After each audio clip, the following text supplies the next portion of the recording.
30 days, how many referrals did you get? Last 30 days, how many referrals did you get? Last 30 days, how many referrals did you get? Last 90 days, how many referrals did you get? Okay? I don't need it in the chat, you guys. This is for you. This isn't for me. This is for you. For you. Last 90 days, how many referrals did you get? How many of those people did you talk to? Be real. How many of those people did you talk to? Now, out of those people you talked to, how many appointments did you book? How many appointments did you book? And out of those bookings, how many people signed an agreement to work with you? And out of those people that signed an agreement to work with you, how many deals have you done for referrals in the last 90 days? Put in the chat.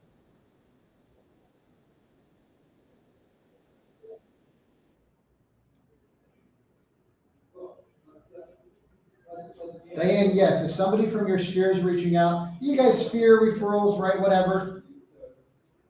Okay.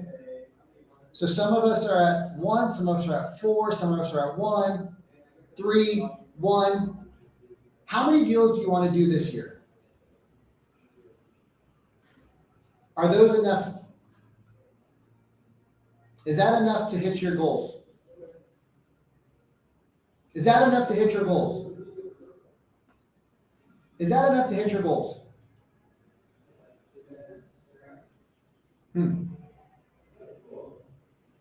So far, we're at an overwhelming no. That seems problematic. So here's, can I be real with you guys? Can I share dumb shit real estate agents here in the market that they say and repeat back that keeps you poor? I'm a referral-based only business. Look at the chat. Is there a single yes in there? Can we stop saying that I'm a referral-based only agent? Because look at the chat. Is there anybody in the chat that has enough business from their sphere, their referrals, to hit their goals for the year? Unless your goal's like, I want to do 3 transactions, and then I don't know why the hell you're here. You should leave because you don't need to listen to me. Because I'm just going to yell for the next 47 minutes left of this call. The stuff that people say is wild. So let's get into psychology before we get into what we're going to talk about how to talk about certain parts of the mind. Oh, amiga. Muchas gracias. Okay, so let's get into it. Why do people say that they're a referral-based only business? I'm proudly referral-based only. Anybody ever hear that? Who's heard that? Please don't tell me I'm the only person. I proudly only work with referrals. Why do people say that? Why would somebody say that?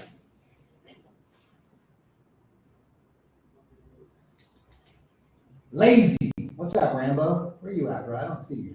You must be on page 2. Where you at, bro? People are full of shit. Well, they're not full of, there we go, I see you, brother. They're not full of shit, you guys. Sounds prestigious, laziness, they don't want to call, fear. That's Charles, fear. Fear. If I told you guys that everybody you talk to is going to have an overwhelmingly positive response to your conversation, what would you do? Would you do more or less of the activities? More. Now, after a certain period of time, you will probably need to prospect less. If you follow up with your prospects that became clients and you actually have a system, right? Every goal needs a plan. Don't say you want to do something, build a plan and then just do it. If you want to lose weight, what do you need to do? Right? If you want to lose weight, what do you need to do? Anybody know the secret formula to losing weight that hasn't lost weight? Even though you know the secret formula? Showing up to discipline. Huh? Discipline. Well, discipline of what? Discipline eating donuts? Do not follow Camila on the weekend on her Instagram story because you'll end up with type 2 diabetes. Follow her Monday through Friday because you'll be fit, and then just mute her on Saturday and Sunday because you'll end up with type 2 diabetes. I swear I see only food on her page and I'm like, damn, I want all of it. We know what to do. It's not discipline. Discipline's a buzzword. Okay? It's not discipline. It's what would we get from the right type of discipline, right? It's having a plan. But if nobody worked with you on that plan, how do you know your plan works? So many of us say dumb shit in the real estate space. Talk to more people. Who's heard that? Hands up. A lot of us have heard talk to more people. But if we don't know what to say and we talk to more people, what happens? Nothing. Actually demoralizing. It's exhausting. It's demoralizing. Right? So we need to be doing certain activities. Muchas gracias. We need to be doing certain activities consistently. How many trainings a week do you guys go to?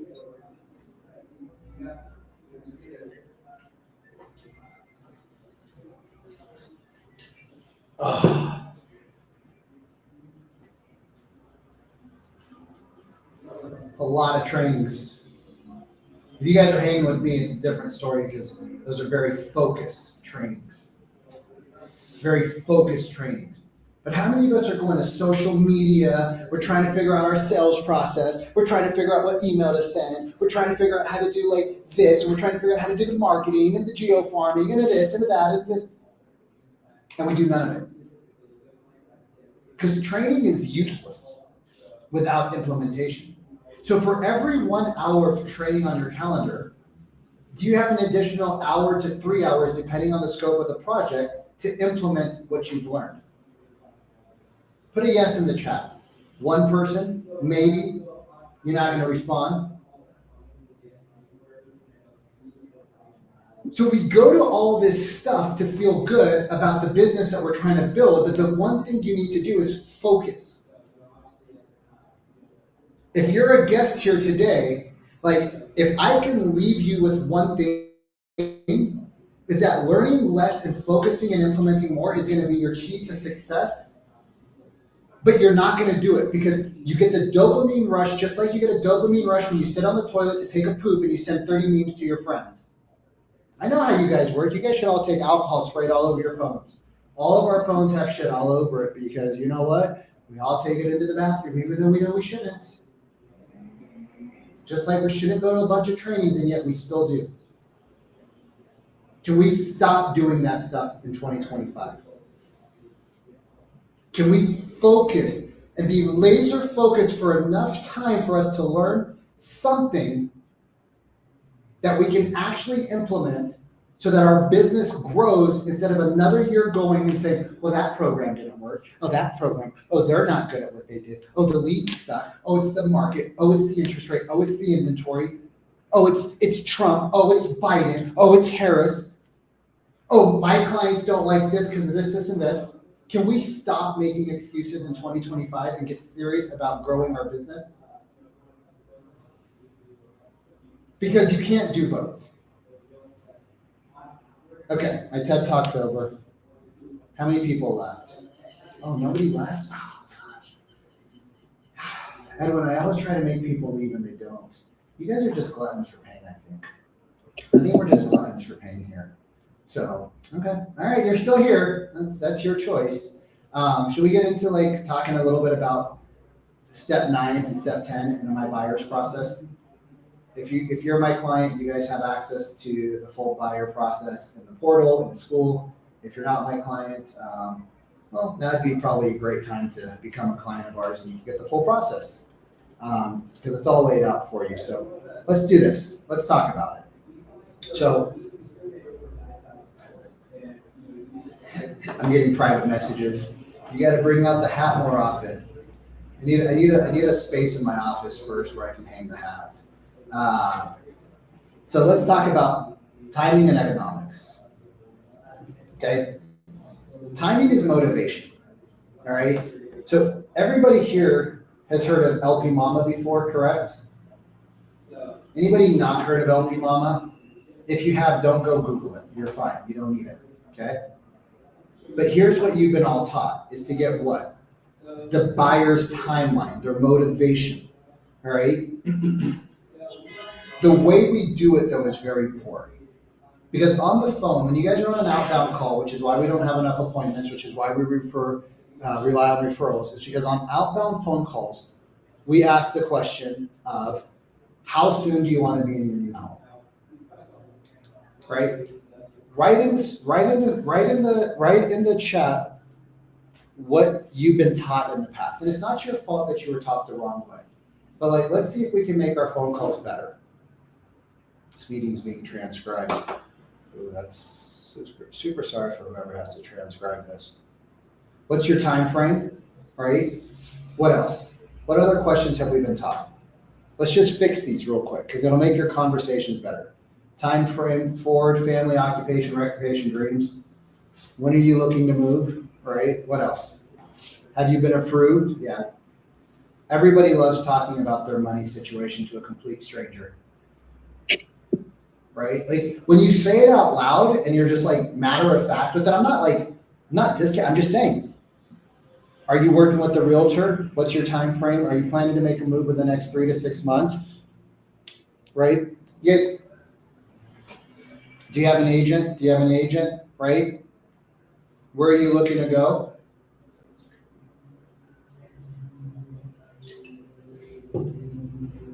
We have these conversations with people, they give us surface level answers, and then they never talk to us again, correct? Like how many of us get ghosted by people that we said we had a good conversation with? Quite frequently, right? But they weren't mean to us. They didn't tell us to go get hit by a Colombian truck. They didn't tell us to go kick rocks. They didn't swear at us. So why did they not work with us? And a lot of times we think it's because of the questions that we were like, they seem fine, right? But what's the motivation? Like that's a straight sales question, you guys. Where are you looking? Straight sales questions. How many beds and bats? Every realtor asks them that. So we have to think about how do we get the timing from somebody, right? So now we're inside of a buyer conversation, all right? You'll notice that this is step 9. In my process, this is step 9. There's 8 steps that come before this because agents think that qualifying is the most important thing, but it's not. Finding out their overarching goal and what would be how would your life be different if you're in a home in this neighborhood? If your kids could get into, you said you have 3 kids and that's why you want to move? Well, why do you assume that because they have 3 kids, they need a bigger home? Because isn't that what we do? We assume. And we know all the buzzwords, but we don't know how to get to the buzzwords. All right, so under timing, right? And watch this. Like, you guys, and you'll see that there's a lot of like my buddy Sharon's lingo in here because I've known Sharon for so long that I've just been able to adopt a lot of his language patterns into this presentation. But you'll also notice that for those of you who work with me, our outbound calls are very different because the outbound call is very different than the presentation. So the reason why we have what's called a transition statement, right? It's a bridge. And we're going to tell them why timing is crucial. Because most of us just say, hey, when do you want to be in the new home? And then we're going to try to anchor that every time we talk to them. Well, you said you wanted to be in the home in 3 months. We should probably start seeing houses now. Anybody ever said that before? I've heard it from agents before. Because I've trained a lot of you. Timing is crucial, no, because what kicks off the first domino in our process is the time. So ideally, right, when would you like to be in your new home for your kids to have their own bedrooms?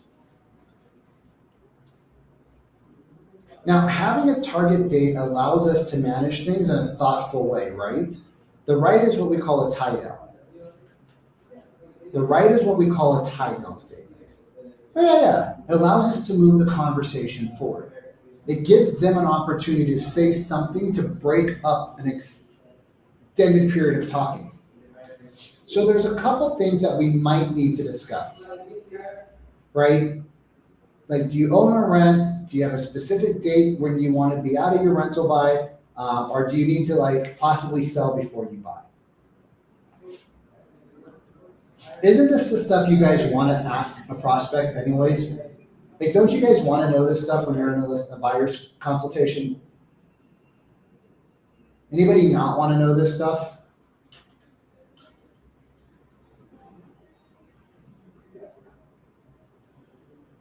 So when we tell them the reason why we need to know this information, where do you think they drop on the scale of guarded and downgraded under guard? Downguarded. Is that a word? It's a word today. Downguarded. We're going to use it. We're going to roll with it. We're rolling with it. Downguarded. That's a new word. When you frame why you're asking what you're going to ask as their benefit, do you see how we framed me getting the information I need to help them as a benefit for them? Do you think that now they want to share this information with us? Because sometimes we ask a buyer, do you need to sell before they buy? And they go, what? Oh, well, that's not really what we're here to talk about. We don't need to do anything. And they start putting up their guard because maybe the way you asked it or the way that you made them feel was like you were trying to find the information to get the listing.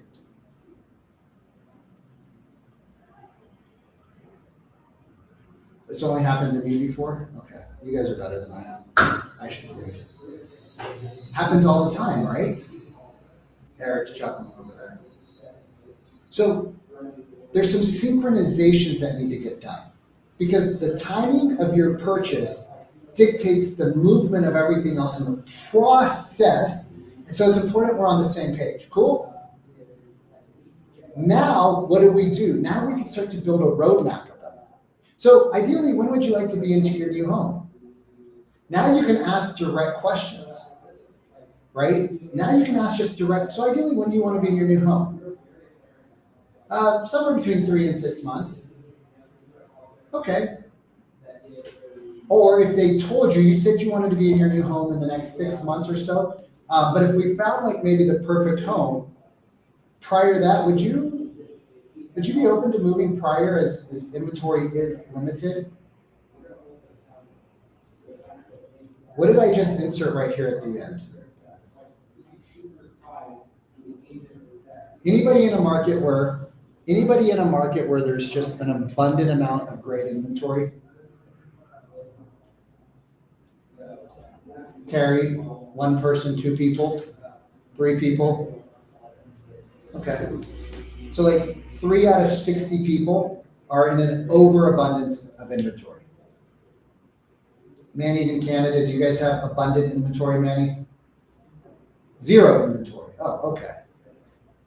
So when we say it this way, right? So like, hey, I know you said ideally you'd like to be in your new home in the next 6 months or so. If we were out there and we were able to find that perfect home for you, would you guys be open to moving sooner? And here's what they're going to say. Yes, no, or well, maybe. It just depends. Right? Well, we're in a lease until July. We're in a lease till August. We're in a lease until September. And so we don't want to break the lease. Now, here's what happens. Can you guys see my screen? Yes. Okay. Here's what happens. Now you get to break out your pen and pad, right? And now we get to do some fun stuff, right? Let's see if this is going to work today. I ordered a new cable. Let's see if it's going to work today. Cool. Awesome. So you might need to break out your pen and pad, and you might need to show them some numbers. So anybody in a market where your prices are going up 1% a month right now because it's in the spring? Oh, a lot of heads are shaking. So let's just use $1 million because my math isn't good. So $1 million, right? So if we're at $1 million, and you want to wait until September, how many months is that, somebody? How many months is that? Somebody help me with math here. 7 months. Should be 7, yeah. 1% times 7 months is equal to 7%. What's a million times 7%? So the difference, 70,000. the difference in waiting is how much? 70,000. Mhm. Is 70K. Does it cost more to break your lease or to pay the 70K? Costs more to pay the 70K. Oh, weird. Okay. Now, how much were you planning to put down on the property? We're going to get into that in economics, but it lends to the conversation. So we're going to break frame. So what were you guys planning to put down on your property? Somebody give me a number. 20%. Okay, I'm sorry. I know I'm Indian, but I went to American schools. What's 20% of 70,000?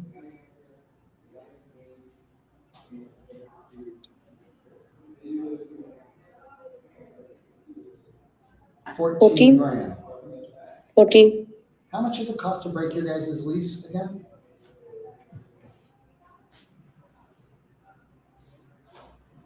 Somebody give me a number. So buying $1 million house, how much is the rent? So it's somewhere between Maybe 4K. somewhere between $5,000 to $8,000. So Mhm. what's more expensive?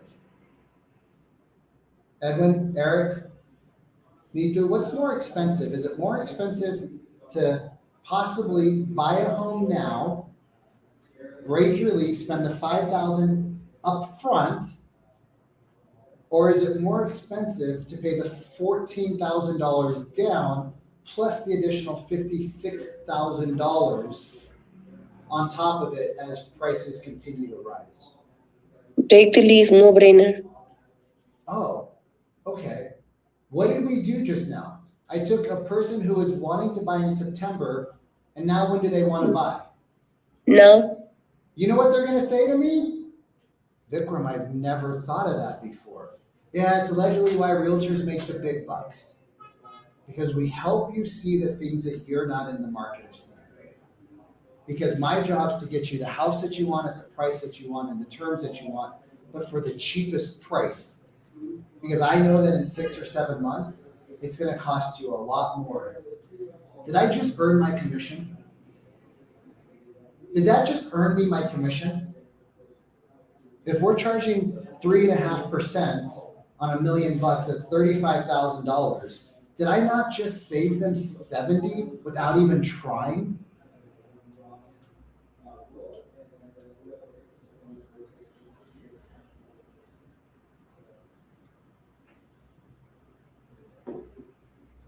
So Jennifer said, I have a grant available, right? So when they say something to you, right? Because we always want to turn statements to questions, or we need to have a question at the end. So, hey, I want to wait till my lease runs out. Oh yeah, no worries. When's your lease run out? September. Okay, September. Oh gosh, I'm so bad at math. What are we? Month 2, that's month 10? No, 9. Okay, so that's 7 months away. Yep. Okay, so we could totally do that, and I'm fine with it. Is it okay if I maybe share like a perspective, or I could share a program that I have available to us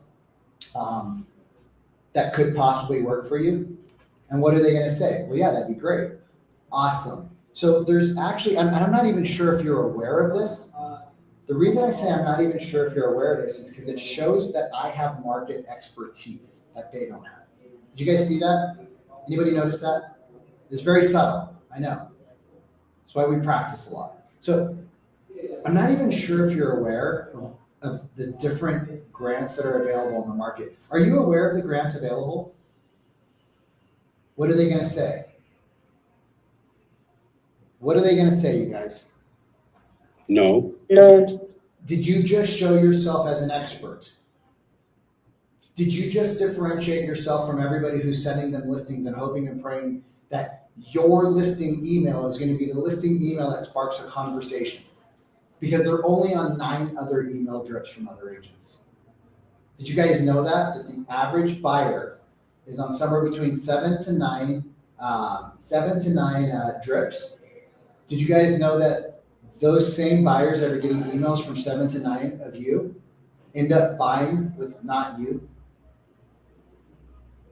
Do you know that they end up buying with somebody that they're either referred to or they met in an open house or they met in real life that actually provided true value, not just a list of random homes that they're already getting from Realtor.com and Zillow? Do you see the value of sitting down with somebody and spending 45 minutes to an hour with them? If you spend 45 minutes and you hit these things with them, do you think they're going to go look at another agent? They're meeting every weekend 5 new agents. 5 of you they're meeting every weekend by going to open houses. Plus they meet you guys at coffee shops. Plus they're being referred. And plus they got 2 family members who just recently got licensed. So in a given month, an active buyer can interact with somewhere between 10 to 30 agents. Is that a little mind-blowing for you? Did that wake anybody up? An average buyer right now that you call your hot list lead could meet anywhere from 5 of you to 30 of you in 1 month. And you have them on your hot list, but you've never sat down with them. They are not on your hot list. They have no loyalty to you. They are dating and they are on Tinder swiping right and left nonstop. And we think that our email is going to be the trigger. We think that just because they're on our website looking at homes, that means they're going to use us to buy. And that couldn't be farther from the truth and the reality. But if you sit down and you have this conversation with them. Okay, Vikram, a quick question. Neetu, you are always interrupting me. Oh my gosh, we're going to start charging her extra. What's that? Okay. You're good. I'm just teasing you. Unmute yourself. You're muted. Who muted you? So the question is that most of my buyers won't qualify for grants, like Well, then you're not down gonna payment use- assistance but or whatever you're- that. But So, you're not going to use that. You're going to use the first one. okay. She gave me a specific. So Jennifer has a specific. Right? So this makes Jennifer the expert in her market. Your clients are all rich. They're buying $2 million houses in Seattle. They all work for Microsoft and Boeing. Google, Microsoft. Yeah, I know exactly who your clients are. Bunch of Kumars and a bunch of Srinivasas. Like I know exactly. I used to live in Rayburn. It's like 2 miles away from you. Because this, I need to use the first one because this won't apply to them. No. So you guys, you only use what applies. The reason why this will work, the first one works so great with you, Neetu, is because they're all price sensitive.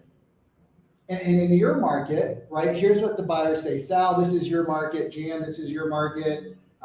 Who else is on here?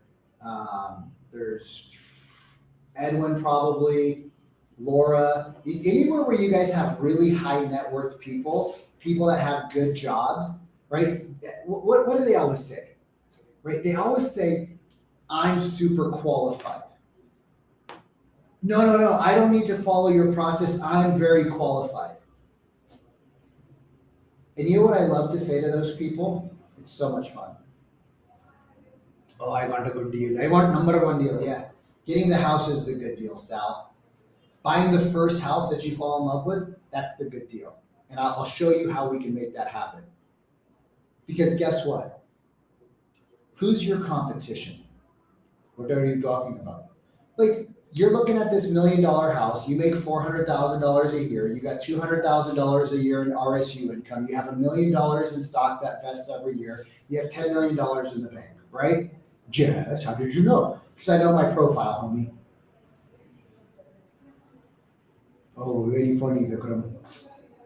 So who do you think you compete against? What do you mean? Well, have you ever sat down, Kumar, and thought about who your competition is? No. Guess what? It is They're great exactly people. They're exactly like you. In fact, one might be your cousin, one might be your brother, one might be your best friend that you sit in the cubicle next to at work. And you might be competing against them on the same home, you don't even know it. And are they just as qualified as you? I mean, they're very good, not as good as me, but they're good. Right, but do you think the seller needs the best qualified person or the best offer that's gonna close? Most of it. I guess, I don't know, you tell me, you're the expert. No. They try to put the shit back on me, you guys, I don't allow that. You know why he puts it on me? Because he doesn't want to take ownership that he just realized for the first time that he's competing against everybody who's just like him. No. Bro, you tell me, is everybody just like you that you're gonna be buying a house with? I guess so. So what kind of agent do you want?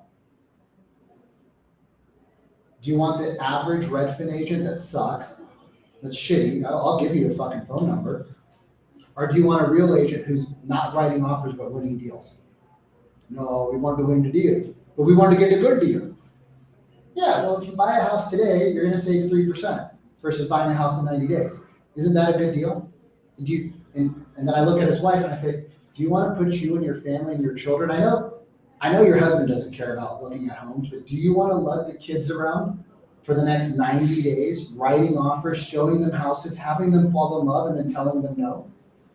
You know what she does? She looks at the husband, she looks at me, she looks at the husband, and the husband knows what's happening, and she says, no, we want to work with you. I said, well, you sure? Because I don't do this whole, like, let's negotiate down. I said, I go in and we win. And now we can move to economics, because all of that now takes us to economics, right? So now we can talk about the economics, right? So now that we covered their timing, okay, so now that we've covered the timeline of where do you want to be in your no home, now we got to have to discuss how you guys actually plan to pay for it. Because doesn't that logically make sense in a process that now that we know what they want, time-wise, we can talk about how they're going to pay for it? So are you guys going to be cash? Are you guys going to do cash and financing, right? Are you guys going to be just financing, right? Jennifer, do you have a special program that they don't know about, that they don't have to put any money down? Right? This is where your guys' expertise come in. Do you guys have special lenders and partners that have special deals for your type of avatar? Is there something that they don't know that you know that if you share with them, it now elevates your status as an expert? You're not telling them what it is, you're telling them that you have access to these things. Jennifer's not saying, oh wait, here's my loan officer that's gonna get you the grant, and if you do X, Y, and Z, A, B, and C, now you don't need me. No. You are the glue that holds this whole thing together. You are the expert. Don't send your people to other people, right? So there's three big pieces of the economic phase. One is, are we gonna utilize financing, right? Some of you guys might have stocks, some of you have savings. Right now, some of this stuff you're gonna mix and match the language on based off of your prospect, right? So some of this stuff you're gonna have to mix and match based off of who your avatar, your niche is. You guys remember we talked about this a week ago? Your niche, your avatar? You guys remember that? If you're trying to serve everybody, you're serving no one. Just saying.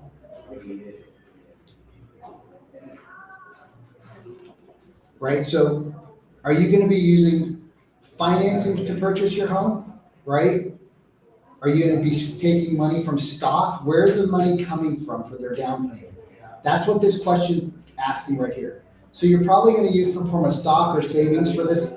Yes. What are you guys planning to do? Is it liquid, or do you need to wait for the market to sell something? Is it liquid, or do you need to wait for the market to sell? No, it's liquid, it's in the bank. Okay, cool. So if we see something, like you said earlier, that fits your criteria, you guys are pretty ready to move forward on it. Yes. No, we have to wait until our stock vests. When does it vest? It doesn't vest until April. Ooh.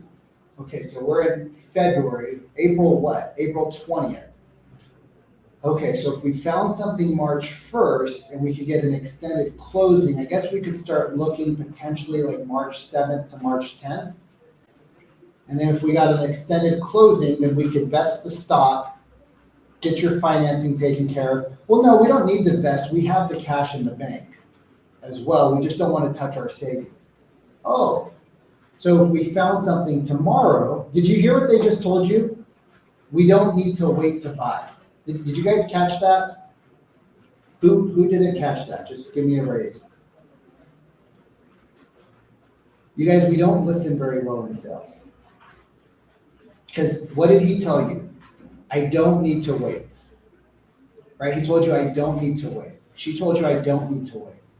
So hey, so what you're saying is that in order for you guys to buy, we probably need to reverse engineer this. So April 20th is when it vests, so you probably won't get the money until April 27th. So we probably shouldn't really start looking until March 15th, maybe even like the end of March for you guys, because you're not gonna have the money available to vest, correct? Well, no, that's not what we're saying. We just said we want to use our stock that's vesting to purchase, but we have cash in the bank and savings. We just would prefer not to touch it. Okay, so what you're saying is that if we find something sooner and it's competitive, you can still be competitive? Oh yeah, not a problem. Oh, okay. Is this still a now buyer? Yes or no? This is still a hot buyer, you guys. 100%. 100% this is a hot buyer. Okay? So when people tell you they're far out and you take that for face value on the phone, it's because you don't have an in-person meeting where you know how to get the true information. Right? So like, okay, and that's normal. Kind of two components of financing. How much did you want to put down and what's your monthly payment? Now, if this was cash, what would be the questions anybody here have a lot of cash buyers right now? Or is most of your people, Diane? So your question is going to be is this. Okay, so you're going to use cash, right? Yep. Okay, so there's a couple of components of cash that are important. One is the cash available, right? Is it cash available or is it in some sort of an investment? So if we see something that you like how much time do you need to get it? And two, all sellers are going to want to see a proof of purchase. Would your banker financer be able to provide that to you so that if we see something you like, I can show that to the listing agent? Yes, we can get that. Awesome. Let's rock and roll, baby. Do you see how we have to be intelligent about who we're dealing with in order for us to make sure that these are frameworks, you guys. So you have to do a little bit of work, otherwise it doesn't always make sense. So this is how most of the clients we work with, right? Blah, blah, blah. And here's what we're doing. If they're not a cash buyer, do people buy on purchase price or do people buy on payments? Payments. Payments. What do people buy on? Monthly payments, taxes, et cetera, correct? Mm-hmm. So is purchase price the most important thing or is it the monthly payment that matters the most? Monthly payments. Oh, God. Now we get into a whole nother conundrum. Because under monthly payment, isn't there different ways to manipulate their payments? Let's in the chat. How can we manipulate payments? What are the different mechanisms available? This is good. If we don't get into this with them, they think that every mortgage payment is the same no matter who the person is. Okay, one is down payment. Okay, two is we can buy points. What else? Let's go. These are good. That's good. Good. Adjusted down payment. Come on. Seller credits. Hold up. Assumable loans. Hold up. Wait, there's more to this game. What else? Seller concessions, down payment assistance programs. Sometimes we think as a buyer, what? Don't we sometimes think as a buyer that it's better to get money off the purchase price? But wouldn't it be sometimes better to know exactly how much we should ask for so that they could buy down their rates?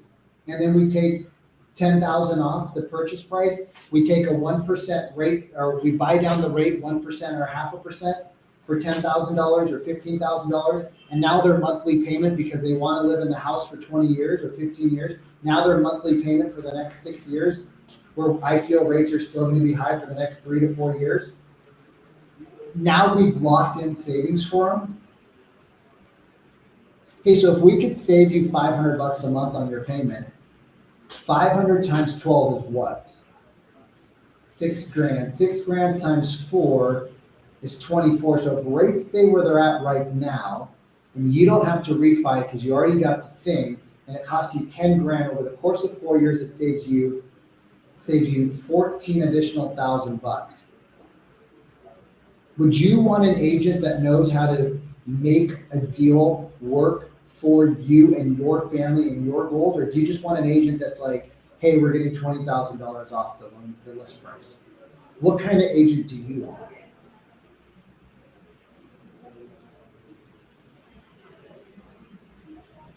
What do you guys think? Is this fun? We have 40-year mortgages? That's crazy. Right? Is this fun, you guys? Like, this is how we put deals together. You know one of the number one questions I get asked from our clients?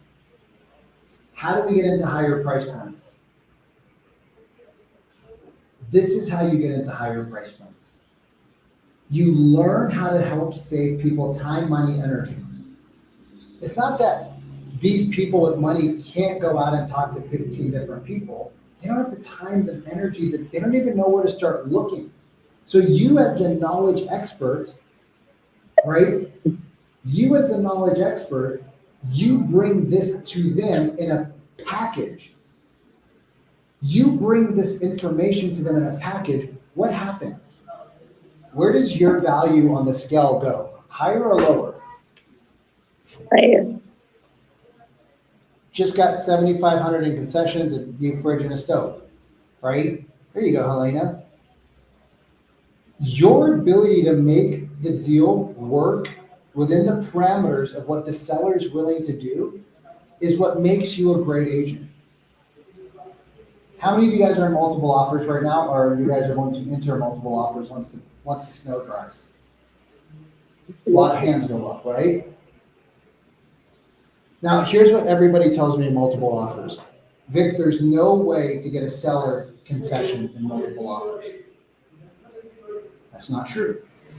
You just don't know how to work a deal to get the seller what they want and to get you what you want. Did you guys know that certain states have excise taxes on the sale of a property? And did you know that sometimes a higher purchase price kicks in different things? And so, Direct taxes. yeah, 1.78, right? Or to go up. Can't imagine it could go up to more than 1.75%, but who knows? Seattle does some stupid shit. Did you guys know that you can work all of your stuff into the process? And when you become really good at numbers and writing and talking, one, it overwhelms the shit out of the prospect, because how many other agents go into this much depth and detail? Very, very few, in my opinion. Maybe trained under you. 100%. Unless they're trained under you and you're competing with Vikram's If you guys are mentee. competing against me, I'm still gonna fuck you guys up. I'm just letting you know. I'm gonna rock you guys. I'm kidding. I'm rusty. I'm joking. But I am arrogant. And I'm arrogant because I practiced this way more times than you guys have. We've done over 1,200 buyer consultations in our office. And I did over half of those personally. And this framework you guys see, I've personally written it out and typed it up 12 times before I gave it to you. There's still typos in there, you guys, like your eyes miss things. And I don't sell real estate anymore. So if I do it for me, so that I'm an expert in the education field, and you aren't doing it yourself, like when somebody says to you, I want a discount on my commission, and you say, well, I don't do that, shame on you. You should do it. And then you should come back, study, and be like, shit, my lack of studying cost me $10,000. Vic talks about this. I probably didn't earn that $10,000 because I left them with questions about my value, right? Because you left them with questions about your value. That's what you did. And that's why they didn't value you.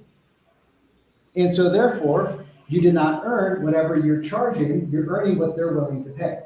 And you could probably find a middle ground in that process. And by the way, I've seen more commission statements than most people have. I've never seen 3% across the board on buy or sell. So that notion that people get 3% is a BS lie. So if you're tough on cash right now, and you got somebody that's like, hey, I want to work with you for 1.5%, I'd fucking take it. And I'd get better, and I'd get 2%, and then I'd get better, and I get 2.25, and then I get better, and I get 2.5, and then I get better, and then I get 2.75, and then I get better, and then I get 3, and then I get better, and you could charge 4 even. David, Yeah. I have a question. Recently, I have come across whenever I'm doing a listing presentation, listing presentations are also at the same time buyer's presentation because they're gonna sell and they're gonna buy something. Okay. And every time you sit down, when it comes to commission, like seller wants to know how can we do better on commission because, hey, we're gonna be selling with you, we're gonna be buying with you. Yeah, what do you? How do you do that objection handling? I'm not sure if what do that's you do? this question is appropriate for. No, it's This is not. what I tell. This is what I have been saying. I'm not sure if it's right or wrong. Well, let me ask you I this. usually tell them, I was like, Is it working? I don't know. Well, So far, I guess so. Do you get But the deal I don't on know. the But commission? Wait, do you get the deal on the Yeah. commission? But this is what I usually tell them. Say, look, let me do what you assign me to do. Let me sell the place at the price you want and the terms you want. And if I could do it, and if you're happy with that price, you pay us full commission. Otherwise, there's always room for negotiation because I value as a client, and I'm not just gonna let $1,000, $2,000 come in our way, you know. So what? But I'm not sure if How many people say yes and how many people say no? I think there are times people don't say no. Yeah, I know, but People they're haven't said saying- no. That They're Yep. saying, they're giving you a rebuttal. So how many people say, okay, that sounds great, and they're okay with it? Out of 10. how many in the people moment, say yes? everybody Okay. in the moment. So if it works, then what's the problem? Is it? No, but I don't know whether that's that. Usually there's a better. I'm trying to see if there's a better response. Yeah, Is a better way to articulate things to the client than we have a what I'm performance- saying is. So first I'd ask them the question and be like, oh, how do you mean? Let them tell you what they want. Well, could you do a better commission? How do you mean? Are you asking for them to do it for free? Like we go into answering questions so fast that we don't even understand what they're asking.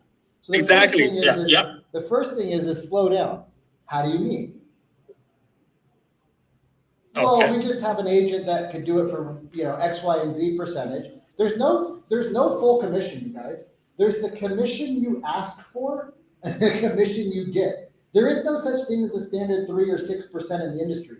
Let me put that on record so that if somebody tries to sue me one day, we can come back to this fucking recording. And there is no such thing as a 6%. There is what you charge and what they pay. And there's a negotiation in between that for every deal. Yeah. So here's what you do. Oh, well, I mean, everything's possible. I could charge more. I guess I'm curious, how do you mean? And they go, well, so-and-so is willing to do it for blah, blah, blah, blah. Okay. So why not just go work with so-and-so? Now, I know some of you guys aren't going to like that answer because it scares you. Okay, cool. So why haven't you guys gone and worked with so-and-so? It's called the push away. And here's what they're going to tell you. Well, I really liked Jennifer, but I didn't like X, Y, and Z. Oh, what didn't you like about X, Y, and Z that she said to you? Sorry, Jennifer, not trying to throw you under the bus. We've just been talking here. And so now they're going to tell you their concerns. Okay. And what is the impact if that actually, because like if she does what she's supposed to do, then none of this really matters. But what's the impact and the ramifications if this happens and then this happens and she's not able to perform? What happens then? Now we're hitting them with a consequence. Now what happens? Well, now there's actual pain. Oh, are you willing to settle for that? Just for a few percentage points? Well, no, that's why we're still talking to you. Okay. And then I shut the front door. And they'll either say, so here's what we're thinking, or they're going to say, you're right, we should actually just go with you because you're the best. Now, if they say we go with you, great, sign the agreement and get out of the front door. If they say, well, here's what we're thinking, right? Jennifer's at 1.5, you're at 3. They're probably going to come back somewhere in the 2 to 2.25 range. And you're going to look at them. They're going to say, well, we want to do it for 2. Ooh, 2? 2? 2? And they're going to be like, well, we could do 2.5 or 2.25. Or they're going to be like, yes, and they're going to rationalize why they want 2. Well, we need to do it for 2% because we also need to buy a home, and we have to buy furniture, and we need to do all these things, da, da, da, da, da, da, da, da. And you can go down the track. I get that. That's important, isn't it? It is. And that's going to cost some money, isn't it? It is. I guess if we just go back to the original question, because if Jennifer does what she's supposed to do, none of this matters. It's just a matter if she doesn't, then what happens? Well, then we're out X, Y, and Z. Well, I guess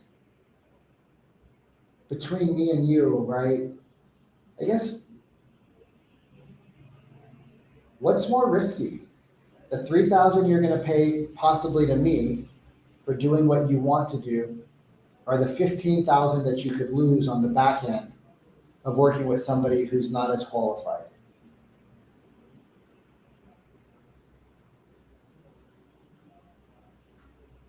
Bingo, love that. So where should we go from here then? You guys don't need to tell them. Like Terry, if that's your policy, they get a reduction on the second, that's cool. But I've had people buy $3 million properties and sell $2 million properties, and we never talked about commissions going down. It's like, hey, on the sale, it's 2%, because it's over 2 million. And on the purchase, they don't even ask. And they buy multiple properties and we've never reduced our commission for them in the multiples of $1 million range. We have other people on the flip side. We've given them discounts, but I make them a referral partner. Yeah, God, Amit, that's going to be tough to do, man. Do you have a lot of friends? I do. Do they like you? They do. How much? Like, do they show up to all of your parties? Yeah. Okay. Do they call you on your birthday? Yeah. What are you asking, Vic? I'm just curious. And I go, I think you're a good guy. No, I'm a great guy. Let me ask your kids. Hold on. Can you guys leave the room? Like, I toy with people. I have fun. All right. So how bad do you guys want to use them? Because honestly, we have a line of people out the door right now. Like, there's not a limitation of buyers, but there is a limitation of how many people I can work with. So how bad do you guys want to work with me? Oh, we love you, Vic. Okay. Check it out. Are you guys going to be like a referral partner for me? What do you mean? Like, I spend a lot of money on advertising. So if I give you some of my advertising money and you bring business to me, that's a fair trade-off, right? Yes, very fair. We get everybody about you. Okay. So you'll be my advertising, and I can use some of the money that I'd spent on advertising, instead of on advertising, to give back to you. Yes. Okay. Here's what I'm willing to do. And then whatever they say, I already know what I'm willing to do, you guys. I already know what I'm willing to do when I walk in. I'm not shocked that people ask for a lower commission. You are. I'm not. I expect it. You don't. You're not prepared. I am. That's the biggest difference between most agents and top agents.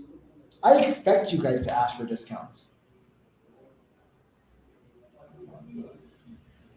You guys don't expect to be asking for discounts because you're like, I'm the best at what I do. If you're the best at what you do, how many of you guys lay out the process in the way that I do it? Because being the best means nothing to a client or a prospect if you can't explain it in third grade language.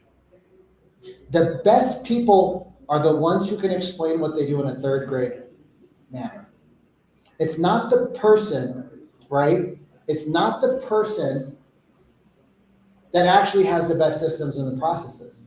It's the person who can explain it to the potential client in a way that's so easy to digest that the other person's like, oh yeah, of course I'm going to go with you. Because that's a function of sales, not delivery. And delivery and sales are two different things. And most people get sales confused with delivery. Well, my delivery is better than so-and-so. I should get more business. Wrong. So-and-so might just be so dumb that they explain everything in a dumb way. And so the client or prospect understands it better, which makes them more money, even though your delivery is better. Because prospects don't care about the delivery up front. They care about who can explain it in the easiest fashion possible. Is that helpful? You guys know why most of TV is written in 3rd to 6th grade? It's not written at an SAT level. You know why? Because I have an MBA and I wouldn't understand shit of it. And allegedly I'm smart, Edwin. Edwin, don't tell people. I'm not. Shh. Okay, don't tell anybody. All right, is this good, you guys? All right, so if you're a guest here, we appreciate you being here. You might not want to join us inside of the Trust Rapport Influence Sales Method because we have a lot of fun and it's really good content. So you probably just want to keep going to like the 1,000 other events and not implement any of it. But if you guys want to hang out with me, just send me a DM on Instagram, Coach Vikram, and we can jam. If you're a client, I want you to go to school. If you're a client, I want you to go to school. I want you to go to the board, and I want you to post one thing you're going to implement from Section 9 and one thing you're going to implement from Section 10. Because I don't want you guys to take this and be like, oh, that was awesome. Nick was fired up. Oh, he fucking ruffled our feathers, and then we do nothing with it. So just take one thing from Section 9, one thing from Section 10. Put it on the school board and implement it. Because you're already doing stuff that works, which is why you're here. But I want to now take what you're doing that works, and I want to expand and elevate on your foundation, right? We want to expand and elevate what you're already doing. I don't want you to flip your whole entire buyer presentation over until you have this one down. But I want you to like, oh, that's a good key line. I need to use that. It could be the transition line into finances. It could be the line that you transition out of finances or out of, what do we talk about today? Out of the time into finances, right? It might be the way that you guys talk about when people say they're in a rush. They're not in a rush. Like maybe you steal the thing that Jennifer's doing, right? Where you have that secret weapon that they don't know about, right? Maybe it's when you're talking about economics, right? You're talking to them about their monthly payment, right? Versus the purchase price. Maybe you're sharing with them, the one thing you take away is you're sharing with them how to think about numbers differently, right? And the line you use is, hey, can I give you a different perspective that you might not have thought about when it comes to, making the move now versus later, right? What is the one thing, right? What is the one thing that you need to implement in Section 9 and Section 10? And for those of you, like, I'm gonna be kind. I'm gonna give you guys 9 and 10. It's in the chat. All right. There's the Google Doc. You don't have to go through we're not collecting your information or anything like that. Like just download this, you guys. and just download it. And if you use it, which would be crazy not to, but if you do use it, just tag me on Instagram. Like, let me know that you guys are actually implementing and you're not like the 99% of people that show up to all these trainings and do nothing with it. Because that's what most people do. So I'm just going to call this spade a spade. All right. Helpful? Can I get a 1 in the chat if this was helpful? You guys, I gotta not have these Colombian coffees. Get me fired up on Tuesdays, man. Like, poof. Ice bath and Colombian coffee. Like, Camila, it's dangerous. All right, y'all. Have a great week. Go out, implement. Don't keep going to like 1,000 different trainings. Don't go to 1,000 different trainings this week. Don't go from one training to the other. Be highly focused. And I promise you, you won't recognize your business in the next 90 days. But if you go from one training to the next training to the next training to the next training, you become a training junkie, I promise you, your business will be the same or worse. Because it's impossible to implement at speed so many things.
Hey, are you running this?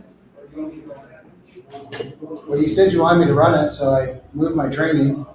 You said you want me to run it. We should just all sit in on it. We should just all sit in on it. I'm gonna run it. So I'll run it, but if you want to sit in on it, I'm gonna have Luis. Yeah. So you can sit in on it. Yeah. Yeah. I mean, and that way, like, for the links, are there any 2.0s in there, or is it all 3s?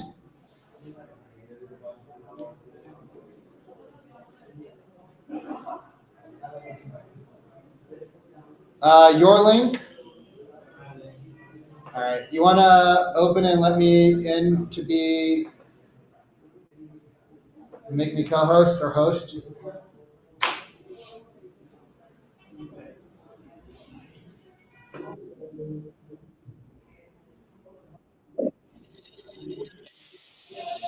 Yeah, if you need links, if you need me to drop links or anything, I'll just be here Well, and I'll just drop links. I'm not going to have you drop links specific because it's a 2.0 or RC. Yeah. Well, that's part of the reason why I would.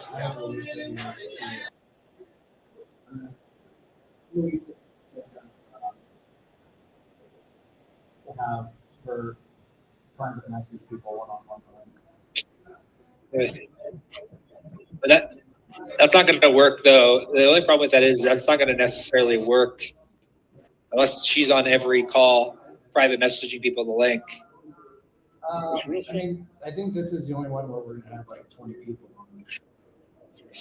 I think everything else after this, we're not gonna be 20 people on it.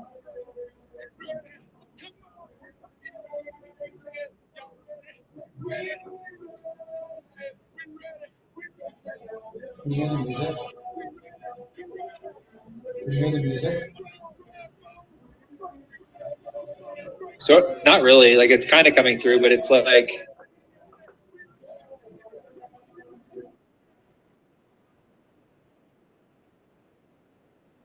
I can hear turn it out a bit.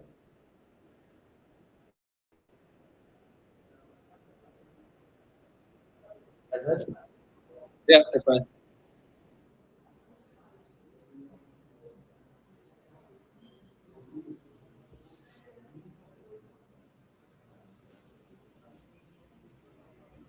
So you have a lot of like everyone here has really been in the program. So Yeah, so it makes it a lot easier.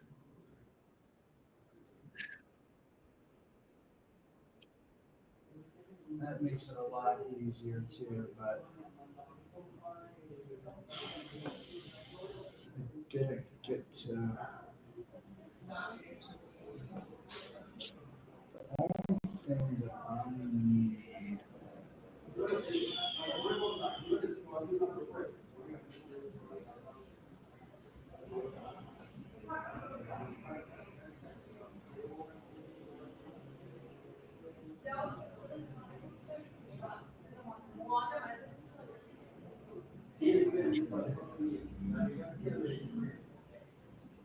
you want me to? There's about 6 people in the waiting room. Just let them wait.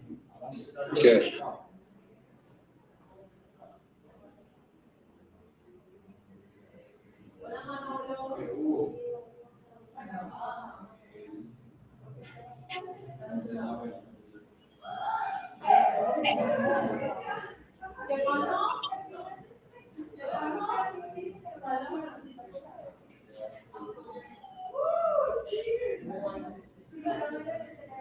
Yeah, they're getting ham next door. They're getting ham next door.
All right.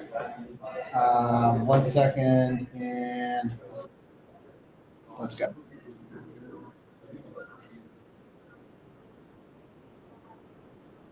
You want me to let people in? Okay.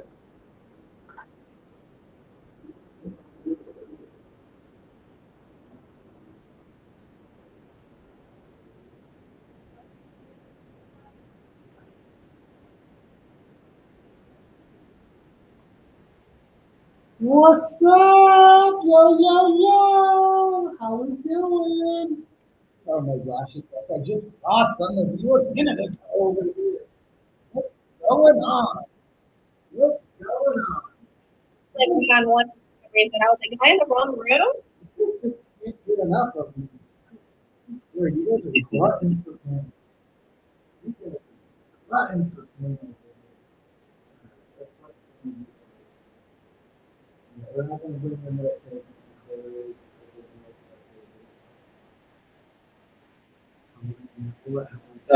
I got that. All right, y'all. So most of you have been around for a while. Hey, Lisa, can you talk real quick, please? And can you open my camera for our team while we're here? All right, guys. So let's get into this. Okay. So some of you have not been onboarded the right way. Some of you have, and you're just doing a refresher. Whatever it is, like, what we want to do is we want to make sure we gave you actionable steps. So Cody and I have been talking a lot about this. We can do that fine. Still have the music on too, I'm looking now. Yeah, I got music on, man. Trying to make you guys listen. Yeah. All right. So do me a favor.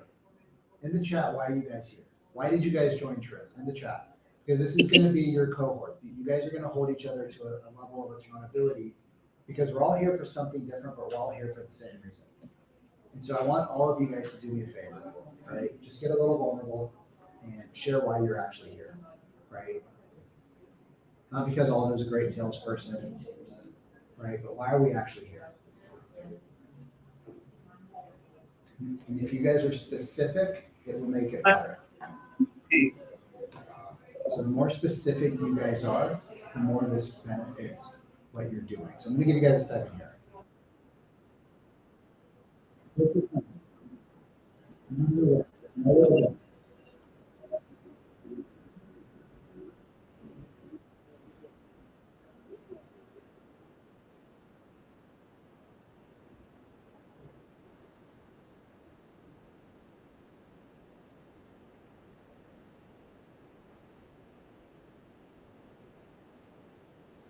I only see 7 responses. So you guys, what we got?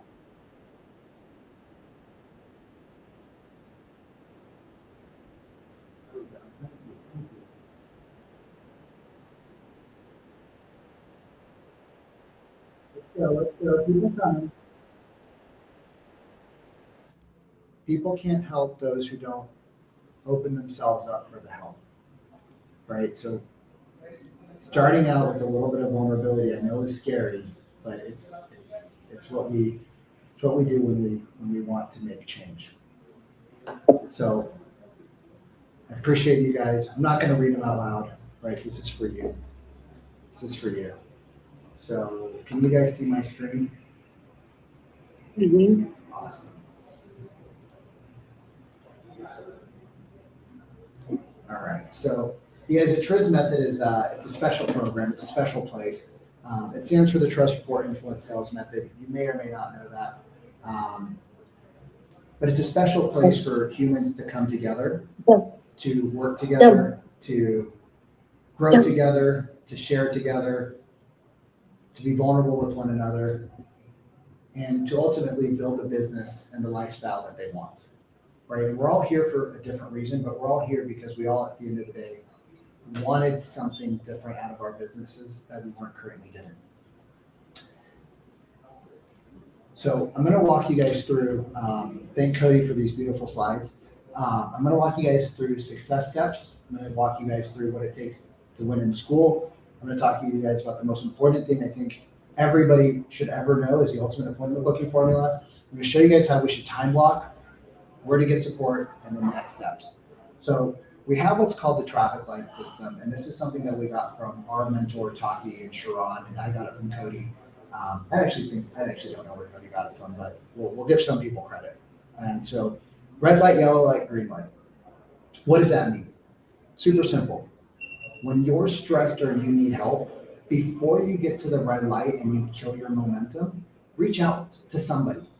Many of you guys are in tribes. Reach out in your tribe call, like your tribe chat, to your tribe members. Reach out on school, right? Ask for help before you guys get to a red light.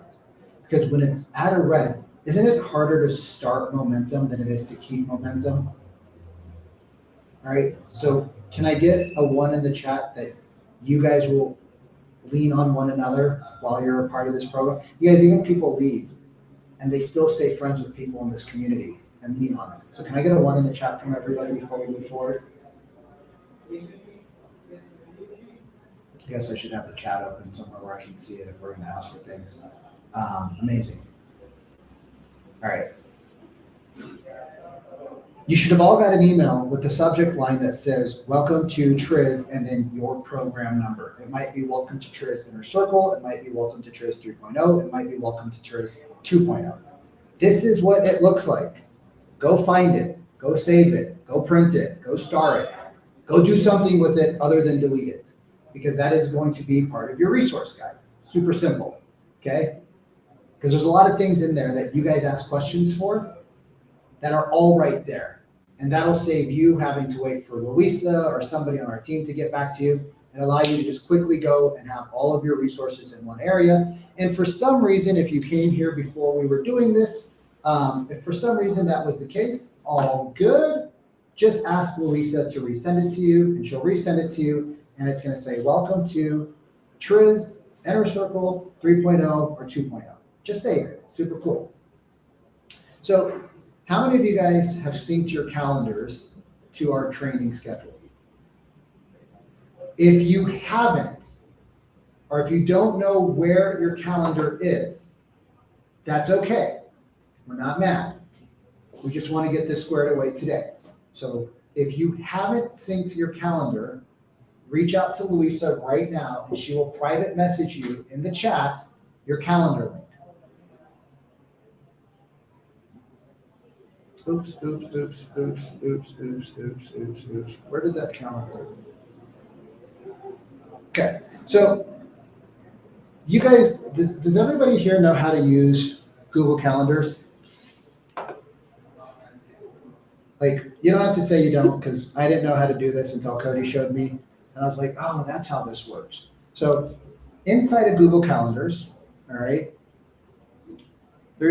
when you install the calendar, right, when you install the calendar, there's this little section on the left that will probably be closed on your calendar. We can't see the left side of your screen. Ooh, good. Now? Yeah, now we can. Okay. Yeah. So there's this left side underneath all the numbers and the dates. And it'll say my calendar, and it'll say others' calendars. And if you don't have these clicked, do you notice how everything just disappears? So you need to click, after you install your calendar, you need to click, right, the calendar that you want to show, and then it shows, oops, so many things open on my screen. And then it'll show the full calendar. And it'll show all the additional calendars. And now you have everything there that you need to see. So if you haven't done that, go grab your calendars, and let's do that right now. So if you haven't done that, go grab your calendars, open it up, we'll spend a minute here. I know some of you, this is like super advanced, and some of you are like, oh, Vic, come on. I've been using Google Calendar since I was born. I know. Be gentle and kind to those who are newer to Google Calendars. I was once that person, still kind of am. If it wasn't Cody across the hall, I'd probably miss half my meetings.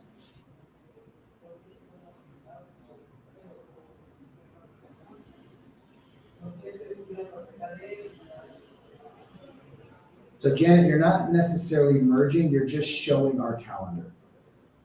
And it'll show the calendar overlaid on your calendar. Thank you. I do have it. My only problem is that sometimes I have 2 Gmail addresses, so I wanted to merge both Gmail addresses into one calendar. What you do with that, because I have 2 Gmails, is you take your secondary Gmail. Here, we'll just do that right now.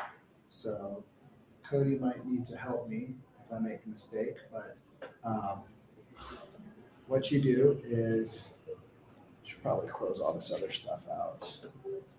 Okay, so what you're going to do is, you're going to go to,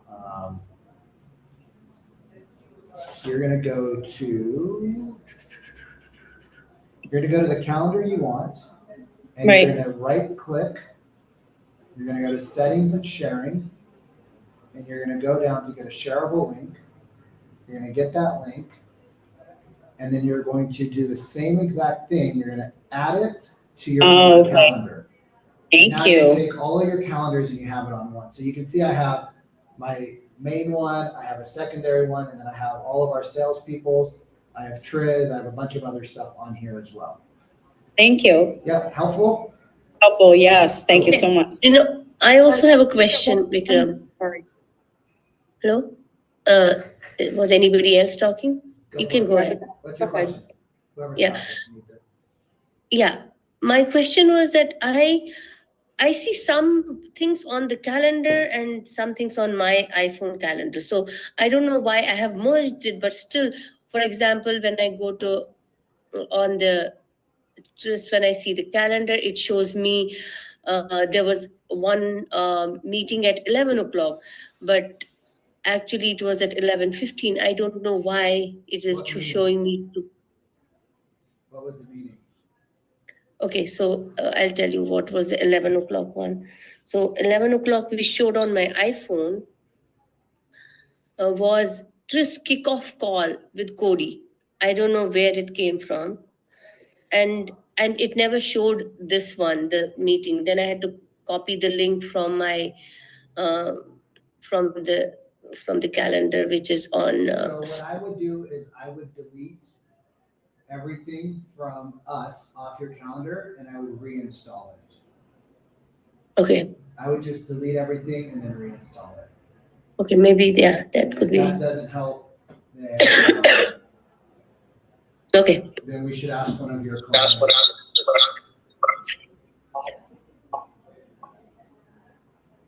Okay, I'll do that, yeah. Then, or you should ask one of your clients who works for Microsoft and Apple and Google. Yeah, Get them all, to do that. Yeah, get Yeah. them all at the break. Or ask my husband. Yeah, exactly. He works for Microsoft, And then yes. tell Yeah, them to fix your stuff. Be like, you guys broke this, you guys fix this. yeah. Not all of us have the luxury of having the tech giants of the world in our backyard. So, but you Yeah, do, it's so just that- utilize them. They love feeling smart. Yeah. Is that helpful, you guys? Yeah, Okay, so. Vic, I see some people are asking saying there's no reminders attached to the calendar. And I do notice like some of the calendar events have like a reminder at 15 minutes before, 1 hour before, but then some of them don't. So maybe that's what they're kind of hinting at. So we removed reminders because school sends you guys reminders. There you go. So most of our calendars, Cody, correct me, Louisa, correct me. Most of them shouldn't have reminders because school has them. Now you can go in there and individually add reminders to your guys' calendars. So we as a company do not send out 1,000 reminders because you guys yelled at us for that. And we pretend like we listen once in a blue moon. So you guys yelled at us telling us that you guys get too many reminders. So we removed reminders, but you should go back in there. I'm a reminder guy. I have like 9 reminders for everything. You can go back in there and individually click edit and add every single one of the reminders to there. No, Lisa, don't put that in there. No, don't do that. Let's delete that. You're going to confuse them. So if you guys need a link for the calendars, tell Louisa and she'll send it to you privately based off of which course you're in. Otherwise, people are going to end up even in a bigger mess than they're at right now. So yes, and Lauren is right. You can copy the event to your personal calendar. So you can go in there and copy, but you can also go in there and edit for yourself and add a reminder just in there to you, I believe. I could be wrong, so I don't work in tech. Helpful? Good? Yeah, and also right at the bottom of every time you click on it, you can say add to Google Calendar or whatever calendar, and it goes right to it too.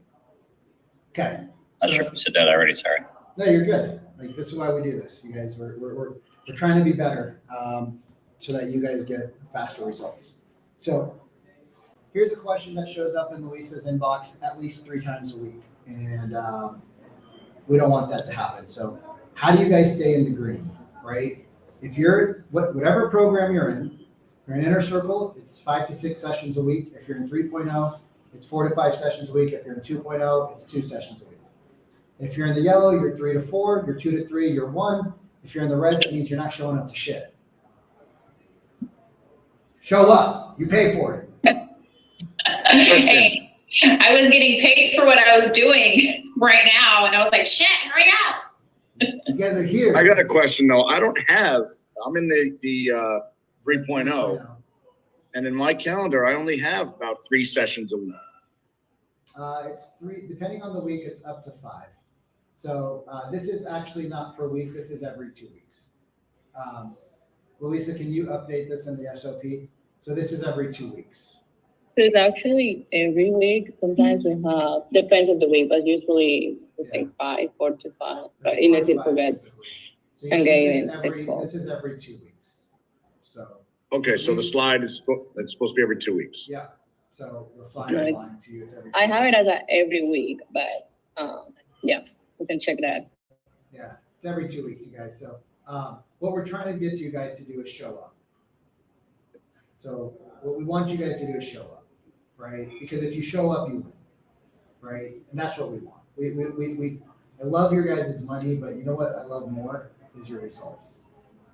I love getting the client wins on Slack. I love when you guys send us messages. We have a whole channel for you guys all about your wins. Okay? So all you got to do is show up a couple times a week. You don't have to stay for the whole thing because I get it. But when you guys show up, ask questions as well. If you don't have a call to review, go either into the ultimate appointment booking formula room, right, where we learn how to book appointments, or go into one of the other breakout rooms so you can practice your buyer listing presentation. The name of the game is reps. It's not about perfection. It's about getting confident and comfortable doing things that you're not used to doing. So if you're not bringing a call, sit in there for a few minutes while somebody's doing a call review, but then get into a room and actually go out and practice what you're doing.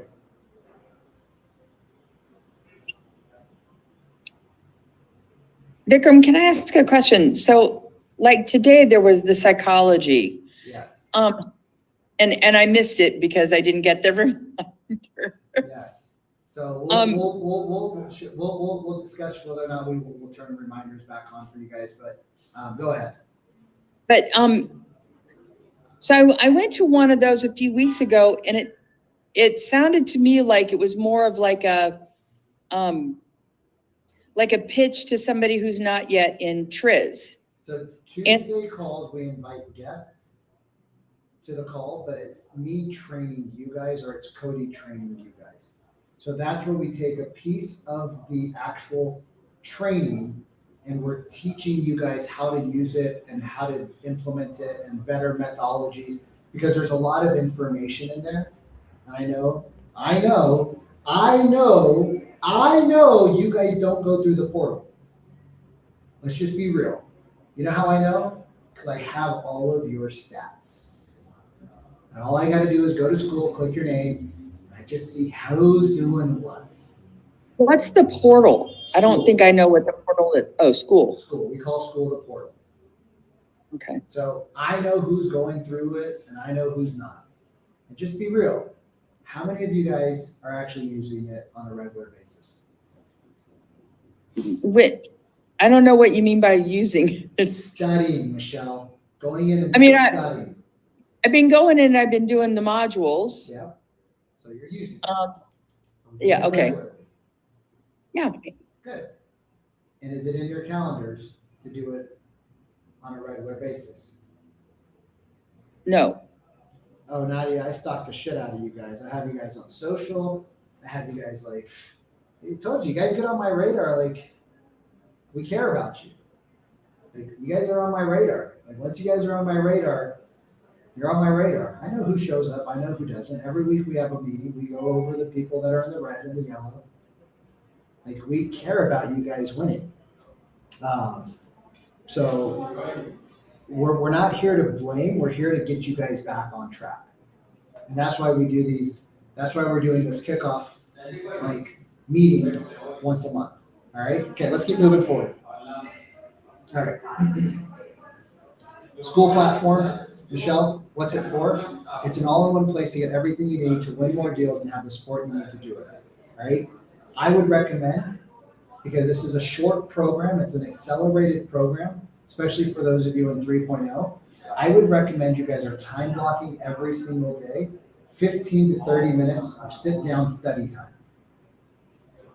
All right, that would be my recommendation. I know you guys are going to fight me. I don't want to hear your excuses. You're here for a reason, and we're going to hold you to that reason. It's an accelerated program. Tom Ferry, Mike Ferry, all those other people sign you up for how long? A year. We're 6 to 9 months, which means you agreed that you guys were going to put that time in. And the recommendation is 15 to 30 minutes. And if you spend 15 to 30 minutes, 5 days a week, I'd probably do it early in the morning during your CEO time.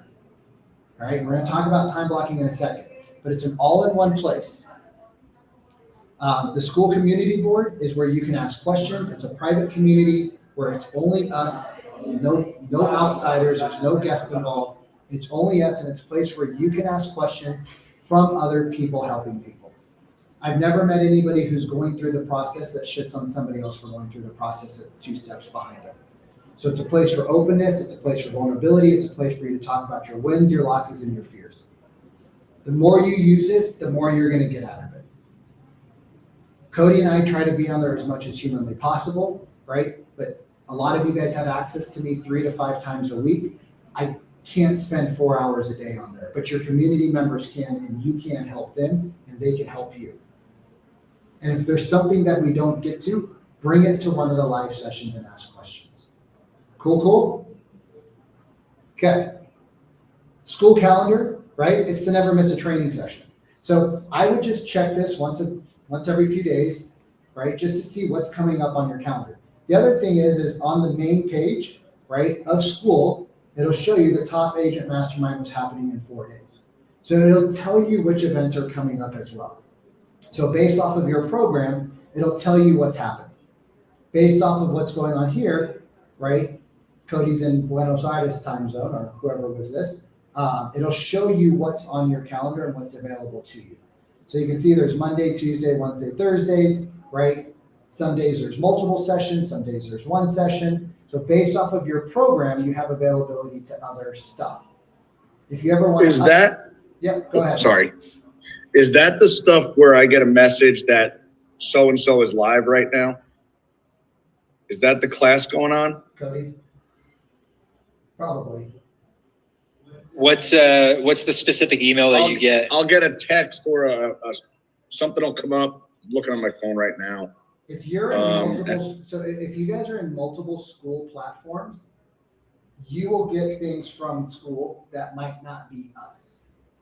So if you're in multiple schools, I'm sorry. I'm thinking of the Real Academy. My bad. Yeah. Like we don't send out any text messages because everyone was getting so many bombarded with reminders So you add the call to your calendar, and you should receive an email one day before reminding you that you have access to that specific thing. But blocking it in your calendar and making sure that you take a look at the school classroom is the best thing you can do.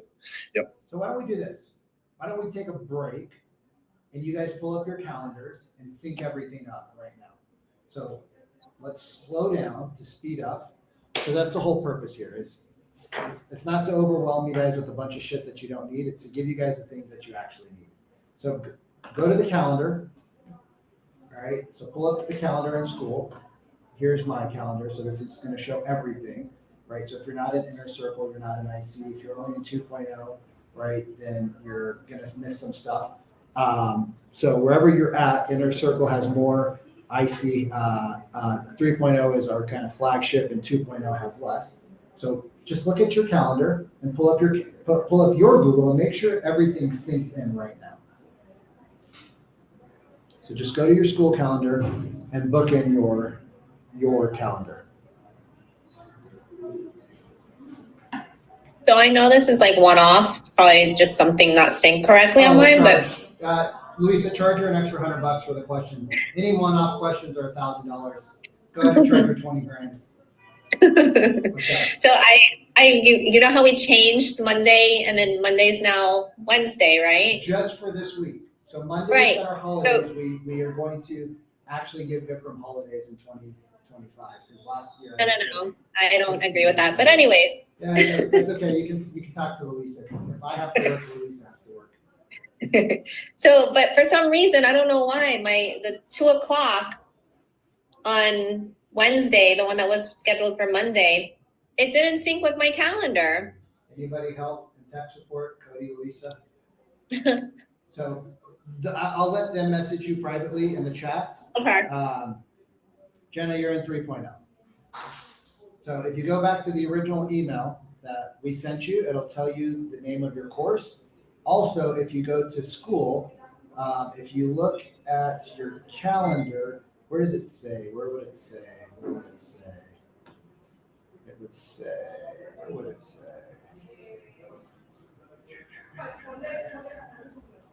I know it says it somewhere. But if you have a question, oh my God, if I can show you this puppy in here. Fuck. If anybody has questions about their program, just go in the chat. And then Cody, Louisa, if you could help Kim so we can keep this party going. Okay, is this helpful so far for everybody? I know some of you guys don't have these problems and you're like, I'm bored, why am I here? And some of you guys are like, oh my God, this is a lifesaver. Can you all just tell us that this is a lifesaver? And if you don't like it, can you guys give us feedback at the end? That'd be awesome. Thanks. Okay, school classroom. It's your sales Bible. If you're not religious, it's your whatever. Call it whatever you want, but it's your Bible. That's what I'm going to call it. And that's what we're going to roll off of. We are going to break up the foundations into two courses. So you will see a slight change over the next 48 to 72 hours, maybe 1 week. What we're doing is we're going to break it out into the onboarding module. So once you're done with that, you don't really need to ever touch it again. We're going to break it out into the ultimate appointment booking formula, which you should probably work on that first and kind of get really good at that. And then it'll be the foundations around psychology, which will be module number 3. And then 4 and 5 are going to be the buyer and the listing presentation. So we're going to make a couple of updates based off of your guys' feedback, saying like, hey, it's hard to find the ultimate appointment booking formula. I get confused in module 1. I can't find it. It's hard to get to. We're going to make it easier. Is that cool? Yeah, it is. I agree that it's sometimes overwhelming when everything is in front of you. So we're going to break it down for you guys because we're like I said, we sometimes listen to your feedback. Normally we just try to pretend like we're great. No, I'm kidding you guys. We're always listening to your feedback, so keep giving it to us because this is why these kickoff calls are coming. I have to make jokes about it though because, that's just what I do. So where should you start? Oh my gosh, the ultimate appointment booking formula. That is so weird that slide's there. I would have never guessed that slide would have been there with my face on it. That's so crazy. Weird. You should probably start right there. All right? You should probably start right there. That is the most important thing that you can learn. We have trained, I've been training people in sales since I was 18 and a half years old. The number one problem that people have in sales is they don't know how to book an appointment. What you're doing in a buyer and a listing presentation is working. Who's that little cutie with you, Michelle? What you're doing is working. It might not be working to the level, okay? It might not be working to the level you want, and that's okay. If you try to learn everything, you learn nothing, and you break everything. First thing, let's get on more appointments. Then we go to the buyer presentation, then we go to the listing presentation. If you're heavy on listings and you're like, Vic, all I do is expires and I crush it and I do 10 appointments a week, then you're gonna go to the listing presentation first. And that's rare because most people are not doing that. So please, please, please do not try to binge watch the listing presentation because you have a listing tomorrow. You're like, I need to learn all this stuff. It's going to train wreck you. It's going to train wreck you. I don't want you to do that. Go on more appointments, and then we start to work on the buyer presentation and the listing presentation, and then there's other playbooks in the program for you around open houses and things like that. But if you don't understand the fundamentals and you try to binge watch everything, like one of the things that I see from a lot of people is 30% of module 1, 40% of the buyer presentation, 70% of the listing presentation. And then when I get you guys in front of me in a live role play, you're like, I've never heard that before. Because you're binging instead of studying. Remember that 15 to 30 minutes every day, okay? Can we all put the ultimate appointment booking formula at the top of the things that we need to do right now, yes or yes? Okay, thank you, Corey. At least I got one answer. You guys should record your calls. I'm not gonna go into depth on it. I don't know how to do it. Your CRM does it. I'm not a tech person. Record your calls, okay? The reason we record our calls is because this allows us to give you feedback. My team drops their calls into my Slack channel, right? And I can review it while I'm driving to work, sitting at the gym on the bike, and I can give them feedback because I can hear what they're actually saying. The call review is as important for you as it is for me. So record your calls and listen back to them, as painful as it is. Can we do that? Yes? Awesome. Hey, Vic. Hey, Vic. Hey, Vic, the Stokes. 3.0, do we have access to Slack channel? Is that just, No, fucking no. Yeah. You guys want to send me private emails and love notes and oh my Lord, you guys want to send me messages. Hey Vic, can you review this call? I have an appointment tomorrow and I have to follow up with him. 2 a.m. on like a Monday afternoon, and you didn't ask me anything all day Monday in any of the calls, and then you Hey, we're not drop me only a private chat. message. You guys, no, I will not do that. The reason we have so much opportunity for you guys to do call reviews and show up is because we are not, if you want to pay me $5K a month, Stokes, by all means, you'll have Voxer access to me and I will respond to you quickly. But I don't think you guys need to pay me $5,000. I think you guys just need to show up to the scheduled calls, ask your question, drop your call, and then bounce. And if you need to leave early because you have an appointment and you have a question, come in. Hey guys, can I cut the line? Absolutely, bounce. Right? You don't need to sit for everything every time, but if you can, it's great. But I would treat these as listing appointments. Time flies, right? Time flies, and you'll find that you go through a lot of information very quickly, and most of us don't actually absorb it because we're doing 10 things at one time. All right. Okay. If you are in 3.0 or Inner Circle, you have an email. Louisa, what's the subject line of the email? Welcome. The welcome onboarding email. No, your tribe email. What's the tribe email subject line? Hold on. Yep. You guys will have 2 emails from us. You will have a receipt and you'll have 2 emails. We've cut emails down from 900 because I built the system to Cody cleaning it up down to 2. There might be 4. Don't hate us. We want you guys to win. So there might be 4. but as far as I've seen in the follow-ups, there's only 2. You're gonna have an email from your tribe leader if you're in 3.0 or higher. Inside of that email, it's gonna give you, right, this particular one happens to be Jan Michael, right? It's gonna give you a link to Jan's sessions, and it's gonna give you an appointment, a link for him, because when you join us, Jan will sit down with you for 15 to 20 minutes to kind of guide you through some personal things that will help you based off of a conversation with him. It's not because you get one-on-one with him and you get to blow up his calendar for the next 6 months and you have 97 one-on-ones. It's just to onboard with him and his tribe so you know what to expect. Yeah, I think it's introduction to your tribe leader. Intro, thank you. So you guys, we're just making this on the fly. Like we're just working with you guys on the fly here, right? And like, here's the thing. I wanted to show you guys as we're building it, because this is as simple as your life can be when you're working with clients. We think that we have to do everything in perfection, and so we don't do anything, but speed is more important than perfection. And so we wanted to roll this out, and I was like, hey guys, like we're just gonna kind of play it by ear on this first jam session. And let's just get a bunch of people in the room and get feedback from them and see what they liked and didn't like. And so like, we already took the feedback you gave us, but you can see we're kind of building some of this stuff on the fly. And you can do that with prospects when you tell them like, hey guys, this is what's going, and you frame it. They'll actually be super cool with it because they are now a part of you making something better for other people. And I'll tell you guys, people like to be a part of a bigger thing. So I appreciate you guys like kind of playing with us here. As you can see, this isn't on the iPad. This is actually like the raw Canva document. All right, pull up your calendars. Everybody get your calendar out. This is where the magic happens. All right, this is where the magic happens. This is where the magic happens. Get your calendar out.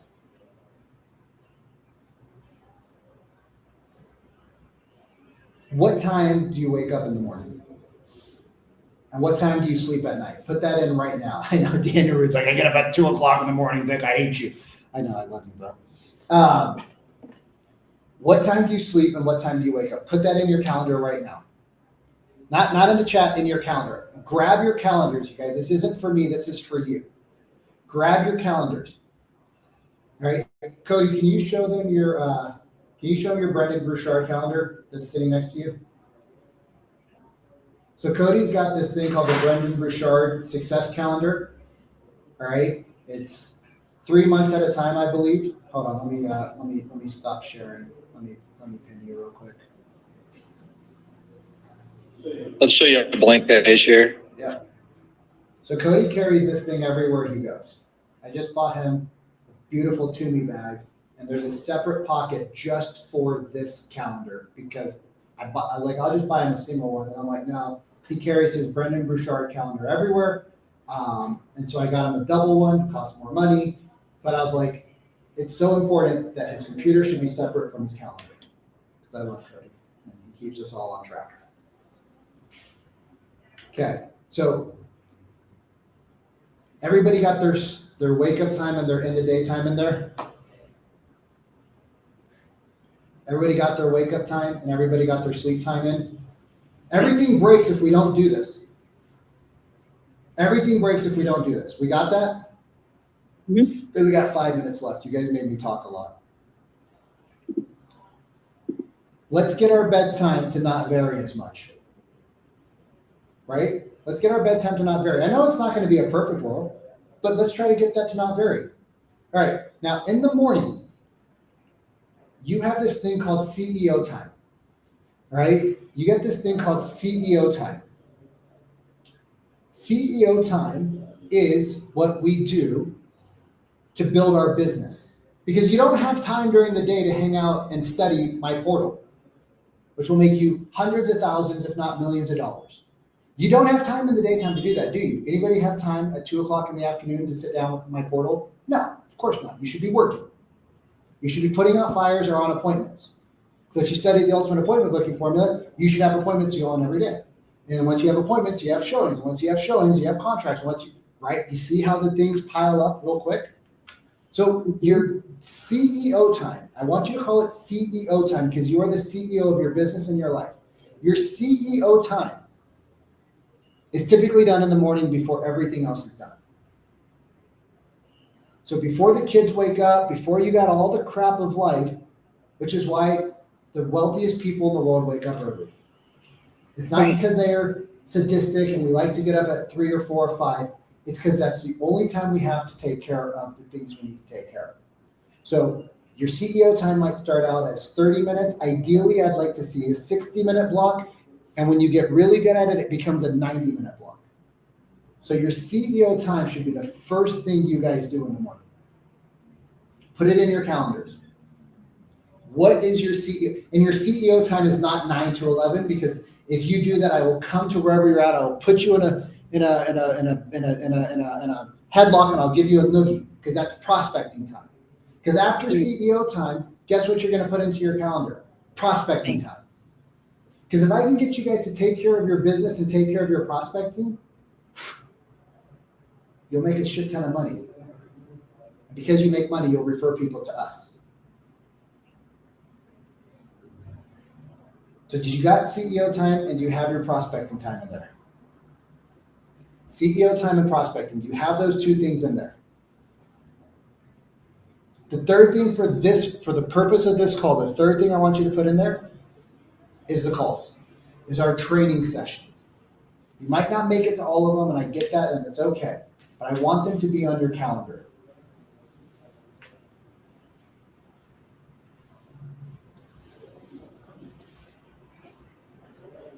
All right, so I need CEO time, I need income producing activity time, and I need the training sessions on your calendar. When you start to build your time blocks, you're going to start to put your personal, like Sunday is a great day to build your schedule with your family, right? So Sunday you put your kids' activities, if you have spouse events, if you have date night, you put that stuff in on Sunday, your gym time, right? And what you'll see is a lot of that white space starts to disappear pretty darn fast. When are you going to do your admin work? Your admin work is not 8 o'clock in the morning to 11 o'clock. You should not be doing admin work between 8 o'clock and 1 o'clock. Mm-hmm. That's a bad time to do admin work because that's when you should be doing what? Income producing activities. So you study in the morning, income producing activities right after you drop the kids off. Right? You could probably do a gym session there too, but you got to wake up early. After you do your income producing activities, that's when you track your numbers, you do some admin work, and you show up to some sessions to hang out with me a couple of times a week. You have family events, you have gym, right? This is how busy people operate their lives. They track their time blocks to the second, not even the minute, to the second. Because they value their time so much, they don't want to waste any of it. You could put your Netflix time in there. You could put your, I'm just going to fart around and do nothing time in there. I'm going to go take a walk in the middle of the day, take a nap.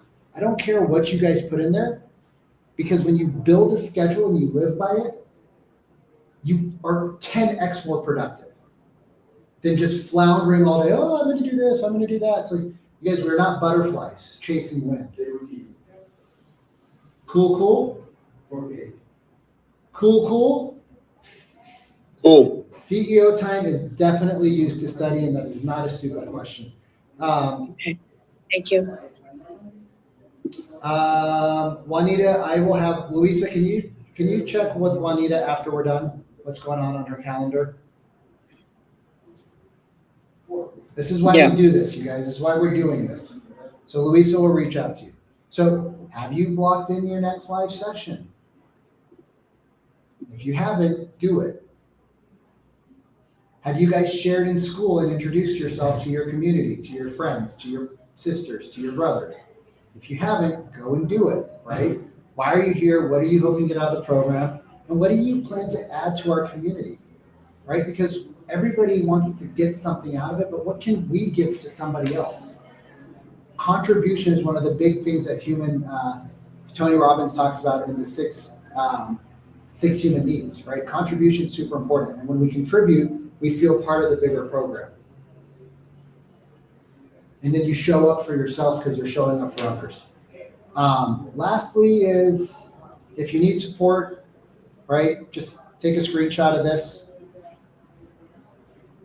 If you guys ask me for support, you know what I do. I just kind of like, yeah, talk to Lisa. I literally like, not the support guy. Not the support guy. I tried to be, but it didn't work. And lastly, you guys, who do you know? Who do you know that's using the same LP Mama? Who do you know that's in a program that's got no support? Who do you know that needs help? Who do you know that's alone right now? Who do you know that's been on a mountain and they once they were at the top and now they've been sliding down? Who do you know that can contribute? If you don't know LP Mama, don't worry about it. It's good, you don't know it. Don't say it to anybody because it doesn't help. But who do you guys know that you can make an introduction to? Because remember, when you change one life, you change a lot more. We think we're just changing one life, but when you change one life, there's the ripple effect in the pond, and you get to change a lot more lives. So, was this helpful? Very. Okay. If you guys need to make an introduction, you guys, like, we're not doing this for your introductions, we're doing this for you, but we also want you guys to know that there are other people right now that are just like you. Just either reach out in like a group DM, or you can just DM kind of like that phone number with them on it. And we'll reach out to them and take care of them. But otherwise, like, what's the number one thing you need to do right now? Ultimate appointment booking formula. Number one thing you need to do right now is the ultimate appointment booking formula. All right, you should have your time blocks built. So there's no reason why the time blocks aren't built. You should have the school portal access, right? It's your all-in-one platform. So the next thing you have is you have your CEO time, which should be early in the mornings. You can have multiple CEO times throughout the day, but one CEO time should be dedicated to school, to learn and implement, not just listen while you're driving. I'd highly encourage you to do that as well. But you should also be a good student, be a good role model. Some of you guys have children. Show them that you're a good student. Show them that mom and dad never stop learning. And then ultimate appointment booking formula. And then we'll see you on a live session. And if you guys could do us a huge favor, please throw feedback to us about how this was. What did you like? What could be better? What does it need to be there? Because we want to make this better for the following cohort that comes through. Cody, anything else? No, I think you covered everything. All right, y'all. It's great. Thanks, Vic. You guys have a blessed day. We'll see you soon.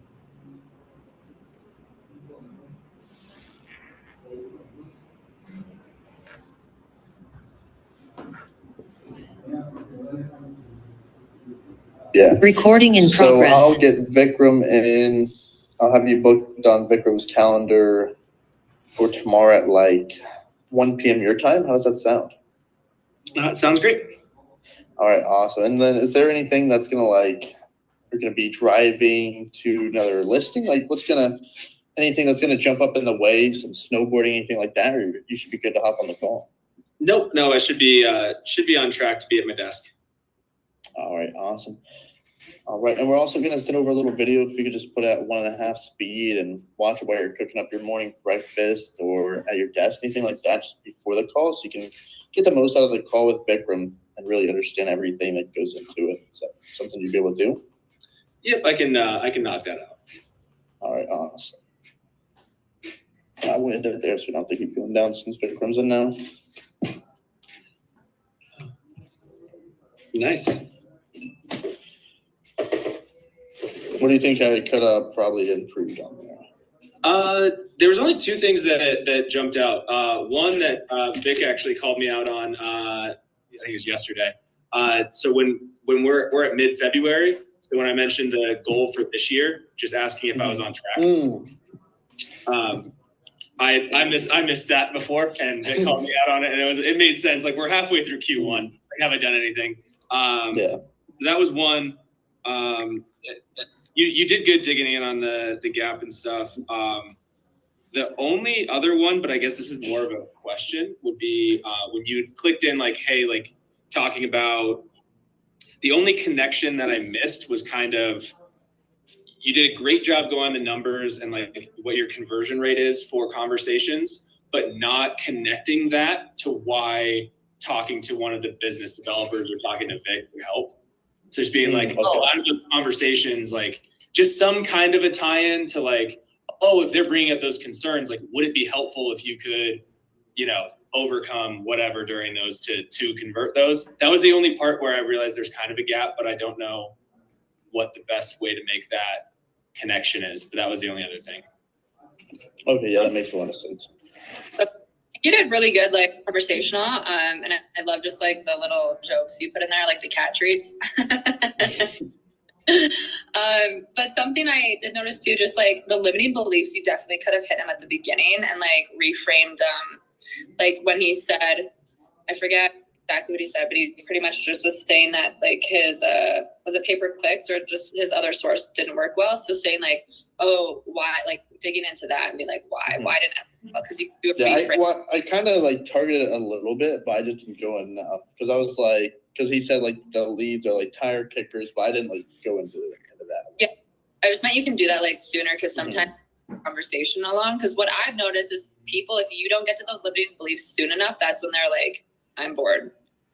So you did really well. Yeah, I appreciate that, you guys. Are you just watching, Vic? Just here wasting time. All right. I guess it's like, are you talking? He's muted. I think he's trying to talk. I said, oh, I'm just here wasting time. You guys are doing all the training. Good, I said good feedback. Sweet. Who wants to go next? Eric, are you going to do one? Now that Vikram's here? Yep, Eric's going right now. Of course he is. He was just waiting for the weather to warm up.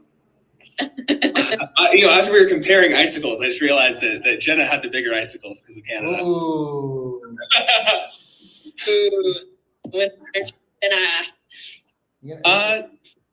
Yeah, sure. Who wants to go with me? Do you want to prospect Jenna, and then I'll prospect for you next? And just give some of the, don't be super, obviously it's his first day, you guys, so don't be super tough on some of the things. And then after, what do we got this time on to 3:30? So you go, Eric, Jenna goes. If everybody's gone once or once and a half, I want to listen to a call review because I want to give you guys some feedback on listening. Yeah, me and Mikey have gone twice. Oh, twice? Yeah. Oh, amazing. Awesome. Good work. All right, Eric, hit it. Okay. Let's go with that sexy sweater. Yeah, I didn't have the call on my calendar, so you get the comfy clothes. All right, perfect. Well, popping on ring ring. Hello. Hey, is this Jenna? Depends who's calling. It's just Eric. Eric Schulte over here with Vikram Deol's office, and I was just wondering if you could possibly help me out real quick. With what?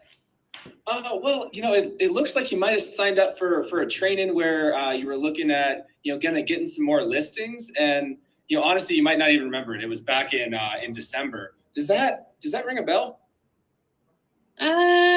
Yeah, you know, I signed up for quite a few trainings, to be honest, so I'm sure I did. Fair enough. Well, if you're signing up for a bunch of trainings, is there anything kind of in particular that you're looking to do in the business right now? Yeah, I mean, I'm just always looking to grow. I would love to just continue to make more revenue. No, that makes sense. And you know, what do you have any particular goals that you're trying to get to for 2025 now that we're kind of partway through Q1? Yeah, 2025, I just want to grow my deals closed by like 20%. So, you know, I did try to check out the IRS statements for you, but unfortunately I wasn't able to. So what does that actually look like for this year? Does that mean 20% is getting you up to like 1 deal a month, 2 deals a month? what does that look like for you? Yeah, it'll be around 2 deals a month. Yeah. Okay, fantastic. And looking at this year, since we're in February, have you been kind of on track for that so far this year? Yeah, I know. I have one deal in escrow, but I have a bunch that should be, 3 others that should be closing. So sort of. Okay, fair. And kind of jumping in with those goals. So how are you sourcing your business right now? Is that mainly on Sphere, or do you have some other sources that you're trying to leverage? Sphere is definitely the main one. I have a large dip, but I have tried other sources. Okay, and how long have you been kind of focusing on the Sphere side for? Probably 4 years. For 4 years?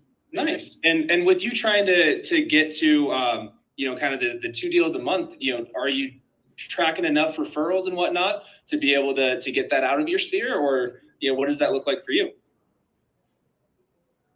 To get to the 2 deals? Yep. Maybe I might be doing enough. I feel like it's possible. Okay, fair. So, if you're looking at kind of a normal week, what does that look like for conversations for you? On maybe what's a normal day? What do you mean? What does that look like for conversations? Yeah, like, are you talking to, 3 or 4 people a day, or is that more like 3 or 4 people a week? Or what does that look like for chatting with new folks that might be potential clients? Yeah, I guess per week it'd probably be around like 10 conversations. Okay. So if you're at 10 conversations, so right around the kind of 40 conversations a month? Oh, actually probably around 30. Okay. Well, and out of those, what does that look like for getting those 30 conversations into appointments where you're able to sit down, whether it's, coffee with a potential buyer or kind of looking at a potential new listing?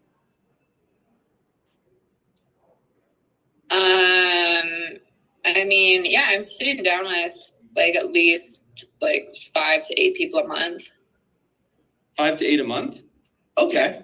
Out of those 5 to 8 a month, you were mentioning wanting to get up to, kind of 20% growth. So you were at a deal a month last year? What did you mention for how many deals you did last year?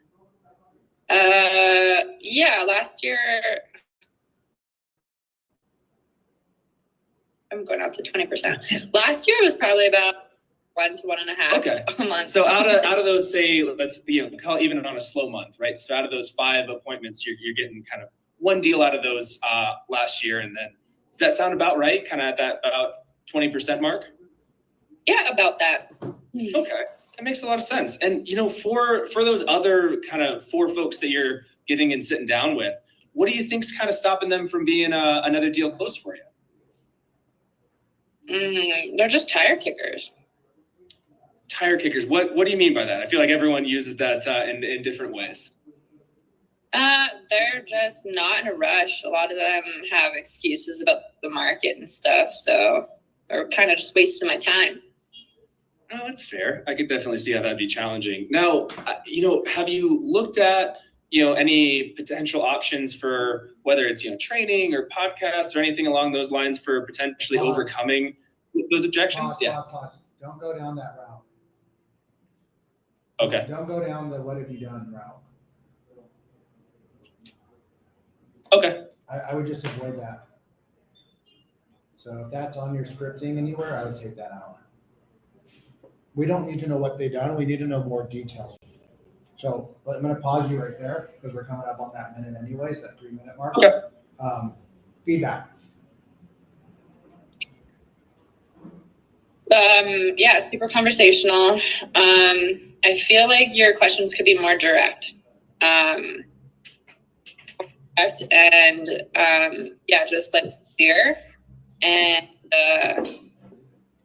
also like changing your tone because it just sounds like your tone's good, but I feel like on some things you can be like, oh, like why this, and kind of like get me thinking.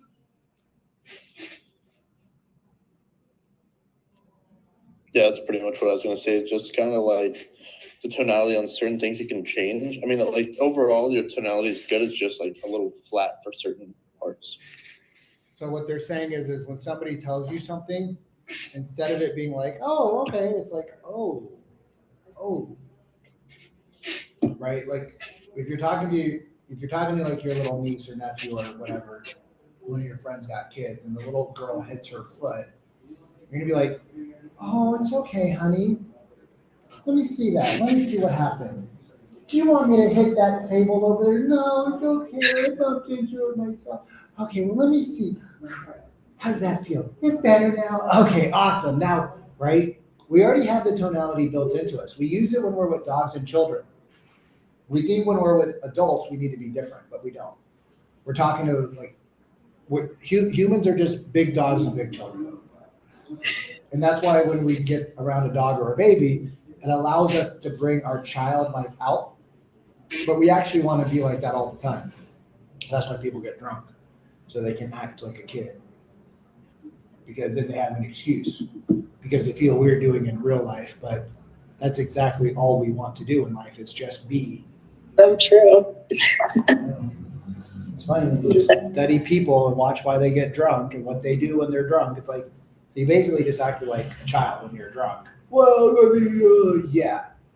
Well, I wouldn't say that sober. Well, you said it drunk, which means. So there's a couple of sayings you have, right? You guys all have sayings I haven't heard. I heard a couple of Jenna's when she first started. Your saying is fair, and that makes sense. So your go-to line is, oh, that's fair, and that makes sense. But what's fair and what makes sense? So she said something about the deal numbers, and you're like, oh, that's fair. Or, oh, that makes sense. But those are opportunities for you to go down deeper. So it's like, well, so I always ask myself, whenever I say that's fair or that makes sense, why does it make sense and why is that fair? So like, here's what you guys all miss.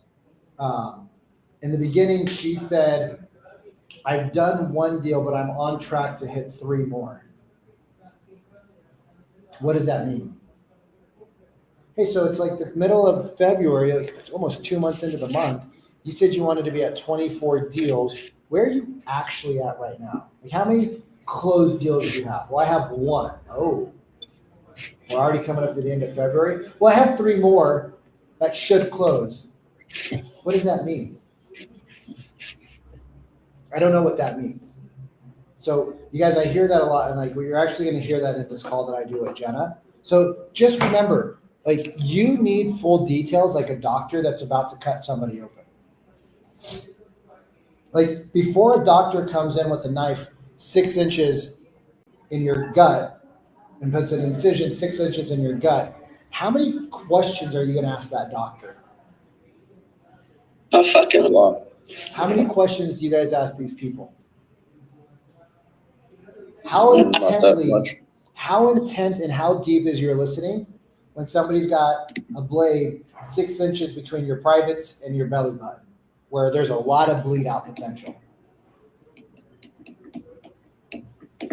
Yeah. Very high. Just think about that, right? Like the level of curiosity you have is based off of the level of importance we base on the calls. If somebody's coming at me with a knife, I'm asking a lot of questions. I'm asking. Yeah, I would say a lot. Yeah. Yeah. So be interested instead of being interesting. Remember, these aren't your friends. You're not going to ever talk to them again. You're never going to meet them in real life for the most part, right? Take that framework into the call. I have one shot to get as much information as possible from them. And if I don't get that information, what happens? I probably will never talk to them again. So that one opportunity, you need to be as Curious George was. And it's also like Curious George with Where's Waldo? Because they're going to throw a bunch of smoke screens at you, right, Mikey? They're going to throw a bunch of smoke screens at you, and you're like fucking Knight Rider, bro. like Kit, fucking woof, woof, woof, woof, getting through that shit. Is that helpful, you guys? You guys like those analogies? Yeah. Curious George, fucking Curious George, Where's Waldo, and fucking Knight Rider. Fuck, dude. I wish I was a kid still. Hello.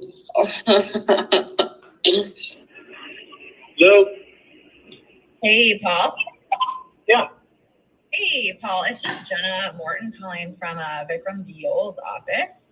It looks like you put your info in just looking to get more listings a few days ago. Does that ring a bell? I'm sorry. Can you say that stuff? I'm driving and I couldn't hear you that well. Oh, that's okay. So it looks like you put your information in just a few days ago, looking to get more listings. Does that ring a bell? Yeah. Cool. All right. So how do you currently get your business now? Is it Sphere or do you use other sources? Went to Story Mode. It's a bit of a clusterfuck here. Your business now? Is it Sphere or do you use other sources? Excuse my French, it's a bit of a clusterfuck here in Denver. What does that mean? Right. Okay, so that's the first thing. Hold on, wait. Are you talking about traffic? Are you talking about your life? Or are you talking about business? It's our job to ask difficult questions. It's our responsibility, right? Because if we let them down, we let them off. So that's one. Like, what does that mean? It's a clusterfuck. I don't know. So hold on. But here's why he goes into story mode. Right. So I've been doing real estate for. Because you gave him that awkward pause, and he took you. All right. So you were very soft, and that's fine. Right. So I've been doing real estate for 27 years. Okay. Right. In 2020, I joined. So you must be fucking crushing it. Excuse my French. That's what you say. You must, because you're used to using, 27 years, dude, you must be crushing it. You're like a senior of senior citizens. Damn, I don't even think I got teeth that old. Right? So we have to slap him back, and that's how you take control. Damn, bro, 27 years? You must be crushing it. Most people don't last past 4 years. But I also, remember when people tell you how long they've been in real estate for, why are they telling you how long they've been doing something for?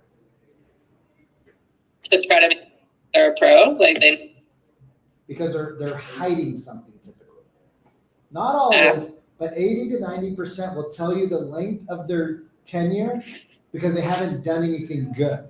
I'll give you an analogy. I used to be the high school quarterback. Yeah, but now you're a fat fucking slob. Right. So why don't we talk about current events instead of previous history? What are you doing now? Right? Do you see how we have to shut them the fuck up? Yeah. And you're not. Go ahead. No, I was just gonna say I learned that after this conversation. I had to cut him a couple of times. And we're not being direct to be mean. We're being direct because there's a problem that we need to diagnose. We're doing it because we care. Mortgage startup, and that failed after 4 years. I was the initial investor and put a bunch of money into it, lost it all, and they got rid of me as well as pretty much everybody else, and then the company went out of business. It was a mortgage startup where realtors can share in mortgage revenue on a RESPA compliant basis. Anyways. Got it. Okay. So during those years, I could have, 2021, 22, I could have made a killing and I didn't. I was just working off a referral business. Is that still what you're working? So why could he have made a killing and he didn't? I don't know. But do you see the level of curiosity? It's buzzword. I could have made a killing, but I didn't. Why didn't you? What held you back? What stopped you? I was just working off referrals. Why were you just working? Like during those years, if you couldn't make money in 2021 in real estate, you're not going to make money in 2024. Because everybody with a freaking hole could sell real estate back then. So these are the limiting beliefs, right? These are the limiting beliefs that we have to stop him with. Hold up. Right? Here's how you cut somebody off. Wait, hold up for a second. Wait, hold on. When you said this, what did you mean? Yeah.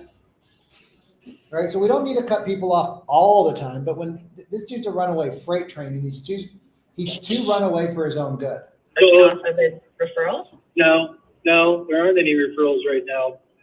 I mean, my database is over 4 years old now, and I really haven't been in touch with a whole lot of them. Is that a what? My database is 4 years old, so it's shit. Is that a what? Excuse. What would you say there? What would I say about his database being 4 years old? Like, I said, my database is 4 years old. I haven't had any contact with them, so it's basically it's trash. Is that true? No, not at all. And I brought that up later on. But what would you say now? I would say, have you tried tapping into that at all? No, I haven't. They're old. They're duds. No, you haven't. How do you know if you haven't tried tapping into them? Because I tried once and they were duds. Everybody was like, no, we don't want to talk to you. We're not interested. Okay, so it's very simple. We always ask this question. Mm-hmm. Do you think it's maybe something that you were taught or not taught that's causing you to not want to call these people and getting these reactions? Do you feel like it's maybe something you're saying or not asking that's causing you to get those reactions from people? Oh, it's so good. Oh man, it's so simple. Why does it feel so complicated in the moment?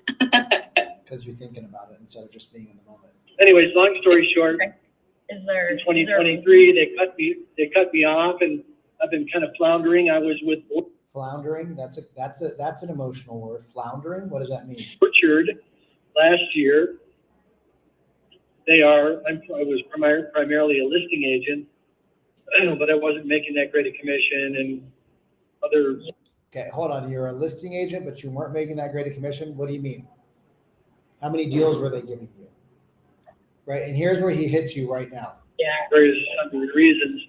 And if I've been doing this for 27 years. Various reasons, what reasons?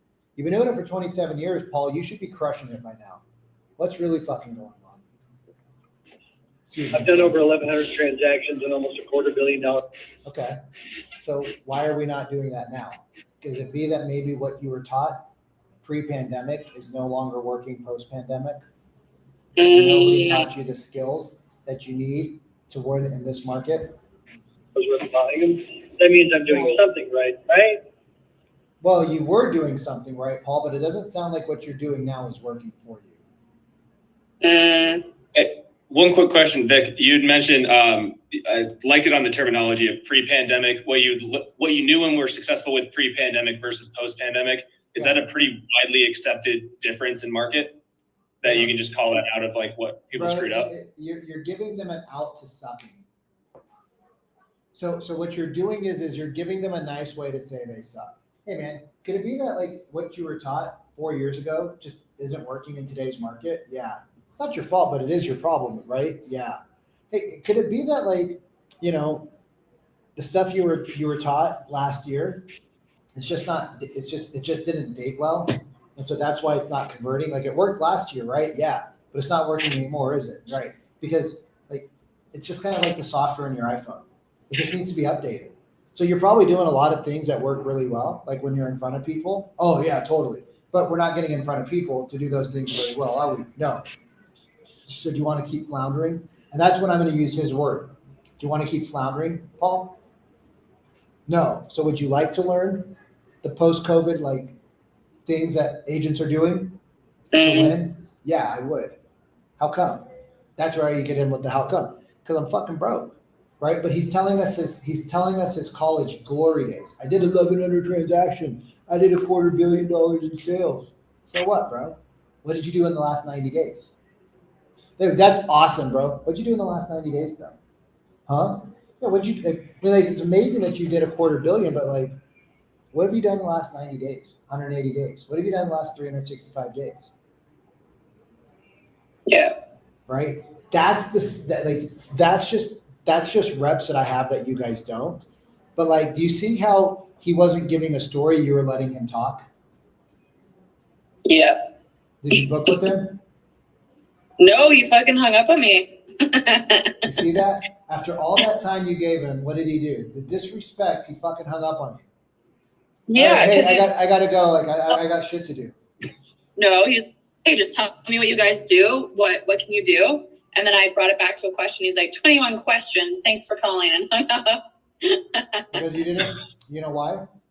Because I didn't. You didn't cut him in the front. Yeah. Yeah. Because you didn't let him. Because you let him off so much. Mm-hmm. They have a lack of respect for what we do, because they don't see it, because they know that they controlled that process. Yeah. Yeah. So not a big deal. You call him back and just bitch slap him. Call him back and be like, wait, hold on, Paul, I have one question for you. Here's your question. Paul, I have one question for you. You said you did 1,100 deals and 2.5 billion in transactions? Yeah. So then why are you making why aren't you crushing it right now and you're looking for some outside help? Could it be that what you did pre-pandemic no longer works? That's all you have to do when you get a hold of him. I dropped that in a voicemail to him. I call him and I leave it on a voicemail. Hey, just Jenna, I think you hung up on me, which is kind of rude, but it's okay. I got thick skin. Hey, I was just curious though. Like, you said you did 1,100 transactions and 2,500 deals. I couldn't really get a word in. You talk really fast, man. But could it be that like what you did pre-pandemic is no longer working post-pandemic, and that's what's causing you to flounder, in your words? Because like, if you don't want to flounder, what Vikram teaches would definitely help you. So yeah, just let me know where you want to go from here. Boom. Okay. Yeah, I'll do that. But you guys remember, you're selling me, not you. Right. So you have to sell my confidence, my certainty. Yeah. So you guys are doing great. It's all. What did I tell you guys in the beginning of this? In the beginning of working with me, what did I tell you? The hardest thing to do is learn to retune your ears. Mm-hmm. 2 millimeters away, all of you guys. You're all 2 millimeters away. Like you're just on the verge of those tunes. And you know, just get on the phone. Just get to $150 a day. Let me tell you, when you get to $150 a day, you're going to fucking change quickly, because you're not going to want to get beat up multiple times by these assholes. And you're like, fuck that guy. Fuck you, Paul. Fucking tell me what's up. Fuck you, Paul. All right, you guys get out of my room. Close my meeting. I have a meeting with our clients. See you guys later. Good work. Good work. You guys are crushing it. Good work. Thanks, bye. All right, bye.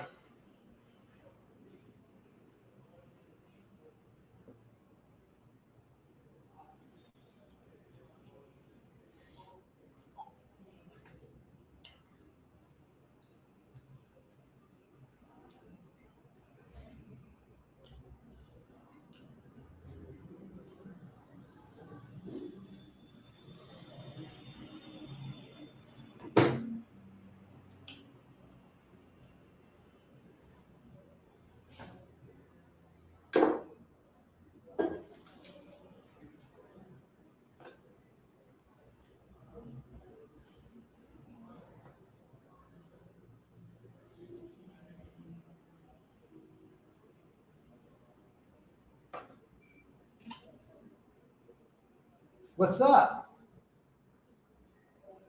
Hey, how's it going? Oh, just, hanging out over here.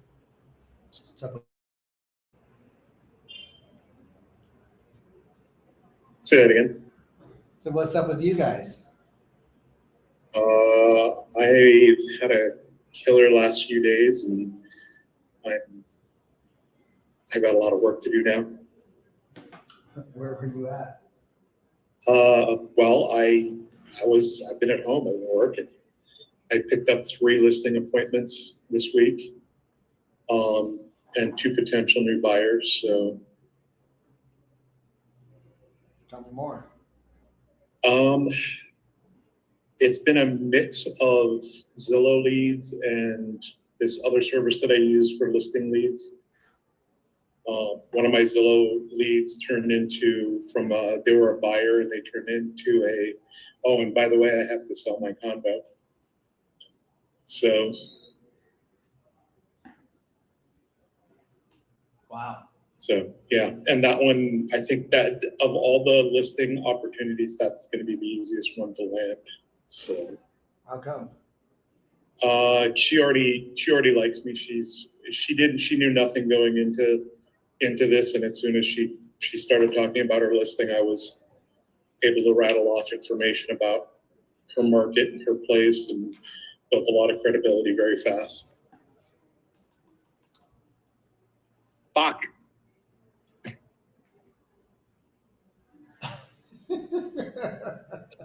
So I was trying to finish my typing and then this screen was popping up with things. Apologies. I'm sorry that Adam thinks that's horrible that you have all those opportunities, Danny. And he's kind of his own beast, but wow. Yeah, it's just amazing how when it rains, it pours. So I'm trying to not let that distract me from my prospecting, because when you're in the zone, you're in the zone. You got to keep feeding the beast. So when you're in the zone, it's easy to forget about how we got there and start going off on doing things that take us away from what got us there, and then we go back into the slump. And so how do you stay in that zone? I'm making sure that I continue to make my prospecting calls. I'm calling on all the previous leads that I've gotten from Zillow and from this other lead source that I haven't contacted yet, or, for whatever reason, haven't had a good conversation with yet. So I just know that right now, with my confidence up, I'll be having better conversations. So it's best to get on there and have those conversations with my confidence in the right place. Yeah, and your confidence is going to stay there, because what we focus on here is the process more so than the results. Like with my team, like we're training a new team, and of course I want them to book appointments and I want them to do all those things, but it's like you get that beginner's luck, you get a bunch of appointments, and then you start to learn some stuff and you start trying to implement it, and you're like, oh shit, I'm doing it right, because now we're giving them feedback. We don't change the process for the people. Right. We keep the process the same. Once we have mastery of the process, then you can start to fool around. Like, you're gonna fool around, don't get me wrong, but when you get mastery of the process is when everything really starts to dramatically change. One thing I'd like to talk through, if there's an opportunity in this meeting, is my listing appointment tomorrow, because I'm actually competing with two other agents. They've already presented. Cool. I know one of them very well. She's the one that sold him the home. She sold the house? She sold him the house. And I flat out asked him, I said, if she sold you the house, why are you still looking for an agent? And he's like, well, I wanna, see what's out there in the market and see if, what kind of a deal I can get or whatever. He's exploring, he's keeping his options open. What did he say? Sorry, I'm trying to get some food out of my teeth. No, that's okay. I don't remember specifically what he said, and I didn't record the call. I wasn't calling through my CRM, so I didn't have a recording on the call. Okay, so let's think about what he said, because that makes a big difference. So it's like, hey man, I look forward to the opportunity to interview, but I'm just kind of curious. She's been around, she's followed up with you. Obviously, you remember her. What's got you? I mean, it sounds like she's did a good job. What would make you want to look out for other people to see what's out there? Yeah, I mean, I think that's a good follow-up for when I'm in front of him to kind of shake that out. Because we need to know why people are here. Because if we don't know why he's unhappy with her, we don't know what we're going in for to cover. Sure. It seems based on my conversation, it seems like he's got FOMO. He's got what? FOMO. Around what? Around picking the agent that he's been talking to. Like he's afraid to miss out on somebody who might do a better job or offer him a better commission or whatever. It definitely feels like FOMO. Yeah, and it could be. It could be. And so that's what we need to know, right? So it's like we need to know what's got him thinking that there's something else out there that's better. Because if he has FOMO with her, what's he going to have with you? Sure. So the house is a golf course home. It's right on the golf course. He's a golfer. We talked a little bit around that. He told me to make sure I brought a club out with me so we can hit some balls from his backyard to the green that's close to his house. So I think my guess is what he's missing is that person that can say, listen, I know the right people that will really want your house and will pay top dollar to get it. And I feel like I have a plan to address that. I mean, what he wants is a buyer that would actually buy his house and not a marketing plan? Yeah, I think so. Or at least a marketing plan that's gonna get him, that top dollar. So in the listing presentation,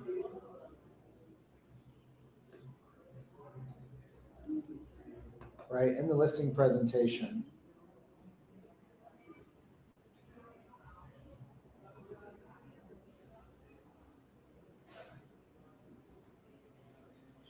you want to talk about the buyer's universe.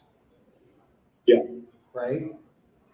Yes. And so we talked That's about going to be the buyer- highlight of my presentation. Go ahead. Sorry. No, you're good. And in the quadrants, we talk about the different parts of the people we know and we don't know, right? This is where you show him proof. So this is where you go into your database and you pull out your database and you put in an address. This is where you call your loan officers. How much is the house? A couple mil? $1.5 million. Okay. So this is where you go and do all those things, and you put into your CRM. You go talk to your loan officers, right? You go talk to other agents, and you go in and you put $1.5 million around the Honolulu, fucking Okanaga, whatever you guys call it, golf club, right? And you show him like, hey, dude, my job's to find you a buyer, right? That wants to buy your house. Totally. And that's why we have the 4 quadrants. Totally. Do you want an agent that just talks about marketing and how they're going to possibly find? Or do you want an agent who actually is out there pre-selling your property to people? Yeah, you're spot on with what my strategy was going to be going in. You did give me something that I hadn't thought about though. I think I'm going to go in and I'm going to do a circle prospect. I'm going to pull up all the addresses and I'm going to just download them on a sheet with phone numbers and email addresses. And I'm going to put it out in front of them and tell them, hey, listen, I've already got a list of people I'm going to start calling as soon as we're ready to, plan the launch of your sale. I've already got my list printed out and ready to go. I'm going to start calling these people. I'm going to mail these people and email them. And, with the golf course community, who's going to buy that who's going to buy that home? It's going to be another golfer. How many golfers here have friends that want to live in this neighborhood? Let's find out. So take your statements and turn them into questions.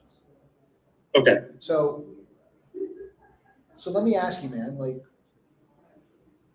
are you looking for marketing? Are you looking for somebody who's actively selling your home? Well, actively selling my home. He might even say, I don't know the difference. Yeah, no worries. Most agents talk about their 36-point marketing plan and how they're going to list your home on like 400 listing sites, right? It's all in the presentation, but how they're going to list your home on like 400 different websites, and they're going to do professional photography. And in this day and age, like, of course, everybody does that, right? But like, I guess, do you want somebody who does what everybody else does, or do you want somebody who's going to be actively finding buyers for your home? Well, no, I want somebody actively finding buyers for my home. Right. And like in this day and age, with the internet doing everything for us, it's pretty easy for an agent to list a home and pretend like they're busy.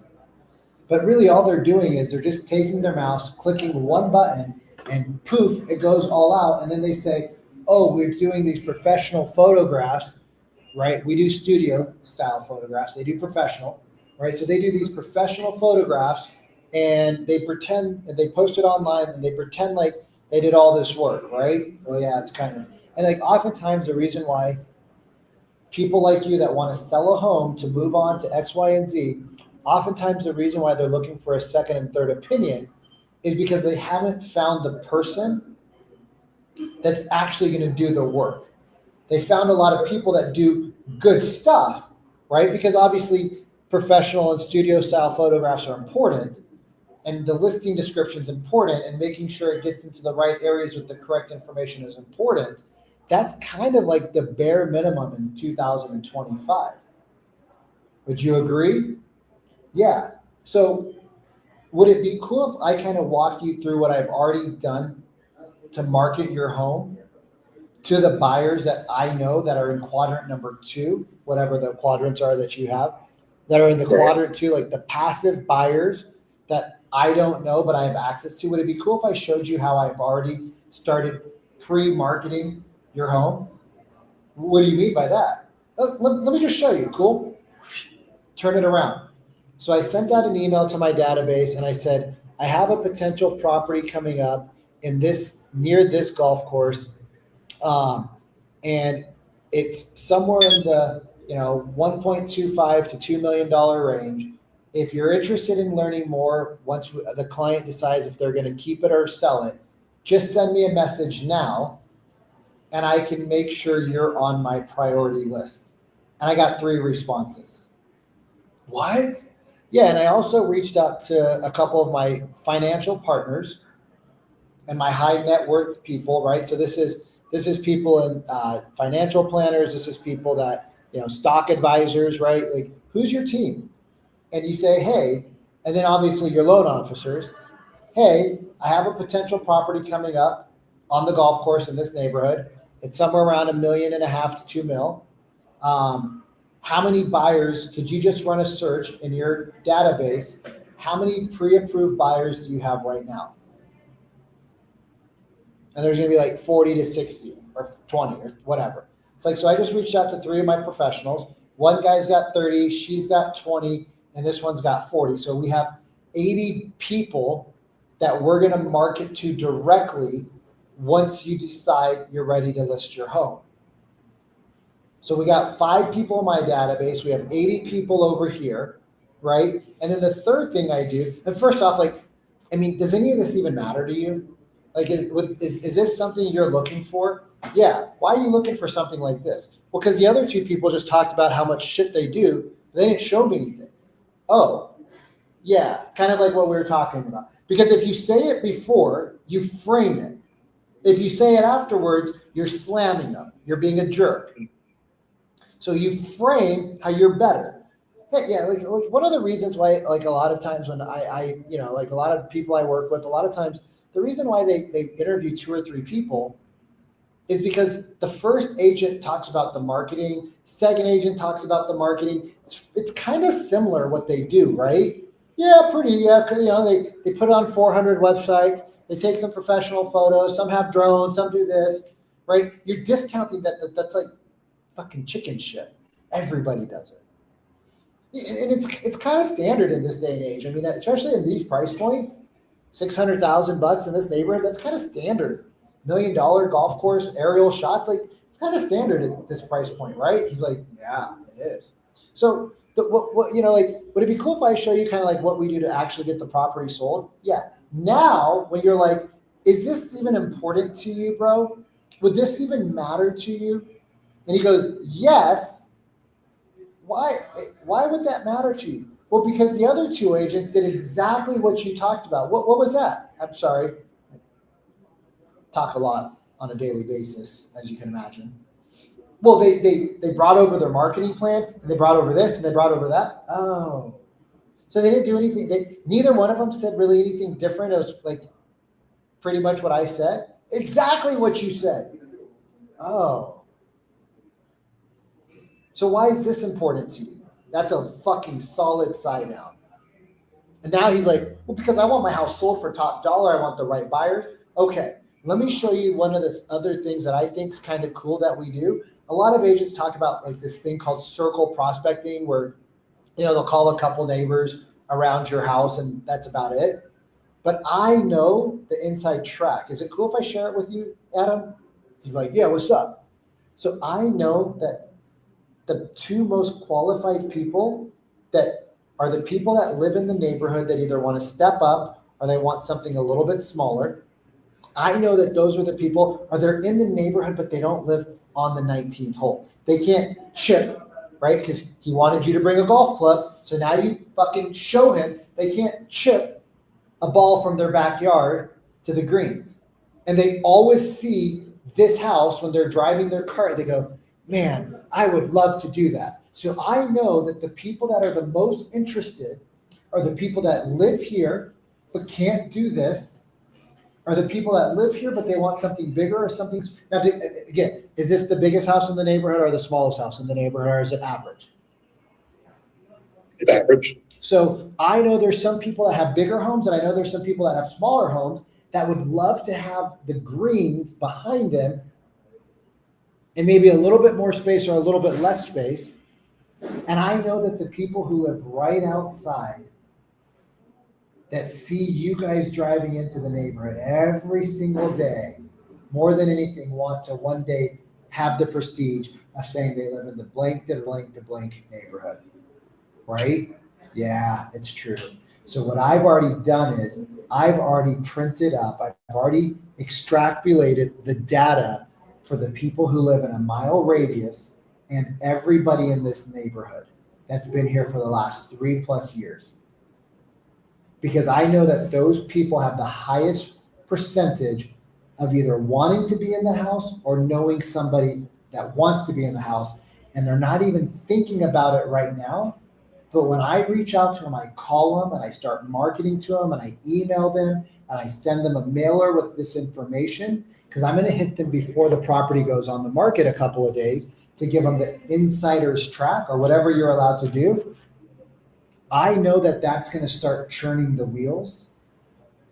Hey, honey, we've talked about making a move. I know we're not in a rush, but freaking awesome properties coming in on the market that this guy told us about.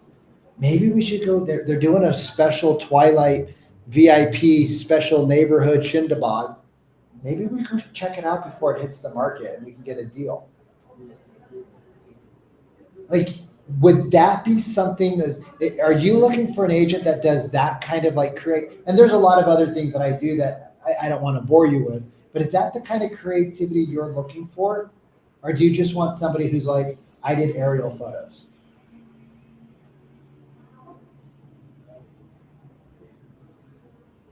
Cool, we should just sign now. Because after that, is there anything that he could say? No, I mean, if I don't get them to sign after that, then. Bro, after that, it's logistics. After that, it's logistics. Like, after that, it's just logistics. It's like, he's like, all right, man, I want you. Cool. Before we talk about pricing, we need to talk about pricing strategies, market dynamics. Then we'll talk about pricing, because that's the most important thing.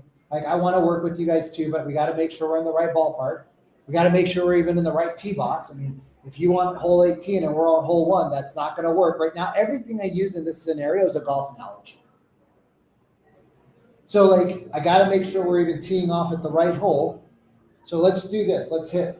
Do I need to go into more details on what we do? Nah, bro, you crush it. Are you sure you don't want to see like, because you've already told him that you're gonna do the private, professional, studio style, aerial, night shot. You already said that. By discounting somebody else, you've already said that, of course, I do that too. So you don't need to talk about it. You don't need to talk about it. Why? Because you've already said, of course I'm going to put it on the web. Of course, any agent today. So you basically take their shit market plan.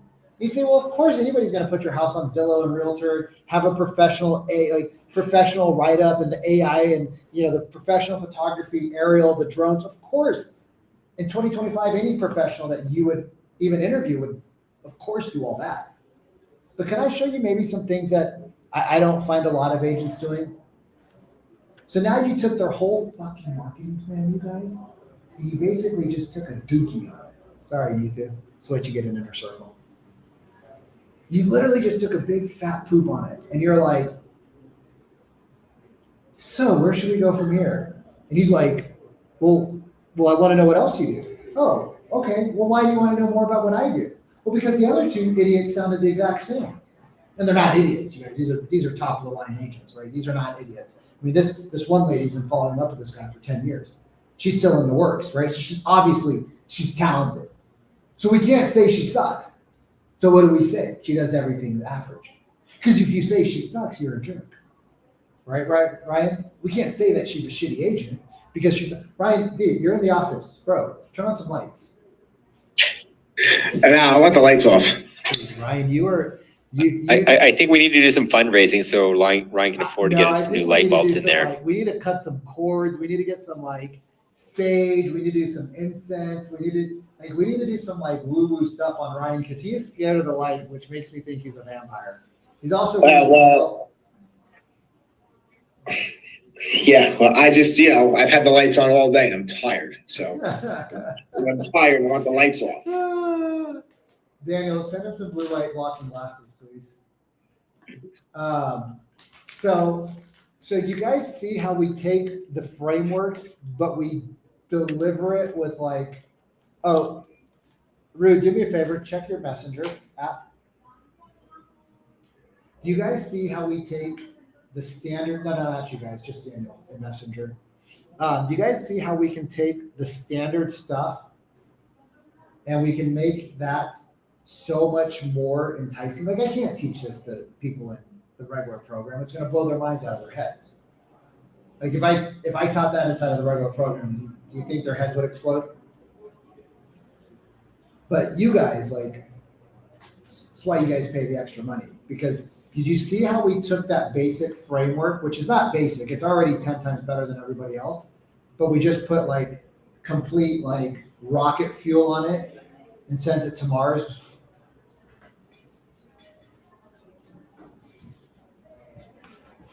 ¿Cómo se dice? Una treat. Marinda. Gracias. Mira, llora. Oh. Chao. Igualmente. Llora. Ven. No más. No más. Lo siento, no más. Chao. Just making friends in the office, you guys. That's what we do over here. He just saw, that puppy just saw Luisa's dog and they were having a puppy attack. Did you guys hear that barking? These mics are so good at not picking up outside noise. All right, so was that helpful for everybody or just for Danny? Did you guys get some pointers on that? No, just for Danny. I didn't learn anything. Okay, good. Ryan, you already got it, man. That's why you're sitting in the dark. Yeah, exactly. Was that helpful, Neetu? Yes, it was. So the reason why I had to become so good at frameworks and discrediting other agents is because how competitive is Seattle? Killer here. Right? And so this is Crazy. if you're getting beat up on commissions out there, because I know that's a big deal in Seattle market. Oh, yeah. especially when you're dealing with the DACs and the DACI agent. They see ID, yeah. The DACiology is, you know, do it for 1%. Like, what do you mean by 1%? You know 1%. I'm like, oh, so you want me to take 1% off? Yes, we want you. No, we don't want you to do it for 1%. I'm like, I don't understand. Like, what is 1% of what? You know, Vikram, don't be funny. I'm like, I'm genuinely don't understand what you're saying. I genuinely have no idea what you're saying. I'm like, I guess before we talk about commission, we talk about how I get compensated, we should probably talk about, do you even want to work with me? Yes. Why? Because of X, Y, and Z. Why is that important for you? Mr. Vikram, we know what you're doing. Okay, well then get the fuck out of my office. Leave. Fuck, go. There's 17,000 of you coming in a day that are qualified. Get the fuck out of my office. I didn't say that to him. I'm like, okay, well, I guess we could just end the meeting now then. Like, no, we don't want to do that. I'm like, okay, then, like, why do you guys want to use my team versus the 3 other agents you guys have interviewed? And then they tell you why they love you. And how am I different than the other people? And then they tell you what they don't like about the other people. And how important is it for you to have somebody that does this, this, and this for you, like we do? And then they say it's da da da da da. Oh, okay. Now what happens if they what happens if they don't? Right? What happens if you get somebody who doesn't do that? And then they tell you. And then you're like, okay, so I guess really I guess it just comes down to numbers? Yeah. Well, you're here and I'm here. I guess what's more important? Getting the right agent or maybe possibly, you know, the money. It's like, because let's be real, you guys don't need the money. You just want the money to tell your friends at dinner that you guys got a good deal. I'm like, but what's more embarrassing? Telling them that you lost 5 houses or telling them that you won the first house because you had the best agent? What's more embarrassing? And they're like, well, no, we wouldn't lose. I'm like, why? And you know what they say, Neetu? Because we're a very qualified buyer. And then I hit them with the what? Oh, are you any different than the other agents or the other buyers? Reframe. And they go, what do you mean? We are number 1, blah, blah, blah, blah, blah. I'm like, tell me more about that. Okay, right. How many people are moving into the market on a monthly basis that are also working for tech companies just like you? But I don't know the numbers. You're not dumb. You just told me how smart you are. Give me a guess how many of your people are hired. A lot. And are they qualified like you? I don't know. Do they want houses? Maybe. Do they not have children that want bedrooms? No, they do. Okay. So tell me what makes you more qualified than all those people? I don't know.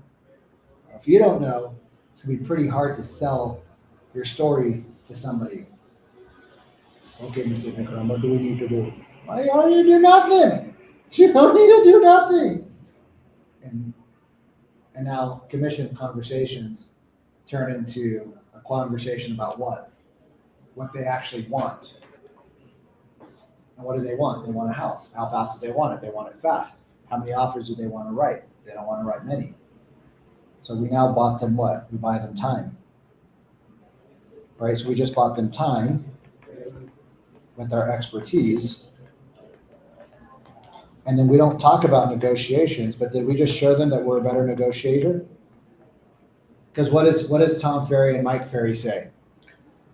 Well, tell them that if you're not willing to negotiate, if I'm willing to give up my money so fast, how quick am I going to be willing to give up your money? Isn't that what they say out there in the world, Brian? Have you guys heard that before? Tell us. Oh yeah, I've heard it and I've used it, unfortunately. Did it work? Sometimes. Did it work? Sometimes. Sometimes. The reason why it works sometimes is because there are some people out there in the world that don't want to talk money. And so the minute you pop back, it makes them uncomfortable. But with the brown community, the Chinese community. Oh, the Chinese, I'll forget it. They don't care. It doesn't make them feel Forget about it. uncomfortable. It makes them feel uncomfortable that you didn't ask for negotiation. Yeah, Like, bro, you didn't negotiate with me? I don't want to use you. Like, what? I gave you exactly what you wanted. Yes, you roll over. And that's the other thing you use, you guys. Yeah. So, oh, did that other agent just give you, like you said, to do it for 1% and they said what? Oh, no problem. Oh, okay. So what you're telling me is they literally have zero negotiation skills? What do you mean? Well, like the minute you told them to do something, they were so desperate for your business that they just gave into you. Like they didn't even try to argue and show that like they were worth something. No. Okay, cool. I think you should definitely go with them. What do you mean? I don't want to. Well, no, you do. You want the discount. You don't want the quality. So you want the guy that is qualified to work in your position at Microsoft, but you want to pay him what the guy at Jiffy Lube is making to do an oil change. And that's fine. After you lose a couple of houses, you're more than welcome to come back to hang out with me and we'll talk then. But then I might have to charge you extra because now I have to undo the bad habits that you've created over time. And do you see how it's just nothing but banter? Just fun. So there's 4 levels of problem, right? There's 4 levels of problems, right? And when you guys start to learn this and implement it, it'll change your life. So when you get a problem, the first thing we need to do is we need to probe and clarify. Right? So a problem is level 0. It's surface. I agree with you. You have to make them feel uncomfortable. They are trying to make you feel, it has to be the opposite, you have to ask them why. You have to push back that you are okay with the business leaving. And you should be okay with the business leaving. Like, it's just. Absolutely. Right? It's just business. You need to then ask them the impact. And then level 4 is you need to be able to ask them what are the ramifications. No, I totally believe that you should let go if they don't agree, because if they are at the initial stages like this, they will really waste a lot of your time. Not if you put them in their place, they will not waste a single minute of your time. No, but sometimes some people are just stubborn to get a deal. Let's role play. Yeah, okay. Yeah. So wait, hold on. You guys, the 4 levels of problem awareness, right? The 4 levels that you guys can always go down. Probe and clarify. How long has it been going on for? What's the impact and what are the ramifications? You might just go straight into impact and ramification questions. So, like what's the impact of you guys not getting a house as the market continues to go up a percentage a month? Let's say it takes you 3 to 6 months or longer, like, the average buyers in the market for 6 to 9 months.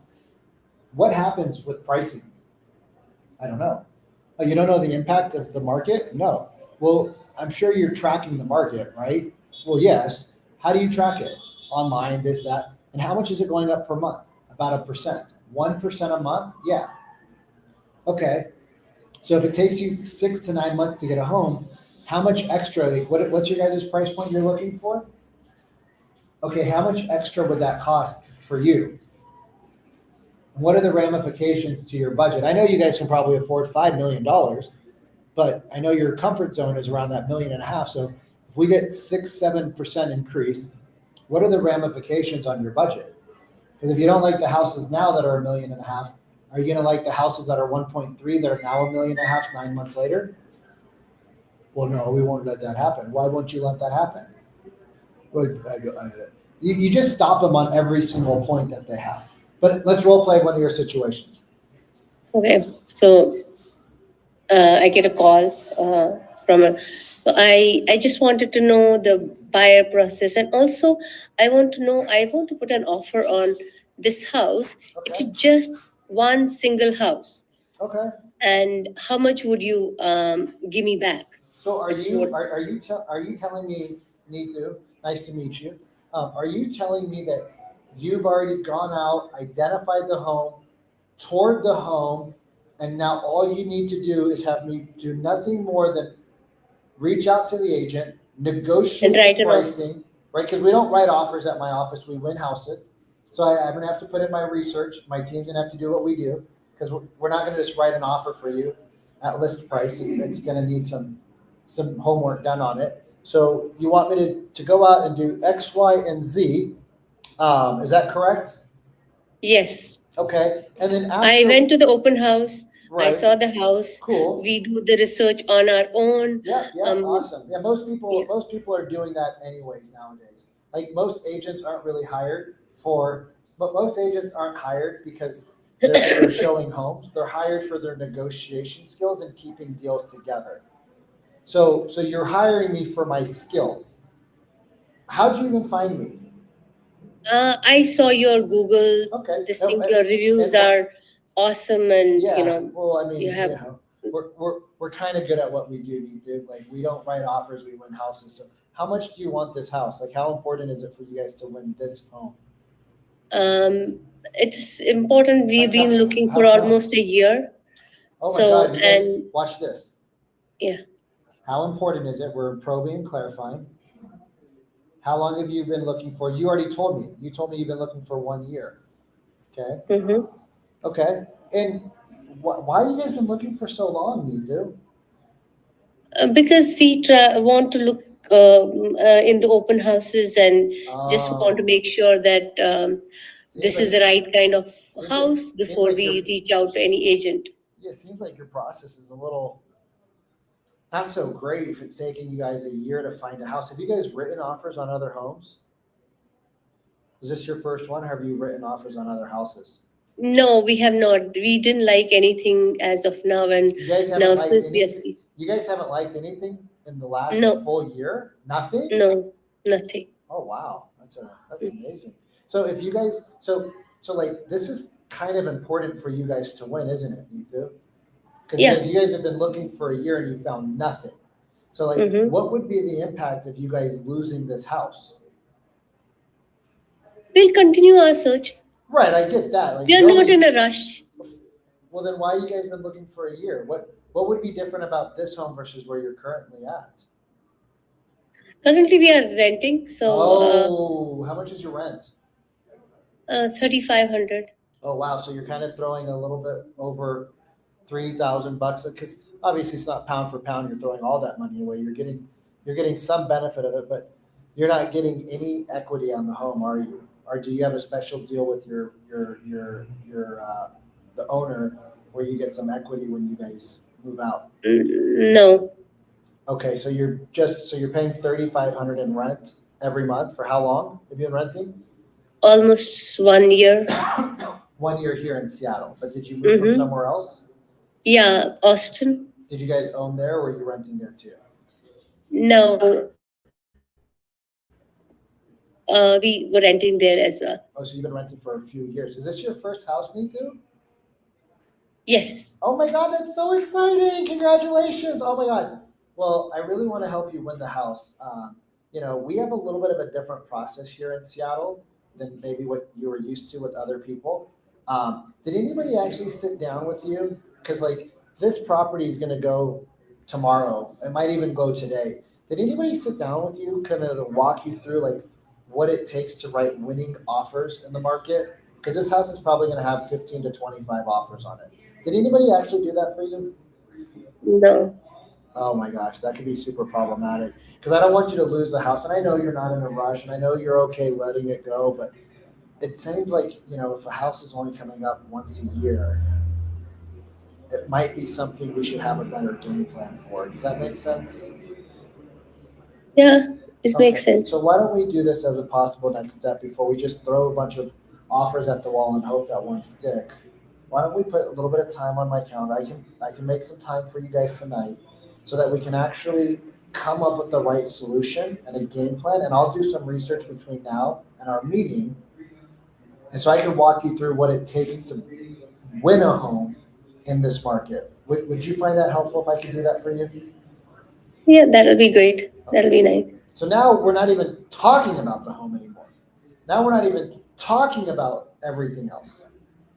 What are we doing right now? Just trying to go through the process of, game plan. Because what does he think we're going to do? We're going to write an offer, we're going to win, or we're not, and then we're going to go back into our world and do it all over again. Or maybe, yeah, you're right. And he's only thinking about what? Do I get a deal? Well, what we need to change his focus on isn't cost-based thinking, it's results-based thinking. So we need to take him off of the cost of what is he gonna possibly get back, and we need to focus him on the what? The loss of this being the Results. first house that he's liked in a year. It just out of curiosity, man, because, you know, most of our clients, like, you probably work at one of these new startups like Microsoft or Google or something, right? Yeah, Amazon. Oh gosh, they just yeah, little baby startup, right? Hmm. Sometimes you guys don't laugh. Sometimes, most of the times they laugh. No, it is not a startup. It is a big company. You know. Yeah, man. And so like, you know, like when you work at these big companies, like they're always bringing in new people. So like we're just seeing more and more people show up every month. And so like, just out of curiosity, because you're probably better at numbers than I am when it comes to tracking. When you started looking last year, were the prices lower than they are now for the same neighborhoods? Yes. So even though you're not in a rush, and that's awesome, like it's exciting that you don't have to make a rush decision, where do you think prices are going to be in another 9, 12, 18 months? I don't know. Well, yeah, because if you knew that number, you would obviously be wealthy like Jeff Bezos, right? But like based off of what's happening in Seattle and all the influx of new employees, what do you feel like really is going to happen over the next 12 months to prices? You think they're going to go up? You think they're going to go down, or you think they're going to stay flat? Be real, man. Most probably up. Right. So even though you're not in a rush, do you want to pay more for the same neighborhood 6 to 12 months later for the same exact house? No. Okay, cool. So what works for you later today? I can do like 4 o'clock or 6 o'clock. Maybe after my work, Amazon doesn't leave me until 6, maybe 7. Do you think you could bump out a little early tonight, maybe 6:30? Yeah, we can just do that, 6:30. Okay. And should we just meet at do you have an office? I have an office, but I'll be in the traffic jam by then. So if I leave a little early, So can we just meet? we can just Zoom call, we can do. I would always try to meet these people in person. Okay. Because if he's already hitting you with the commission, you want to get in front of him so that you own that body space. Oh, got it. You want to own that body space, right? Like when people sit down with me, I'm big. I take up space. I wear nice clothes. I'm intimidating to them. I do it all on purpose. It's a show. Right? So like even here, I take up a lot of space, right? Like I got my legs kicked up. I'm super comfortable. You guys are in my house. I'm not in your house. So you want to bring them to your world because it's really easy for them to be distracted on Zooms. So I always want to get an in-person, especially when you have to move fast. Hey, I agree with you. Whenever I have had in-person meetings, they have signed the contract with me. I agree. Because I know that, when you're in person, you're big. Need to. I'll be the first one to tell you, I've worked at Windermere, I've worked at Avenue before Compass bought them. I've never seen 3% across the board on every transaction. I've seen all my friends' commission statements. We used to all compare because they used to all talk shit. Oh, Vic, look, you don't make as much money as I do. I said, bro, I've been in the business for 3 years. You've been here for 40. I'd be embarrassed to have that kind of a commission statement. They're like, we hate your guts. Like, I'm just giving you what you gave me.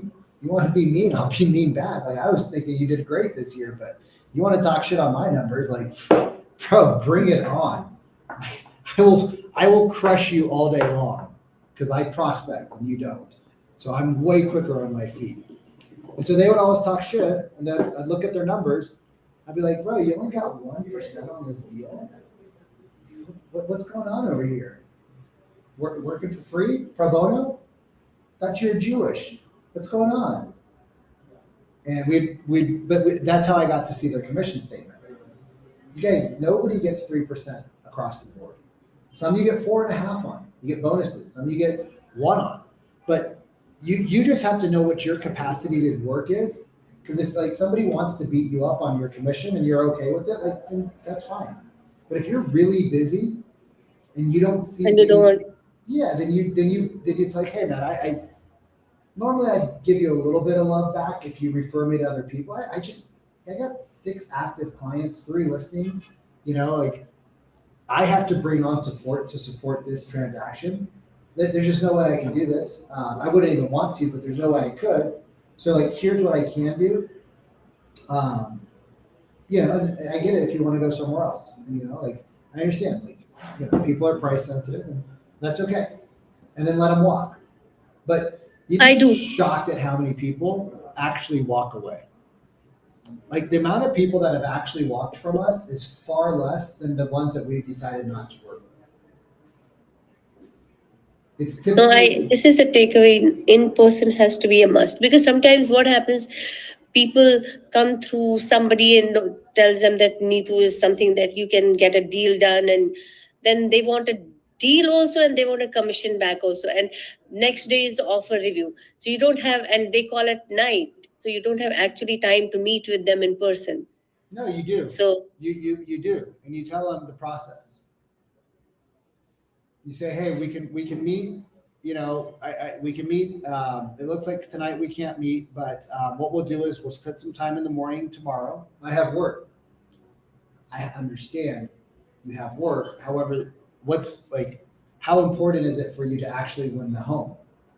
Because like they'll stay at home for the cable guy. Mm-hmm. To get Netflix, they'll stay at home, but they won't stay at home to buy a home because agents have given up their authority, right? They'll take a doctor's appointment in the middle of the day. They'll call in, they'll tell their boss, hey, my kid's sick. I got to have a doctor appointment. So you have to tell them, look, this isn't important. We're buying a home. So we need to sit down, right? Like, I don't want to just write an offer for you and then you lose, because that's what's going to happen. So like, I can make some time in the morning, let's say 11 o'clock, and you know, you can take an early lunch and let's sit down and meet. And then if that's the case and there's an offer review and you know you're down to the wire, then you know then yes, maybe you do the Zoom. Oh, there's no way I can get out here. Can you come to Amazon? And you're like, I'm not going to Seattle from Kirkland. That's crazy. So then you're like, well, why don't we do this? Why don't we do a Zoom at 11 for about 30 to 45 minutes? We'll game plan, we'll talk process, and then we'll make sure that this is the right home, because, you know, like, you probably don't understand, when you write an offer in today's market, you don't get to write contingent offers to get yourself out. Like, you have to come with your best foot forward or you're going to lose. Yeah. So then you do a Zoom and then you walk them through the process, and, you know, then you get them to sign there, or whatever you can get. But if somebody's coming to you for one property and they've already done the work and they want 1% back, like, yeah, I'm just writing. It doesn't happen. No, Vikram. It is just a strategy. I'm like, if that happens all the time, like I would be writing offers all day long. No, yes. We have to tell them that if that, the way you said that, that I would be writing offers all the time. It's just that it doesn't happen one time. You know, their maximum will be this much, and then we lose the offer. They don't want to go. This is their first offer. They don't want to let go of their guards, and then you end up end up showing more homes. And you see how my whole process I talked you through led you to where we're at right now, because I already know this happens not just you, Neetu, it happens to every single person on this page. Every single person on this page, it's the same thing. Oh, hey, we already found something at the open house, and cool, it's 1 million, so you're going to be at 1.3. No, we can't. We're qualified. We're this. Everybody's qualified, you guys. So that's your guys' reframe. That's the reframe you have to use with everybody. You have to reframe it out of their mind that they're the qualified people. Everybody's qualified. Because we live in the wealthiest areas of America. Oh, yeah. Like, Ryan's in a wealthy part of North America. Danny's in a wealthy part of North America. Daniel sells in a wealthy part of North America. Adam's in the middle of a I take away from this thing that it's must to just not only when I tell them that what I am good at, and you have seen my reviews, and no, it is just to probe and then listen, and then again, just that's a very, I have learned that this is something that I'm going to be using. We have to turn, like with what Danny said, right? Danny had all the right things to say. It's just we have to take all of the right things we say and put it into a format that allows us to get them to say they want it. And you do that by asking questions, right? And by listening to those answers. You guys, like, if we could do nothing but a week straight of just call reviews for 6 hours a day, and you guys could hear yourselves and what others do inside of these presentations, y'all would be 1,000 times better. The shit that I hear, like, I got 3 brand new salespeople that I'm training, and they're really good. They're really good, right? Cody, you on the phone? Have you heard any of the new guys role plays today? Yeah. Were you listening after the kickoff call to the new guys role play? Cody wasn't paying attention. I left my door open so Cody could hear them. These guys are really good. The amount of shit they miss is off the charts, right? The amount of stuff Cody and I miss, and we're really good, would shock you guys. And so that's why you don't study the process so that you don't get it wrong, right? You study the process. You don't study the process so you get it right. You study the process so that you can never get it wrong. Doctors don't practice one incision 1,000 times so that they don't get it wrong, so that they get it right. They practice the incision 1,000 times so that no matter what, they'll never get it wrong. They're building the muscle memory so that they never have a misstep. Because when pressure's high, which in sales it's all pressure, when pressure's high, we want to have the mental memory. Okay, flipping gears. Stabley, what do you want? Sending me private messages like you're my girl. No, I just had this marked off in my calendar for a bit. I wanted to kind of like go over this one. And unfortunately, I don't have the recording because this is from my old system. But it's an aged lead, and they're looking to sort of move out. They're looking for a quieter neighborhood, kind of similar to what they have right now with a larger backyard. It's really important having a space for their dog to run. It sounds like where they're at right now, it's a little bit of a smaller footprint. They've got kids, and they're really kind of like waiting to move. They're waiting for the kids to have. It was a decent call. I didn't really get a real pain point out of it. And it sounded like, so they said they wanted something where the kids can go to the same school. So they're waiting until the kids have the driver's license because that's for the distance that they want to move. So I still want to like make sure that I keep in touch and do a follow-up call. But my concern is I don't really have anything to follow up on other than like, hey, the kids got their licenses yet? And so I want to make sure that I'm making the right right touch point here, because they're like, I basically have my notes like there's no urgency and no pain point right now. They're happy with where they're at. How would life be different if they're in the new place versus where they're at right now? Okay. So to break into the call, like, because I don't want to do like, hey, we talked, you signed up for, this is from Aline. Yeah. So you signed up for some information homes in the Durham region on our website there. Oh God, it looks like back, June, July times. Does that ring a bell? And then they say, yeah, or no, whatever. I kind of go into, and we talked about this. You said you were looking for to move to a place a little bit larger, a backyard than, and weren't quite, it didn't seem like a today thing, but is like where do I go from there? Like, do I just go like, how would life be different? Like right off that second bit. So like, hey, I assume this isn't a now project. No, I not assume really. this isn't a now project, right? No, it's not. So just so I know what's going on. Like, how would life be different in a home like this when you guys do get in there versus where you're in now? Okay. And then what's important about that? How would be life different? How long have you guys been wanting that bigger backyard for so that you can X, Y, and Z? Bless you, Ryan. What's important? How long? Is there any impact by not having that backyard? If there's no impact by not having the backyard, then we don't really have any real reason or motivation to go. Yeah. So it sounds to me like this is more like, you know, a wish list thing, not like a necessity. So it sounds to me more like this is kind of like a bucket list house, not something that you guys really need. Well, no, we do need it. Oh, what do you mean? Why do you need it?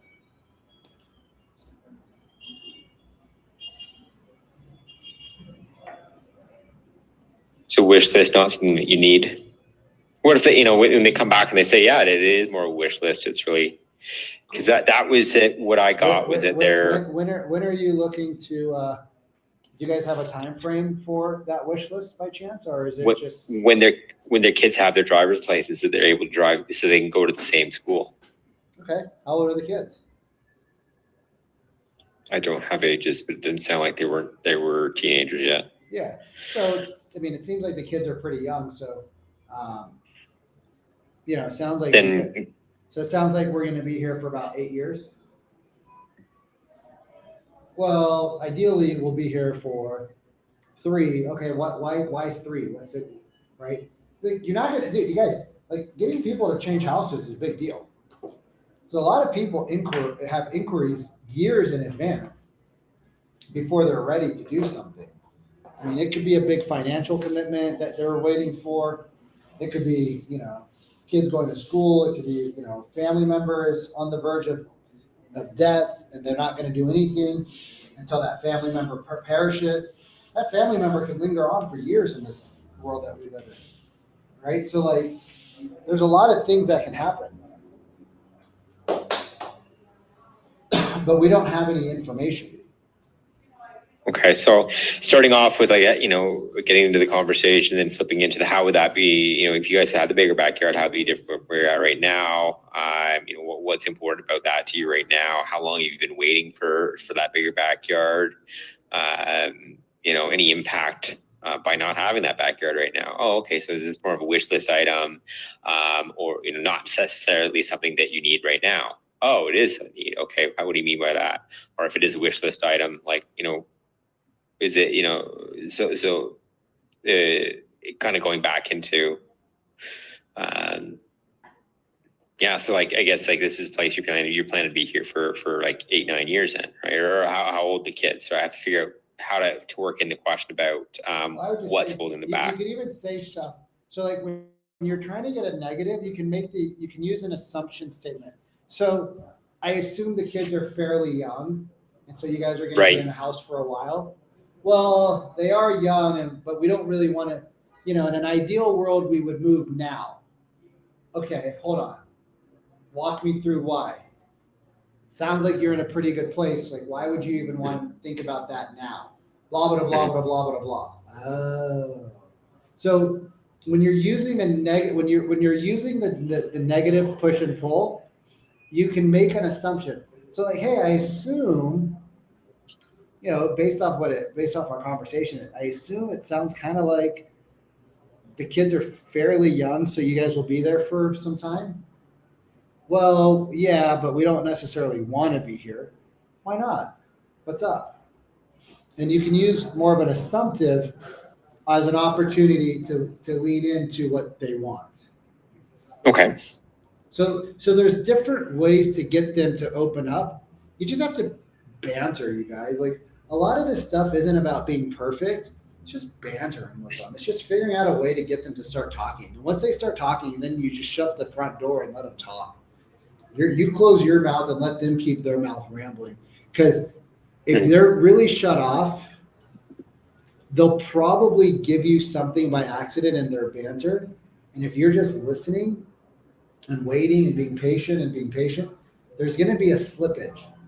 And when that slippage comes, and now you have something that you can sink some teeth into. Hold on, Adam.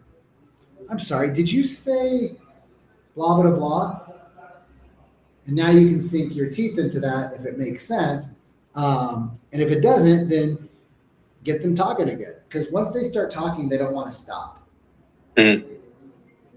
So, like for you, the biggest thing that I would tell you to do is you have your sales call tone. Mhm. And I would try to just come across a little bit more natural. Okay. Because whenever you get on the call, you're like, "Hey, it's Adam State," and it's like this really. I don't know what kind of. But I don't change it to that tonality. I tend to like hold that longer than I should. I just think you just talk like you are right now. Like, just think you're talking to me, and it just happens to be Ryan or Sally or Johnny or Crystal.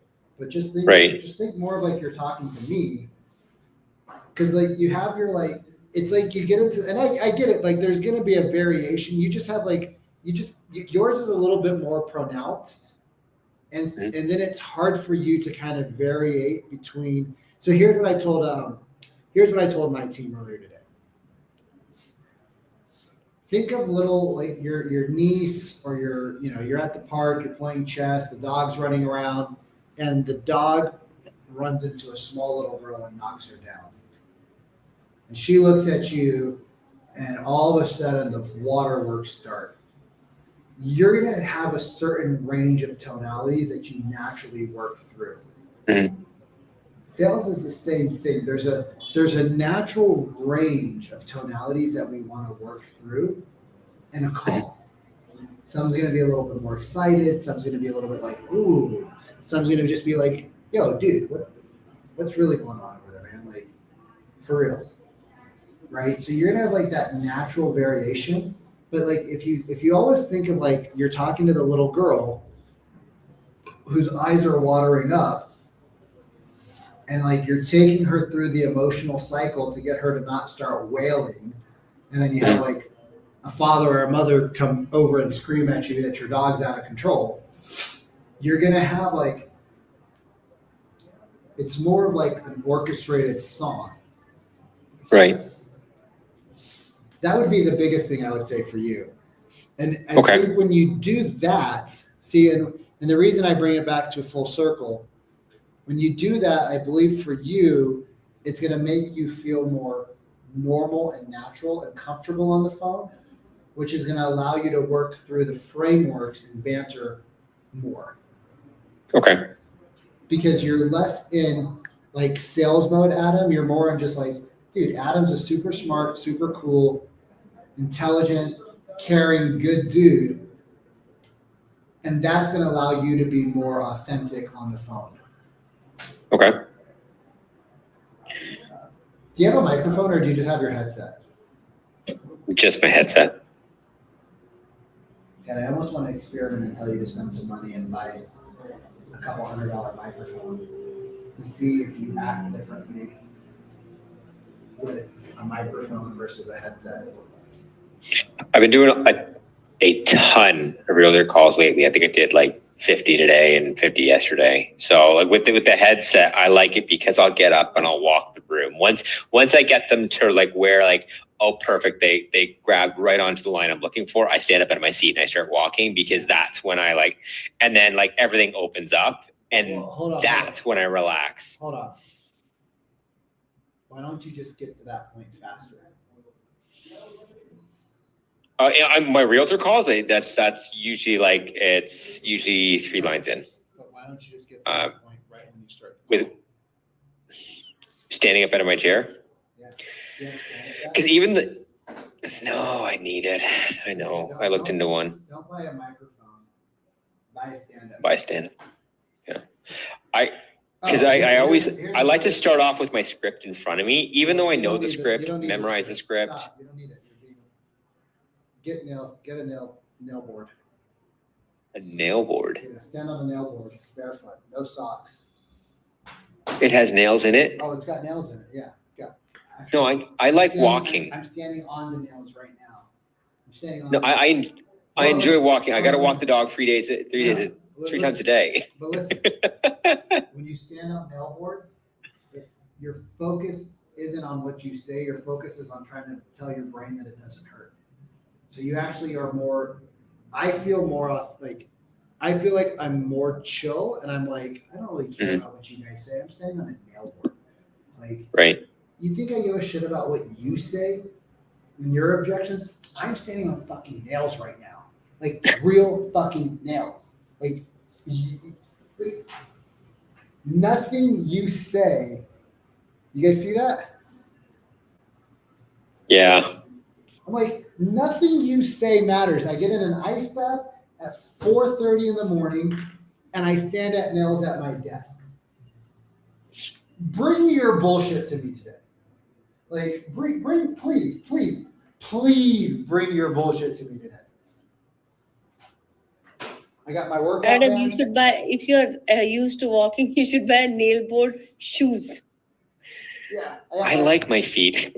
Your feet will Gotta walk appreciate the dog. I have to be able to walk. I got my workout band in here too now, right? So I'll just come here and I'll be talking to people.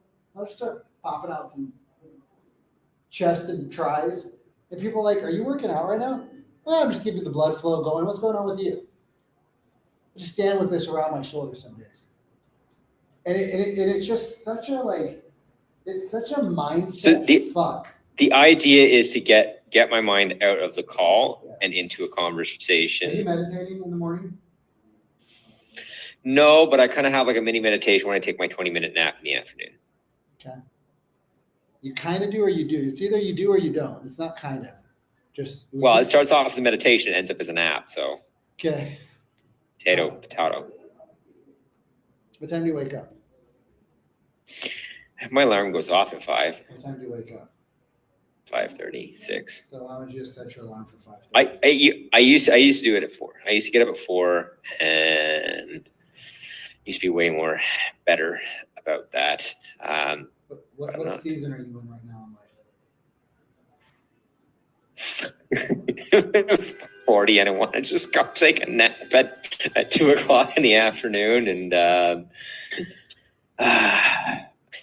I'm not competitive Adam that was in 2022 that was up at 4 a.m., up in the gym at 7 a.m. for 3 hours. Because when I was that person, I was not doing the prospecting that I'm doing now. I start my day with like, I got to be at my desk by 7. So like 5 turned into 5, 4 turned into 5, turned into 5:30, turned into 6 some days. Who do you need to be? Who do you need to re-become to get the stuff done that you need? I need to be Adam from 2022. The problem is with the gym, I can't do 3 hours of gym in the morning, period. And I'm not going to start competing again because. Do you need to do 3 hours of gym at 40 anyways? I tend to go over too much into any one thing that I do. Okay. So you didn't answer my question. You gave me a limiting belief. Do I need to? No. Yeah. What do you need to do to be the ideal optimal Adam? I need to get up at 4 o'clock in the morning. I need to work out after I walk the dog. Yeah. Why? That's because that's me. Like I was always been a morning person. You know, I used to work in horse racing, so I used to be like when I was in Australia, I had my first horse by 3, right? So I've always like been much more a morning person than I am an evening person. And when I'm doing that, and when I'm structured and doing like doing the gym, do a little bit of meditation, but not a ton. But when that's me, I'm functioning, right? But when I was doing it 22, it was compressing my time, so I wasn't starting until 10. Right? Because that's the time I get home. Or with the time shift, that could be 10:30, 11 o'clock. So that, and that was okay because business was crazy in 2022 because it was still had like all my work from the couple years prior and the COVID boom. But then 2023 came and like my business shut in half because I hadn't been doing the prospecting. Now it's like I changed everything I do and things are going great, but I feel like I'm definitely not at the peak of what I could be doing. And that's what kind of, So if anything's holding me back. Here's what I'd like to see. I'd like to see you wake up at 5 o'clock. Not at 5:30, not at 6. I'd like to see you get up at 5. And I'd like you to do a 30-minute meditation from 5 to 5:30. But you have to sit up. You can't lay down. You have to sit up. I don't want you to go to the gym for 3 hours because that's stupid. Like, it's too much time. And then that becomes your new limiting belief. Well, I'm putting all this time in the gym. I can't do this because I'm here. Blah blah blah blah blah blah blah blah blah blah blah. But I'd like to see you do an hour in the gym. And what time can you start dialing outbound? What's the earliest you can start dialing? Oh, whatever I want. I mean, like I generally put a limit at like a couple minutes before 9, but I usually prefer a 10 to 12 call block and a 2 to 4 call block, and then a 6 o'clock call block. Why? I found that especially on like Mondays, Tuesdays, Wednesdays, borrowers are picking up more often at 10 to 12 than any other part of the day. Realtors are picking up 2 to 4 on Mondays, Tuesdays. I started doing a little bit more calls in the mornings just because I'm trying to process a ton more leads. And oh, hold on, pause. It's gone down a bit. Wait, pause. Your language you use. I'm trying to process a ton of leads. Do you guys hear him say that? Are you trying to connect with a bunch of people, or are you trying to process a bunch of leads? I'm trying to say book 8 appointments a week. I'm trying to connect with 8 people to potentially book appointments, 8 appointments per week. Your framework allows for your brain hears process a lot of leads. So your brain is doing what? It's just trying to process. But what you're really trying to do is you're trying to connect with humans. And if we're just processing, we're not connected.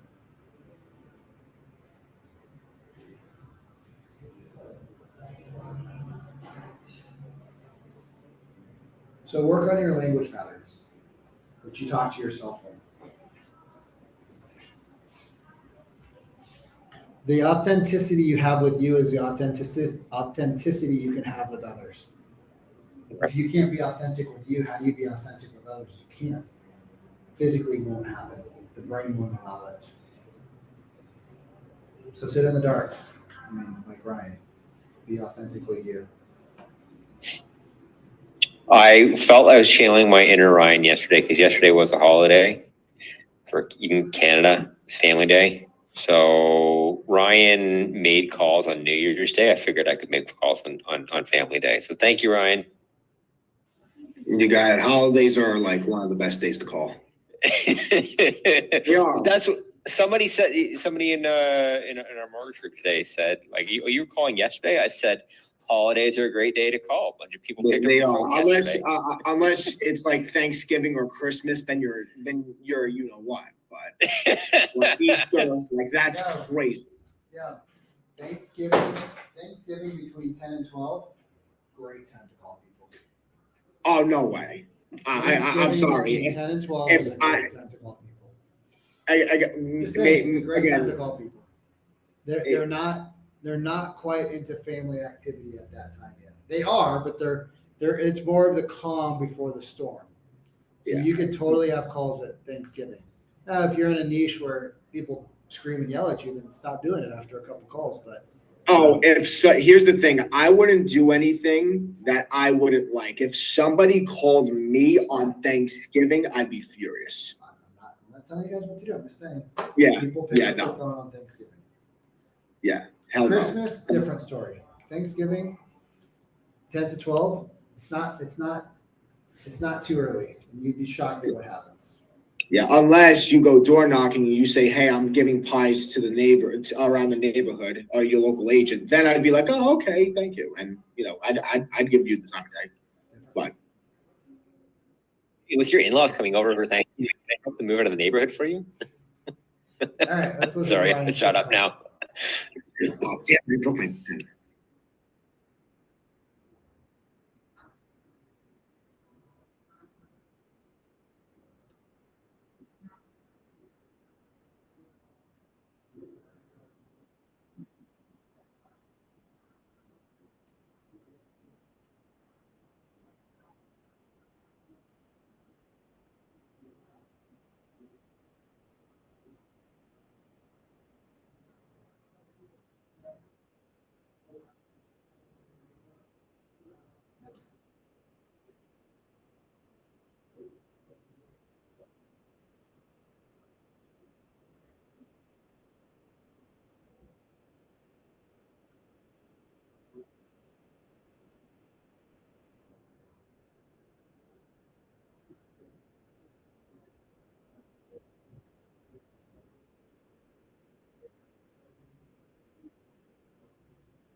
Oh, yeah, I mean, a lot of these things should be kind of like the stuff that your agent should have managed for you. I guess I'm curious, you said you want to list your home, but you're looking for, you're actively looking for other agents to collect, what kind of information are you looking to gather?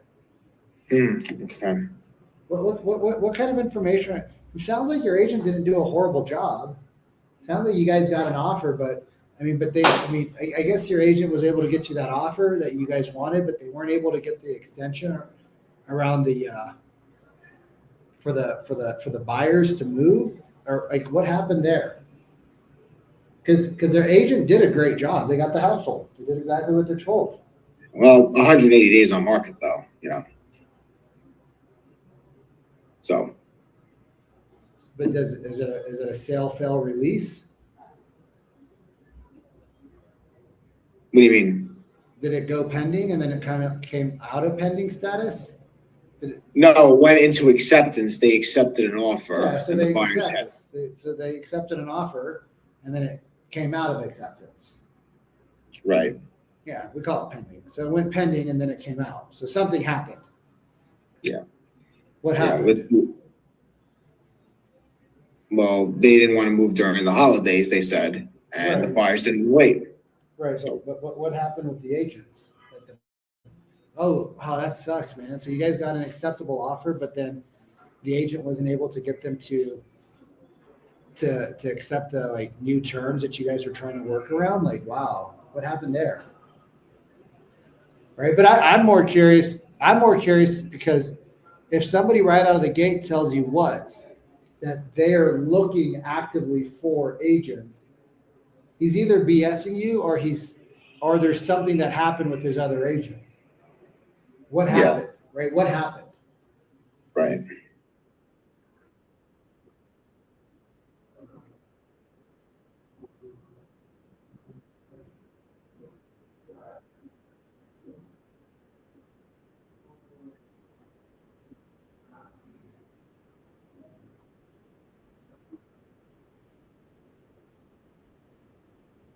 He doesn't understand. Yeah. But do you see how there's a lot? Oh man, wow. He hasn't been doing what you asked him to do for 2 months now? Yeah. Is that why you're looking for some other people to possibly interview? Yeah. So what would be important? So what would be important about the next agent that you decide to work with after your cold's gone and you guys decide to put the house back on the market now that things are starting to warm up a little bit? So do you see how those are the opportunities to go in? Yep.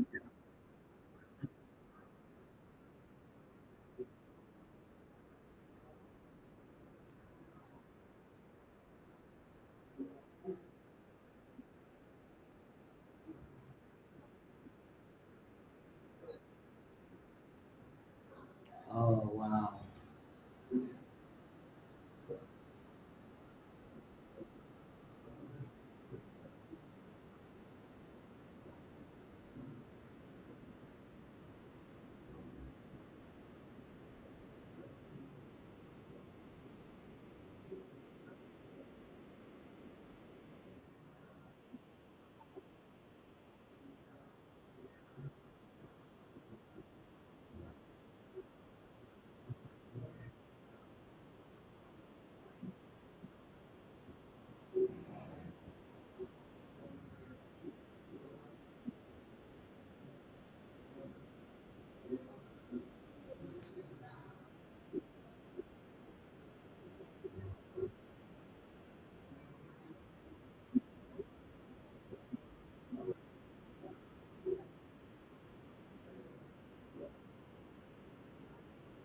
So there's another agent that right? There's all sorts of Which I didn't know about.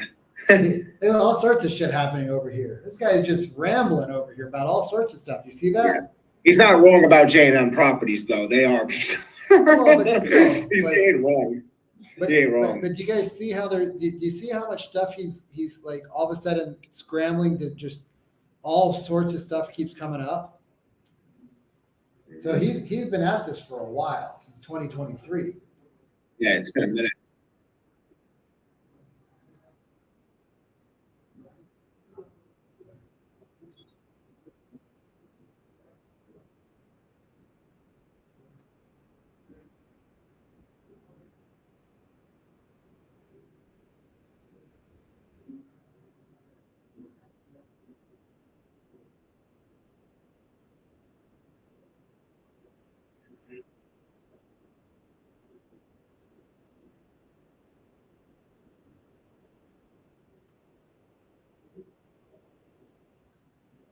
Why is he selling it? That's my next question. So we're 5 minutes in, so it's like, you know, why are we like, so if we can get to those a little bit quicker. Right. But he's I still agree. talking. Yeah.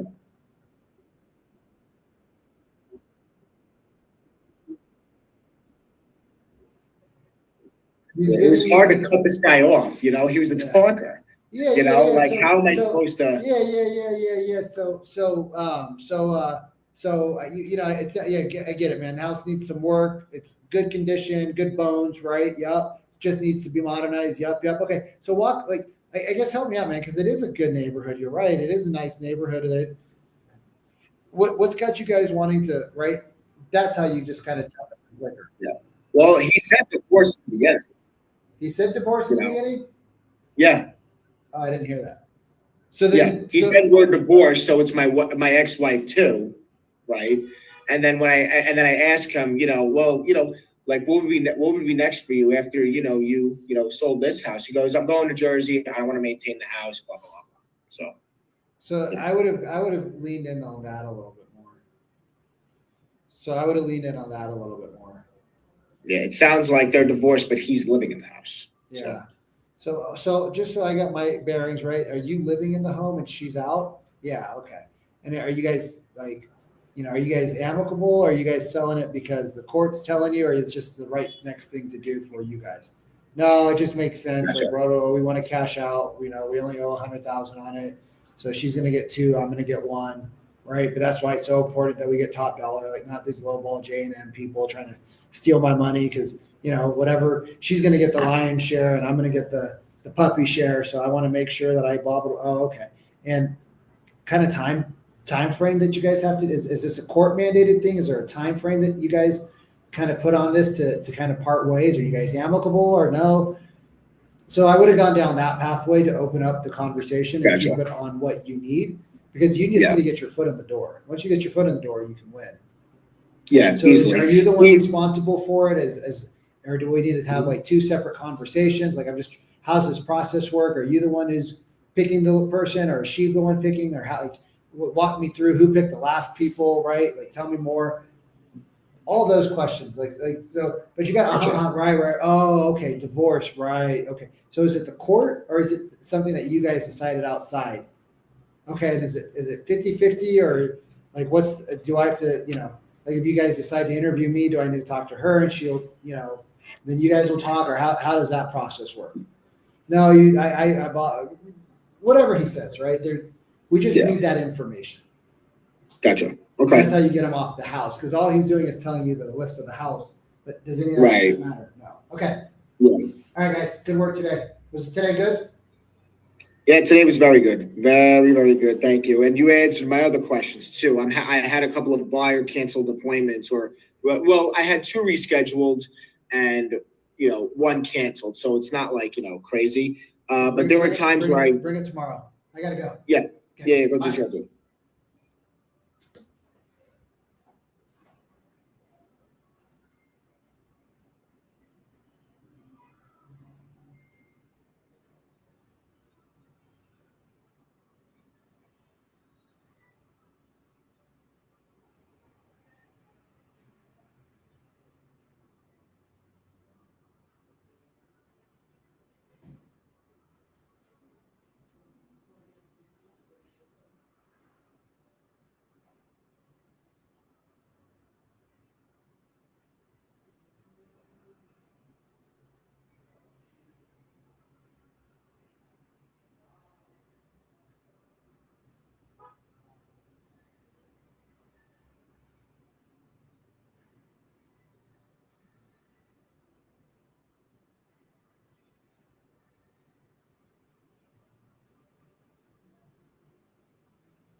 I'm not gonna say that about the people who pay us.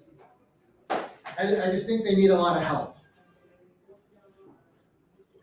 I think they need a lot of help. A lot of help.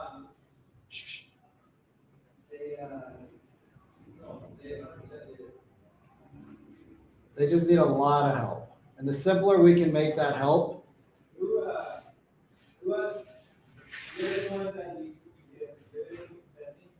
huh? Any of those guys that are good that can take appointments for not hitting them? To take appointments for who? Is anybody ready to take appointments?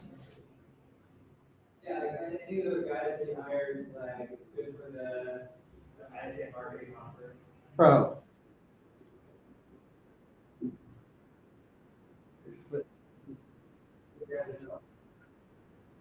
You ask me to say that every day.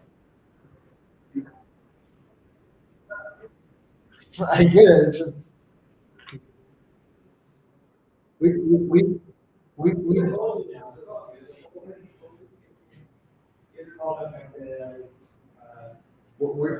told 2 trids this month. And well, so you keep asking me to bring you people for ISA marketing, but there's nobody replenishing it.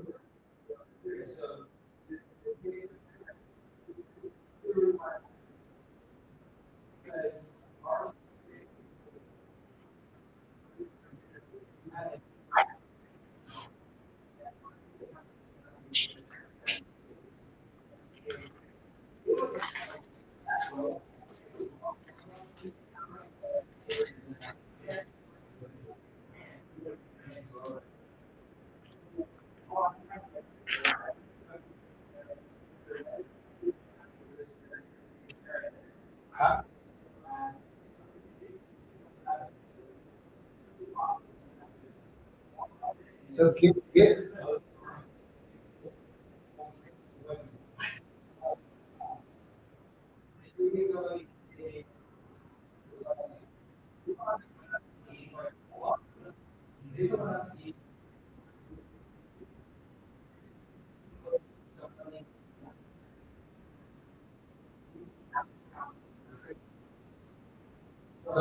So this new Eric Schultz guy, this new Eric guy, the one that is, the one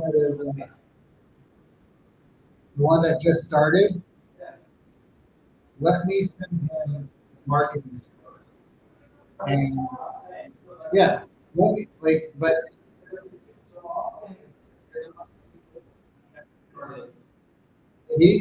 that Eric guy hasn't logged into.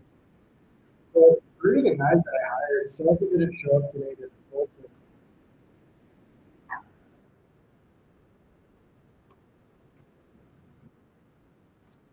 Part of it is, like, where we're standing right now, you need 2 of your top guys, 1 guy on ISA, 1 guy on Chris. I can get those calendars and start.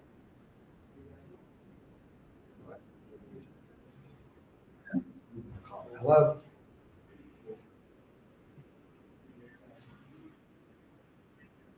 Why don't you hold on for 1 second? Let me pass you over. I'm not sure how you do that one.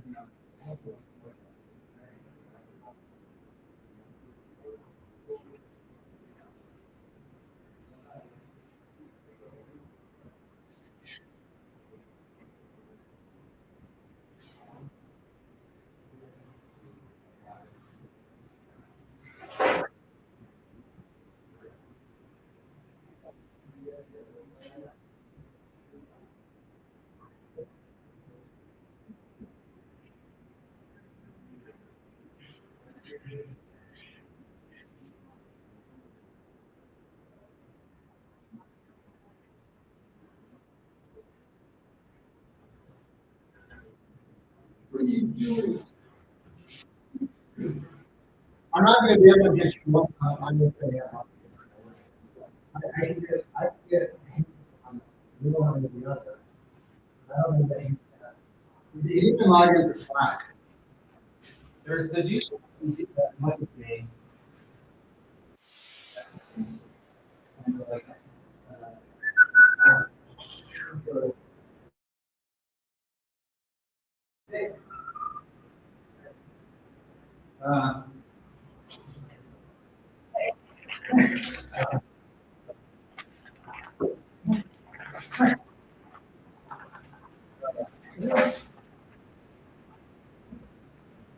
There's the dude that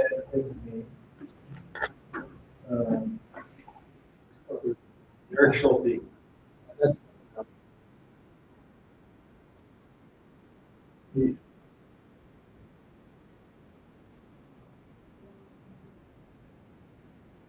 answer is no. I just, dude, I'm just telling you from a bandwidth perspective, it's really hard to train three first people when we don't have any training.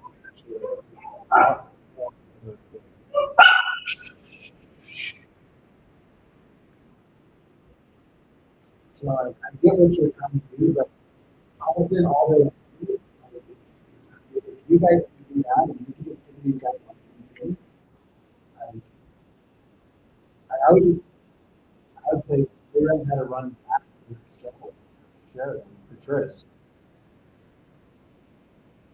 I can't because I don't have a calendar. All right, You see what, like, but what you don't the have any calendar. We don't have any calendar space for anything. One thing we have to take right now is I because we're normalized, we're gonna run ads. I don't have any calendar space for.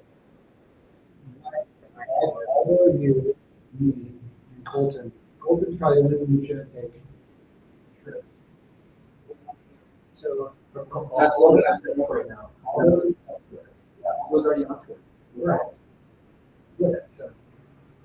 You bring it up, it's the same problem no matter what. I'm just telling you from my standpoint, like, we want to build three different parts. The training or trade, different training for ISA. So like right now, there's really so much. If you look at my calendar, that's what I'm saying, is if the person paid, let me trade on the ISA market. Let's get them up. But you don't have, you don't.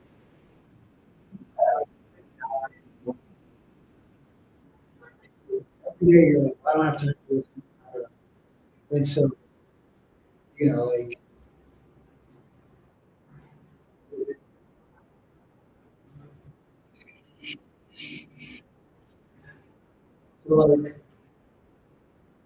so there's, hey, buddy.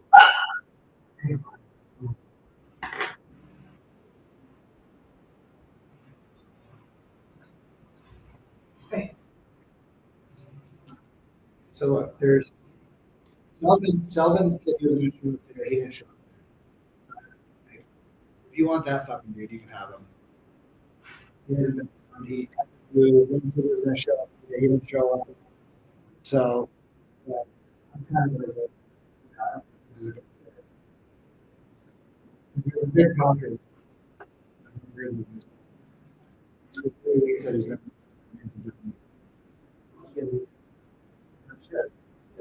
I don't want. Eric Schulte's great, but he's Chris, Randy Pierce,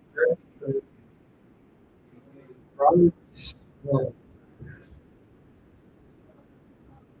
That's gonna be a stuff.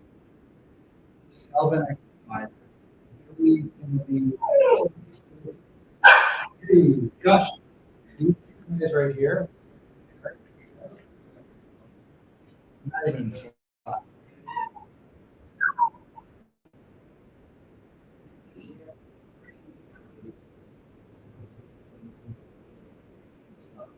Me.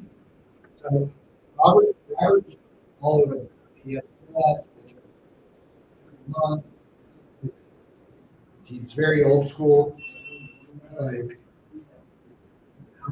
yeah, he's not gonna.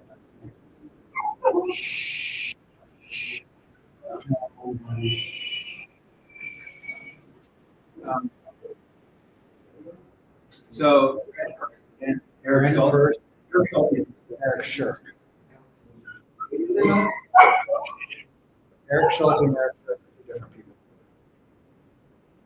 I want to, yeah. He already introed us. Yeah. So we want Eric Schultz. Let's see, what's her face?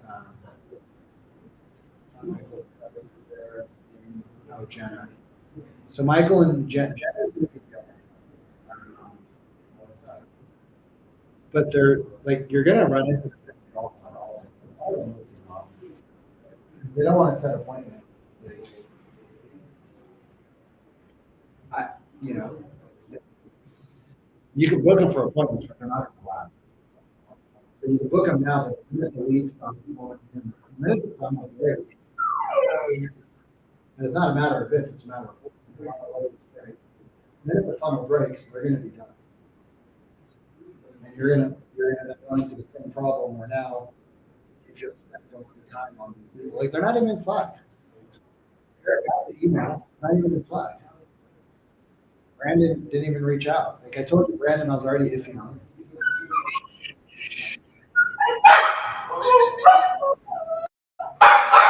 He's in Slack, Brandon. You did some Slack. So why are you barking? Mommy's not gonna save you. See her, she's not. Brennan's in Slack. Brennan's not in Slack. Eric's. Brandon hasn't messaged me. Brandon hasn't said anything in Slack.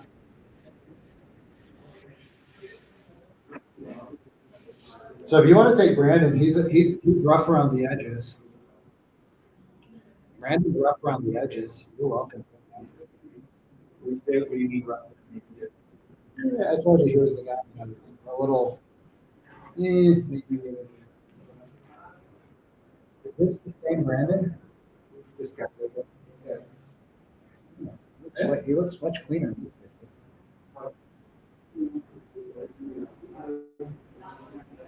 Yeah, so I messaged him.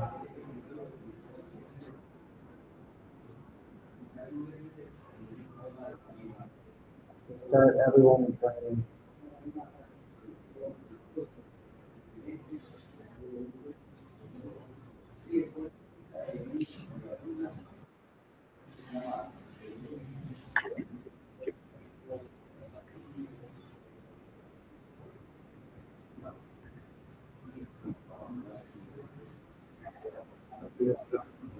So if you want him, you can have him. If you want the other Eric, you can have him. Eric Shirk. He was the good.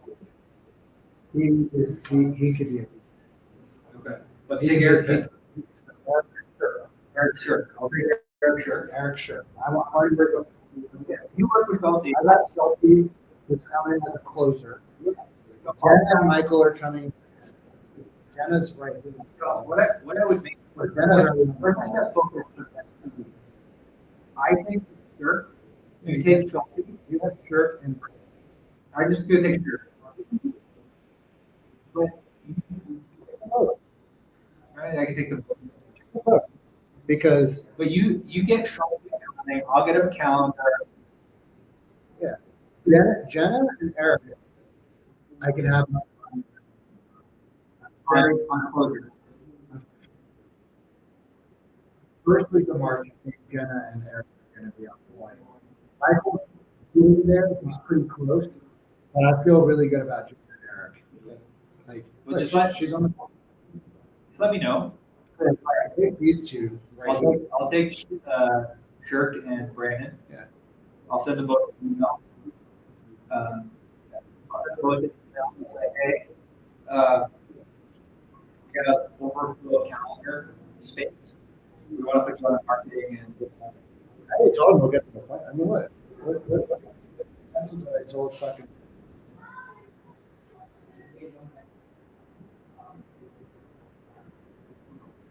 Thanks, man. I get it. He's like, hey, man, I'm currently going through the stuff. Right, Thursday, right? I know, man, like I said, everybody, I found a reframe buying avatar. That was on Thursday, it was yesterday, hey man, what's up? So like, I just, I don't think we're great. What did you say, what was the last thing you said? I told him to fucking, to get the contract record. We find it finally. Whatever. Yeah.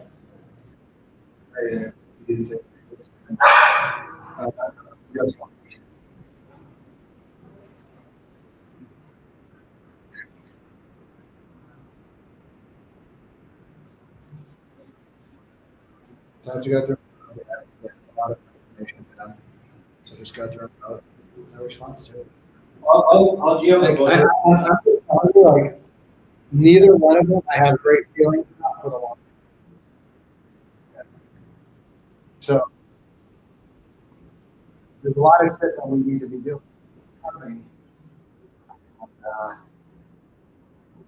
If you can sell Triz, it's easy to pivot.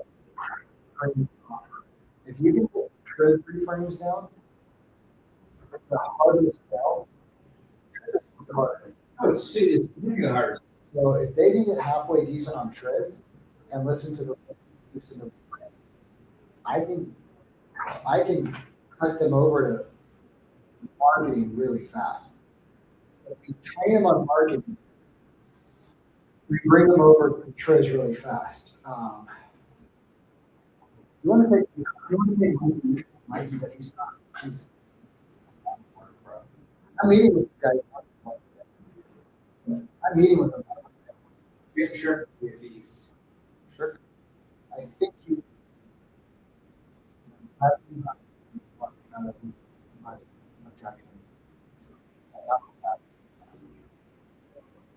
He's tough. He's not a dude. He's a tough kid. So I'm just saying, if your gut says the same thing that my gut does, which is they're not who want to do anything outside of set, use your time wisely because if fucking stop working, we're fucked. So we're fucked, but it'll be a short relationship. The reason why both of them are moving offers, they were like, well,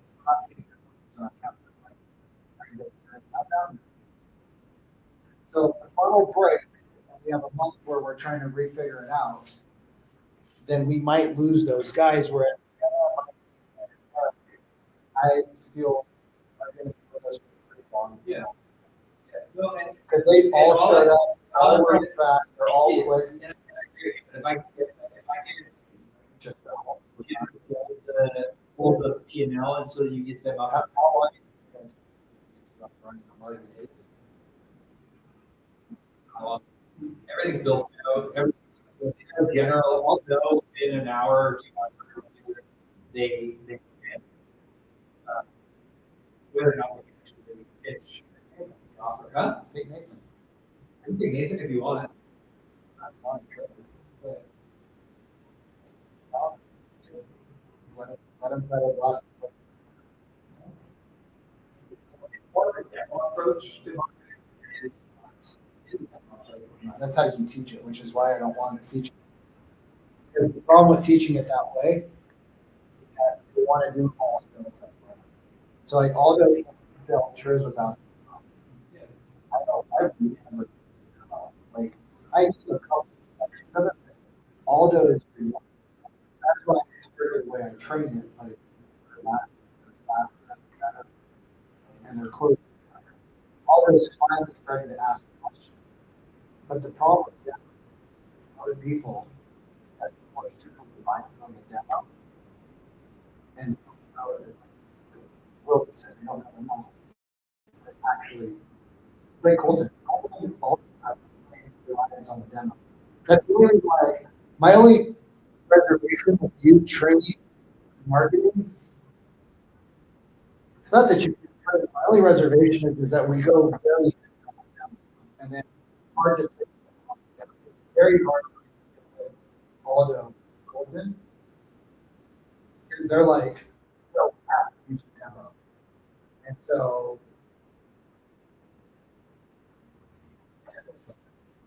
It's just, I get it. Yeah, like- I'm like, You know, again. I get it. Like, I'm not against it. I want my, I want my fucking $100,000 truck. If ads are working, let's put, get some people on the offer. Colton, Colton's not showing up to shit for me.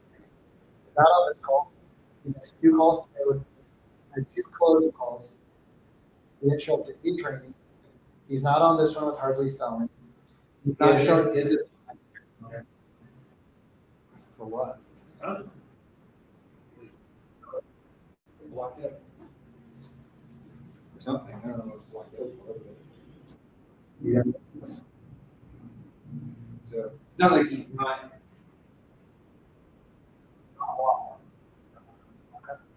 Both are good. I'll take Nathan.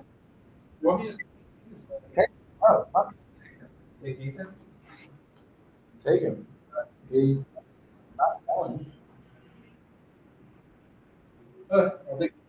Take Nathan, take Colton. And take, you get Brandon and let's just take him.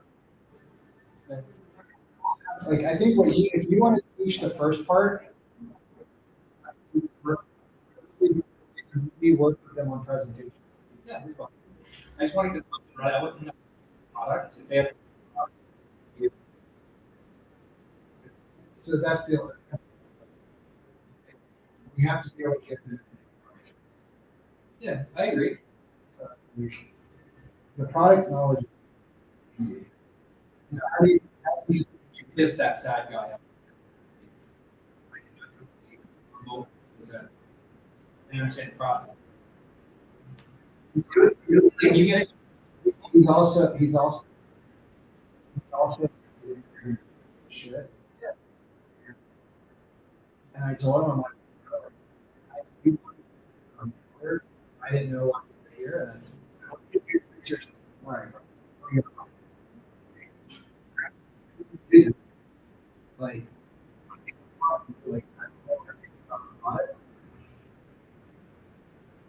but I'll do my best. Yeah. He's just a dick.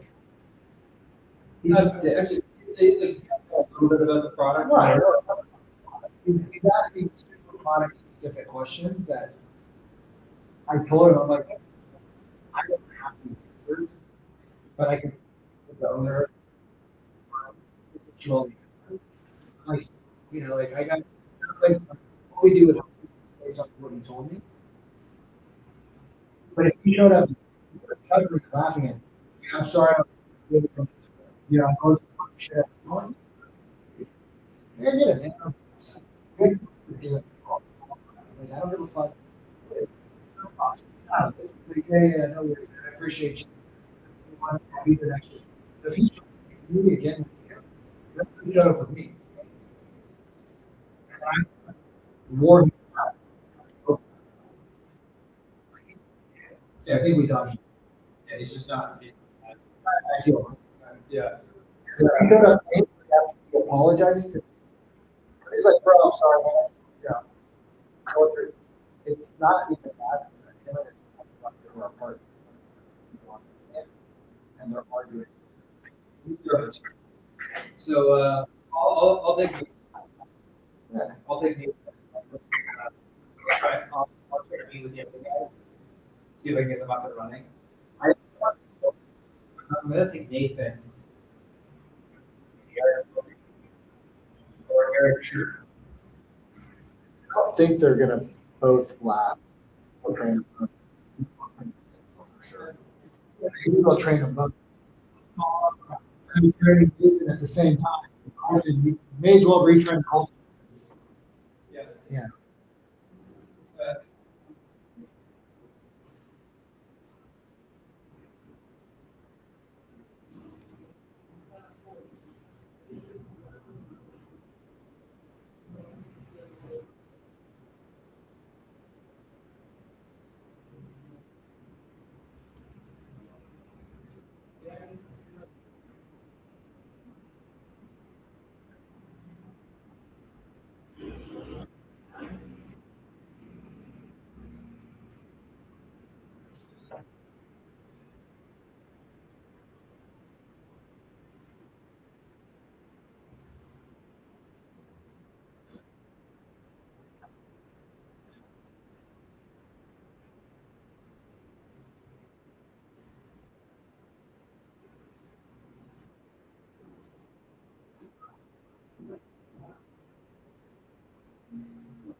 link can I put on that, what link can I put on, this Sheridan Street free piece of content that I gave out for people to get more information? I did a training today and I gave out number 9 and number 10 for the buyer prospecting. But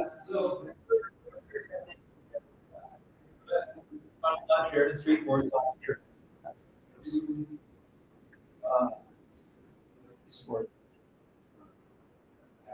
Just use that. Okay. Just trace.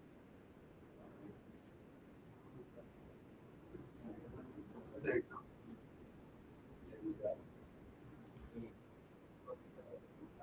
Take that.